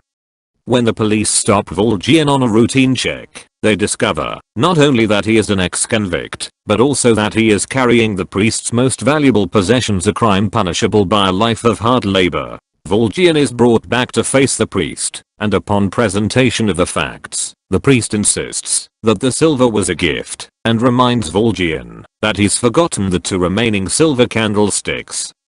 To Valjean's further surprise, the priest subsequently makes his generous falsehood a truth, and sends him away with the silver to start a new life. Valjean has to deal with the priest's actions. Why would he believe in him? Why didn't he send him away in chains? The priest told him that he was his brother, that Valjean no longer belonged to evil, that he was an honest man and a child of God. This massive pattern changes Valjean's identity. He tears up his prison papers, moves to another city, and assumes a new identity. As he does, all of his behaviors change. He becomes a leader and helps those in his community. However, a policeman, Monsieur Javert, makes it his life's crusade to find Valjean and bring him to justice.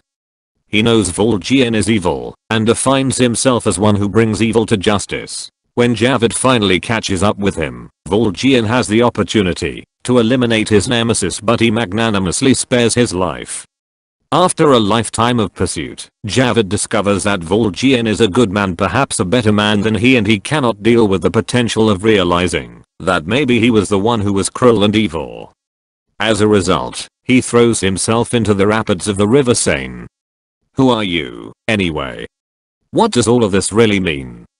This can all seem very esoteric, unless we start to actually define ourselves. So take a moment to identify who you are. Who are you? There are so many ways in which we define ourselves. We may describe ourselves as our emotions. I'm a lover, I'm peaceful, I'm intense. Our professions, I'm an attorney, I'm a doctor, I'm a priest. Our titles, I'm executive vice president. Our incomes, I'm a millionaire. Our roles, I'm a mother, I'm the eldest of 5 girls. Our behaviors, I'm a gambler. Our possessions, I'm a BMW owner. Our metaphors, I'm king of the hill, I'm the low man on the totem pole. Our feedback, I'm worthless, I'm special. Our spiritual beliefs, I'm Jewish. Our looks, I'm beautiful, I'm ugly, I'm old. Our accomplishments, I'm the 1960 Spring Valley. Hi homecoming queen. Our past, I'm a failure, and even what we're not, I'm not a quitter. The identity that our friends and peers have tends to affect us as well. Take a good look at your friends. Who you believe they are is often a reflection of who you believe you are. If your friends are very loving and sensitive, there's a great chance that you see yourself in a similar vein. The time frame you use to define your identity is very powerful as well. Do you look to your past, your present, or the future to define who you truly are? Years ago my present and past weren't terribly exciting, so I consciously fused my identity with the vision I had of who I knew I would become. I didn't have to wait, I began to live as this man now. It's very important, when you are answering this question, to be in the right state. You need to feel relaxed, safe, and curious. If you're just powering through this book, scanning and reading rapidly, or if you have many distractions, you're not going to get the answers you need. Take a nice, deep breath in, relax the breath out. Let your mind be curious, not fearful, not concerned, not looking for perfection, or for anything in particular. Just ask yourself, who am I? Write down the answer, and then ask it again. Each time you ask it, write down whatever surfaces, and keep probing deeper and deeper. Continue to ask, until you find the description of yourself that you have the strongest conviction about. How do you define yourself? What is the essence of who you are? What metaphors do you use to describe yourself? What roles do you play? Often, if you don't create this safe and curious state, all of the fears and hesitations about identity will keep giving you inadequate answers. In fact, often if you just ask this question up front of somebody, blurting out, "Who are you?" without putting them in the right state, you'll get one of two responses. 1. A blank stare. This type of question throws many people into a tailspin because they have never been called upon to seriously ponder what their answer is to. A surface level answer. This is a first attempt evasion technique. This response can be defined as the Popey principle, where a person will simply insist, "I'm what I am, and that's all that I am." Often, what I find is that when you ask someone a question, especially an emotional one, they won't answer you until they've answered two questions of their own. First they ask themselves, "Can I answer this question?" If a person's not sure who he is, often he'll say, "I don't know," or give you the first surface answer. Sometimes people are afraid to ask the question for fear of realizing that they lack clarity in this critical area of their lives. And the second question they ask themselves before answering is, "What's in it for me? If I answer this question, how will this benefit me personally?" Let me offer you the answer to these two questions. First, you do know who you are. Yes, you can come up with the answer if you take a moment to brainstorm a bit right now. But you've got to trust yourself to let whatever answers come out of you just flow, and write them down. Second, the benefit to knowing who you are is the ability to instantaneously shape all of your behaviors. Challenge, who am I? The power that shapes your life. If you take the time to get in the right state, you'll come up with a thoughtful answer. I hope this is the kind of answer you're searching for right now. So take a moment right now to answer a question pondered by philosophers through the ages, from Socrates to Sartre.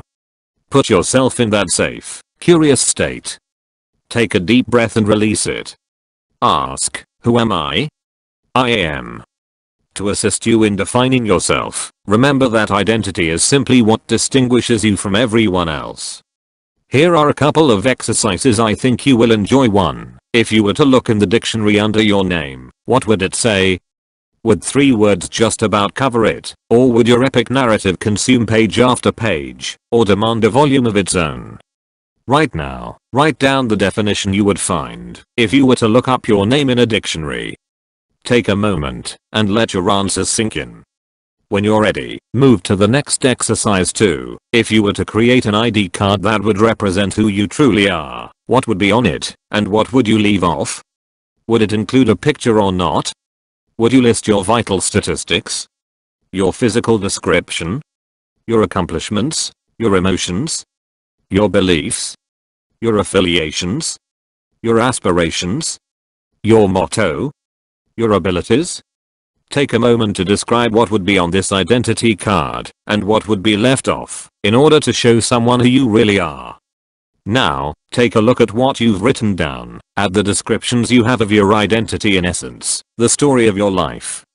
How do you feel about it? I hope you're taking a moment right now to really appreciate who you are, to feel the deep emotion that comes with recognition. If you're noticing that your identity creates pain, know that whatever you call your identity is simply what you've decided to identify with, and that in a moment you could change it all. You have the power within you right now. In fact, after looking at how identities evolve, you'll have an opportunity to expand your identity, and therefore your entire life. Want one-on-one guidance with a certified Tony Robbins life coach? Click here to learn more today. Your first session is absolutely free. The 7 days to shape your life, part 3, emotional destiny exercise, the only true success your outcome. Take control of your consistent emotions and begin to consciously and deliberately reshape your daily experience of life. There is no true success without emotional success, yet, of the more than 3,000 emotions that we have words to describe, the average person experiences only about a dozen different ones in the course of an average week. We must remember that this does not reflect our emotional capacity, but rather the limitations of our present patterns of focus and physiology. Throughout this book, we've continually studied the mastery of emotion, and you've developed a broad spectrum of tools to powerfully and rapidly change any emotion you desire. You now realize that changing how you feel is the motivation behind virtually all of your behaviors. Thus, it's time that you develop a proactive plan for dealing with the negative emotional patterns that you habitually experience. It's equally important to give yourself the gift of expanding the amount and quality of time that you spend in positive emotional states. The arsenal of skills you have for changing your emotional states includes physiology focus questions, submodalities, transformational vocabulary, metaphors, neuroassociative conditioning, beliefs, compelling future values, rules, references, identity. The purpose of today's exercise is simply to make you aware of your present emotional patterns and get you to utilize as many of the above listed skills as necessary to guarantee that you shape your own emotional destiny daily. Today's assignment: 1. Write down all the emotions that you experience in an average week. 2. List the events or situations you use to trigger these emotions. 3. Come up with an antidote for each negative emotion and employ one of the appropriate tools for responding to the action signal. Do you need to change the words you use to describe this experience? Do you need to change what you believe about this emotional state? Do you need to ask yourself a new question? Be sure to consistently focus on solutions instead of problems. Commit throughout this day to replacing the old, limiting emotion with a new, empowering emotion, and condition this new pattern until it's consistent.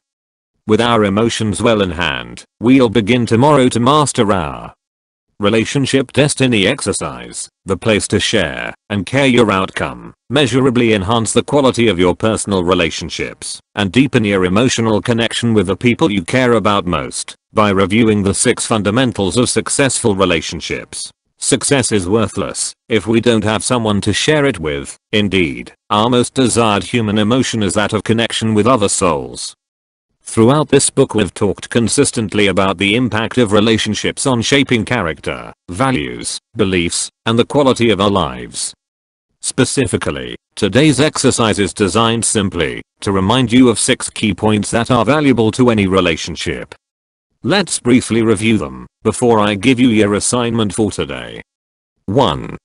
If you don't know the values and rules of the people with whom you share a relationship, you should prepare for pain. People can love each other, but if for whatever reason they consistently break the rules of someone they care about, there are going to be upsets and stress in this relationship. Remember, every upset you've ever had with another human being has been a rules upset, and when people become intimately involved, it's inevitable that some of their rules will clash. By knowing a person's rules, you can head off these challenges in advance. 2.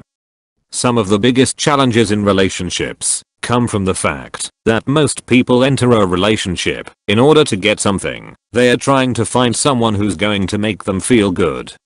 In reality, the only way a relationship will last is if you see your relationship as a place that you go to give and not a place that you go to take. 3. Like anything else in life, in order for a relationship to be nurtured, there are certain things to look for and to look out for. There are certain warning signals within your relationship that can flag you that you need to tackle a problem immediately before it gets out of hand. In her book, How to Make Love All the Time, my friend Dr. Barbara DeAngelis identifies 4 pernicious phases that can kill a relationship. By identifying them, we can immediately intervene and eliminate problems before they balloon into destructive patterns that threaten the relationship itself.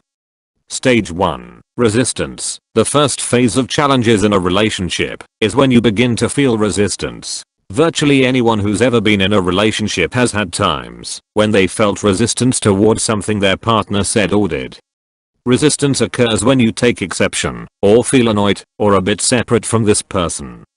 Maybe at a party they tell a joke that bothers you, and you wish they hadn't. The challenge, of course, is that most people don't communicate when they're feeling a sense of resistance, and as a result, this emotion continues to grow until it becomes. Stage 2. Resentment. If resistance is not handled, it grows into resentment. Now you're not just annoyed, you're angry with your partner. You begin to separate yourself from them and erect an emotional barrier. Resentment destroys the emotion of intimacy, and this is a destructive pattern within a relationship that, if unchecked, will only gain speed. If it is not transformed or communicated, it turns into Stage 3. Rejection. This is the point when you have so much resentment built up that you find yourself looking for ways to make your partner wrong, to verbally or non-verbally attack them. In this phase, you begin to see everything they do as irritating or annoying. It's here that not only emotional separation occurs, but also physical separation as well. If rejection is allowed to continue, to lessen our pain, we move to Stage 4. Repression. When you are tired of coping with the anger that comes with the rejection phase, you try to reduce your pain by creating emotional numbness. You avoid feeling any pain, but you also avoid passion and excitement. This is the most dangerous phase of a relationship, because this is the point at which lovers become roommates. No one else knows the couple has any problems, because they never fight, but there's no relationship left. What's the key to preventing these 4 R's? The answer is simple. Communicate clearly up front. Make sure your rules are known and can be met. To avoid blowing things out of proportion, use transformational vocabulary. Talk in terms of preferences, instead of saying, "I can't stand it." When you do that, say, "I'd prefer it if you did this instead." Develop pattern interrupts to prevent the type of argument where you can't even remember what it's about anymore, only that you've got to win. 4. Make your relationships one of the highest priorities in your life, otherwise they will take a backseat to any or all of the other things that are more urgent that happen during your day. Gradually, the level of emotional intensity and passion will drift away. We don't want to lose the power of our relationships simply because we got caught up in the law of familiarity, or we let neglect habituate us to the intense excitement and passion we have for a person. 5. Focus each day on making it better, rather than focusing on what might happen if it ended. We must remember that whatever we focus on we'll experience. If we constantly focus on our fear of a relationship being over, we'll begin to do things unconsciously to sabotage it, so that we can extract ourselves before we get too entwined, and true pain results. A corollary to this principle is that, if you want your relationship to last, never, ever threaten the relationship itself. In other words, don't ever say, "If you do that, then I'm leaving." Just making this statement alone creates the possibility. It also induces a destabilizing fear in both partners. Every couple that I've ever interviewed with a lasting relationship has made it their rule, no matter how angry or hurt they felt, never to question whether or not the relationship would last, and never to threaten to leave it. Just remember the racing school metaphor of the skid car and the wall. You want to focus on where you want to go in a relationship, not on what you fear. 6. Each day, reassociate to what you love about this person you're in a relationship with. Reinforce your feelings of connection, and renew your feelings of intimacy and attraction by consistently asking the question, how did I get so lucky to have you in my life? Become fully associated to the privilege of sharing your life with this person. Feel the pleasure intensely, and continuously anchor it into your nervous system. Engage in a never-ending quest to find new ways to surprise each other. If you don't, habituation will set in, and you will take each other for granted. So find and create those special moments that can make your relationship a role model, one that's legendary. Today's assignment. 1. Take the time today to talk with your significant other and find out what's most important to each of you in your relationship. What are your highest values in a relationship together, and what has to happen for you to feel like those values are being fulfilled? 2. Decide that it's more important for you to be in love than to be right. If you should ever find yourself in the position of insisting that you're right, break your own pattern. Stop immediately and come back to the discussion later, when you're in a better state, to resolve your conflicts. 3. Develop a pattern interrupt that you both agree to use when things become most heated. In this way, no matter how mad you are, for at least a moment you can smile and let go of the upset. To make it easier for both of you, use the most bizarre or humorous pattern interrupt you can devise. Make it a private joke that can serve as your personal anchor for when you feel resistance. Communicate it with softness, such as, I know it's only my idiosyncrasy, but when you do that, it makes me a tad peevish. 5. Plan regular date nights together, preferably once a week, or at the minimum, 2 times a month. Take turns surprising your partner and dreaming up the most romantic and fun things to do. 6. Make sure you get a good wet kiss every day. These are your only assignments for today. Act upon them and enjoy them. I can promise you, the rewards are immeasurable. To make sure that we commit to constant and never-ending improvement, on a daily basis, let's develop an enjoyable plan in your master your time and life, exercise your outcome, learn how to use time to your advantage, rather than allowing it to rule your levels of satisfaction and stress. If you've ever felt stress, and who hasn't, chances are excellent that it's because you felt you just didn't have enough time to do what you wanted to at the level of quality to which you were committed. You could be feeling this frustration, for example, because you're focusing exclusively on the demands of the moment, present requests, present challenges, and present events. In this stressed and overloaded state, your effectiveness is rapidly diminished. The solution is simple. Take control of the time frame you're focusing upon. If the present is stressful, and then become more resourceful in dealing with your challenges by focusing on the future and the successful completion or resolution of the tasks before you. This new focus will instantly change your state and give you the very resources you need to turn things around in the present. Stress is so often the result of feeling stuck in a particular time frame. One example of this is when a person keeps thinking of their future in disempowering ways. You can help this person or yourself by getting them to refocus on what they can control in the present. Or some people, when they are called upon to take on a challenge, begin to focus exclusively on their past poor performance. As they remain in the past, their stress increases.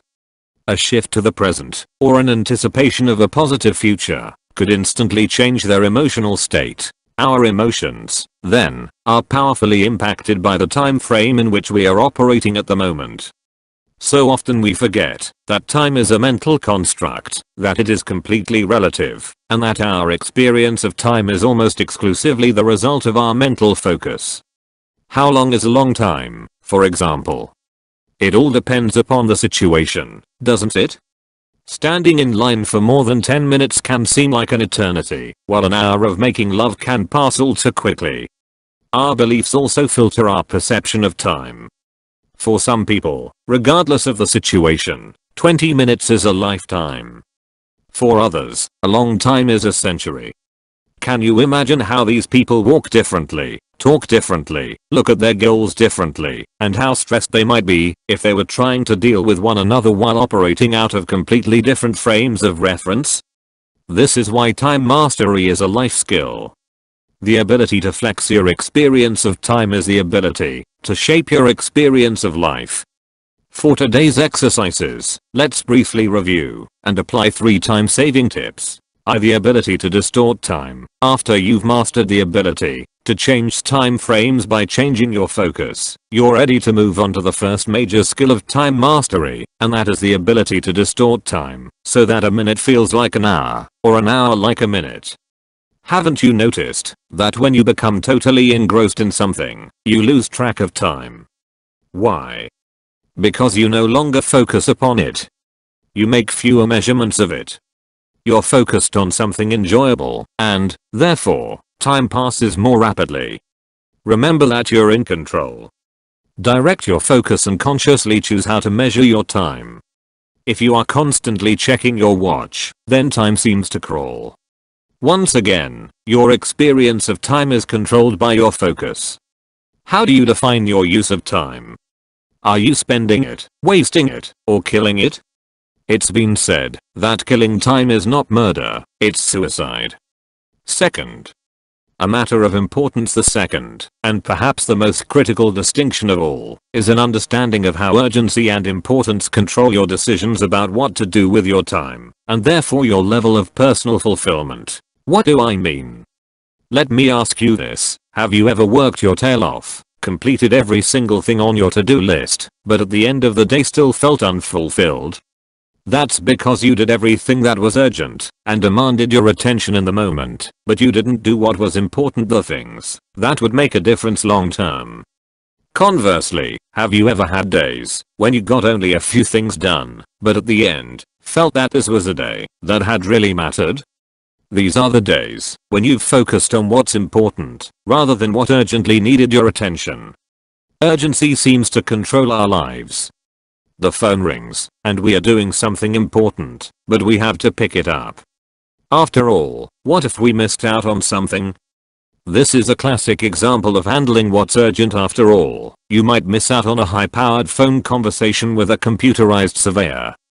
On the other hand, we buy a book that we know can make a difference in our lives, yet put off reading it time and again, because we just can't squeeze it in between opening the mail, filling the gas tank, and watching the news on TV. The only way to truly master your time is to organize your schedule each day, to spend the majority of it doing things that are important rather than urgent.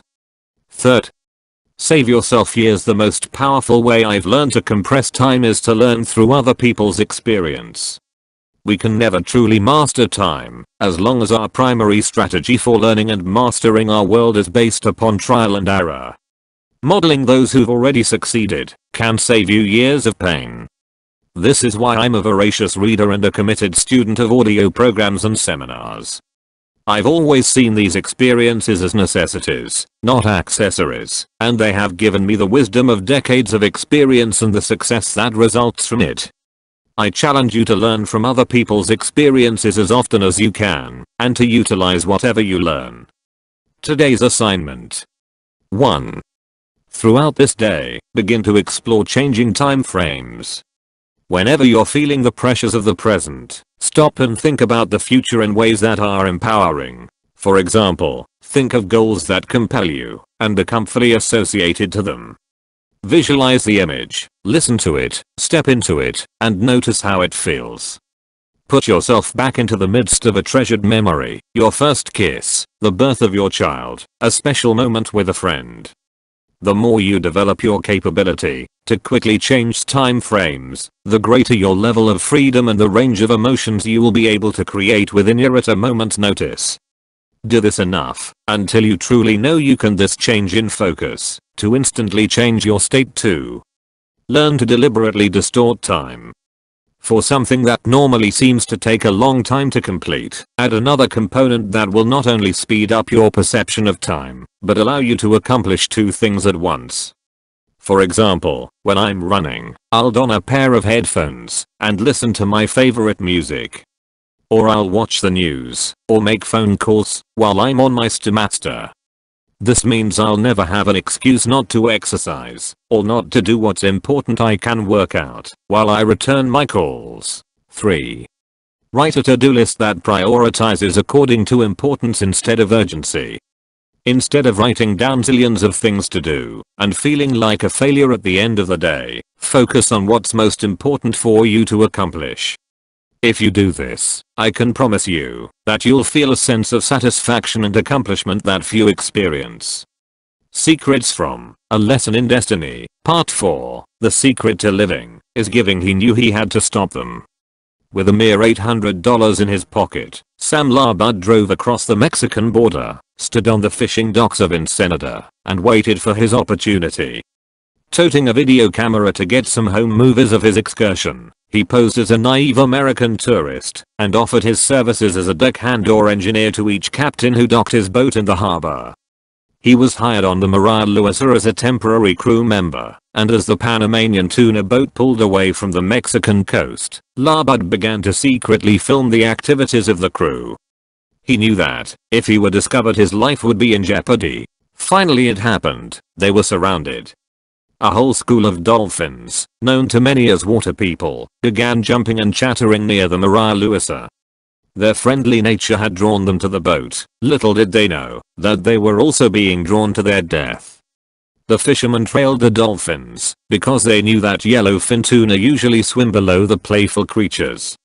With cold-blooded calculation, they lay their nets in the path of the dolphins, not noticing or even caring what happened to them.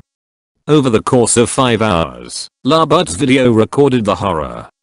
One after another, dolphins became entangled in the nets, unable to free themselves and come to the surface for the oxygen they needed to stay alive. At one point the captain bellowed, "How many in the net?" As Labud swung to capture the slaughter on video, he heard a crew member yell, "About 50. The captain ordered the crew to haul in their catch. Numerous dolphins lay strangled and lifeless on the slippery deck as the crew separated them from the tuna and discarded their sleek grey bodies. Eventually, the corpses of these magnificent animals were tossed overboard as casually as sacks of garbage. Labud's footage gave clear-cut evidence of what others had claimed for years, that hundreds of dolphins were regularly being killed in a single day's fishing expedition. In the previous 10 years alone, an estimated 6 million dolphins had been killed. Edited down to an 11-minute format, Labud's video stunned viewers with the heart-wrenching reality of what we were doing to these intelligent and affectionate beings with whom we share our planet. One by one, outraged consumers across the nation stopped buying tuna, launching a boycott that only gained speed as media attention became more pointed. Just 4 years after Labud first captured the tragedy on film, in 1991 the world's largest tuna canner, Starkist, announced that it would no longer pack tuna caught in purse seine nets. Chicken of the Sea and Bumblebee Foods followed suit, issuing similar statements just hours later. Labud's day on the Maria Luisa has served as a catalyst for major reform in the American tuna industry, saving countless dolphin lives and undoubtedly helping to restore some balance to the marine ecosystem. So many people feel powerless and insignificant when it comes to social issues and world events, thinking that even if they did everything right in their own personal lives, their welfare would still be at the mercy of the actions of others. They feel beset by the proliferation of gang warfare and violent crime, perplexed by massive government deficits, massive unemployment, saddened by homelessness and illiteracy, and overwhelmed by global warming and the relentless extinction of the other species that live on this planet. Such people fall into the mindset of thinking, even if I get my own life and the lives of my family in order, what good will it do? Some nut in a position of power could accidentally push the button and blow us all up anyway. This kind of belief system fosters the feeling of being out of control and impotent to create change at any significant level, and naturally leads to the learned helplessness typified by the phrase, "Why even try?" Nothing could be more crippling to a person's ability to take action than learned helplessness. It is the primary obstacle that prevents us from changing our lives or taking action to help other people change theirs. If you've come this far in the book, you know without a doubt my central message. You have the power right now to control how you think, how you feel, and what you do. Perhaps for the first time you are empowered to take control of the master system that has unconsciously guided you until this point. With the strategies and distinctions you've gained from reading and doing the exercises in this book, you have awakened to the conviction that you are truly the master of your fate, the director of your destiny. Together we've discovered the giant power that shapes destiny decision and that our decisions about what to focus on, what things mean, and what to do are the decisions that will determine the quality of our present and future. Now it's time to address the power of joint decisions to shape the destiny of our community, our country, and our world. What will determine the quality of life for generations to come will be the collective decisions we make today about how to deal with such current challenges as widespread drug abuse, the imbalance of trade, ineffective public education, and the shortcomings of our prison system. By fixating on everything that's not working, we limit our focus to effects, and we neglect the causes of these problems. We fail to recognize that it is the small decisions you and I make every day that create our destinies. Remember that all decisions are followed by consequences. If we make our decisions unconsciously, that is, let other people or other factors in our environment do the thinking for us and act without at least anticipating the potential effects, then we may be unwittingly perpetuating the problems we dread most. By trying to avoid pain in the short term, we often end up making decisions that create pain in the long term, and when we arrive further down the river we tell ourselves that the problems are permanent and unchangeable, that they come with the territory. Probably the most pervasive false belief most of us harbor is the fallacy that only some superhuman act would have the power to turn our problems around. Nothing could be further from the truth. Life is cumulative. Whatever results we are experiencing in our lives are the accumulation of a host of small decisions we've made as individuals, as a family, as a community, as a society, and as a species. The success or failure of our lives is usually not the result of one cataclysmic event or earth-shaking decision, although sometimes it may look that way. Rather, success or failure is determined by the decisions we make and the actions we take every day. By the same token, then, it is the daily decisions and actions of each one of us, taking responsibility on an individual level, that will truly make the difference in such matters as whether we are able to take care of our disadvantaged, and whether we can learn to live in harmony with our environment. In order to bring about massive and far-reaching changes, both in our individual and joint destinies, it is necessary to commit ourselves to constant and never-ending improvement, to the discipline of canny. Only in that way can we truly make a difference that will last in the long term. Challenge, contribution. Once you've mastered the element of this book, your ability to deal with your own challenges becomes a minor focus. What used to be difficult becomes easy. At this point, you'll find yourself redirecting your energies from concentrating primarily on yourself to improving what's happening in your family, your community, and possibly the world around you. The only way to do so with a lasting sense of fulfillment is through unselfish contribution, because the secret to living is giving. So don't look for heroes, be one. Here are some of the ways you can help. A small amount of time can make a big difference. Consider the possibility of committing a few hours a week or a few hours a month in one of the following areas within your community: programs for the mentally and physically disabled, voter registration, energy conservation, park maintenance, Big Brother/Big Sister programs, emergency aid, volunteering at a local soup kitchen. Another exciting opportunity for you to contribute is to work with me through the Tony Robbins Foundation. We are a non-profit organization formed to create a coalition of caring professionals who have committed to consistently reach and assist people who are often forgotten by society. We are aggressively working to make a difference in the quality of life for children, the homeless, the hungry, the prison population, and the elderly. If you'd like to join forces with us, consider joining our volunteer program, which has a variety of opportunities to choose from, including youth leadership, fundraising, and the Basket Brigade. Throughout the year, our Basket Brigade's volunteers deliver food, clothing, and hope to those who need it most, all based on a simple notion that one small act of generosity can transform the lives of many.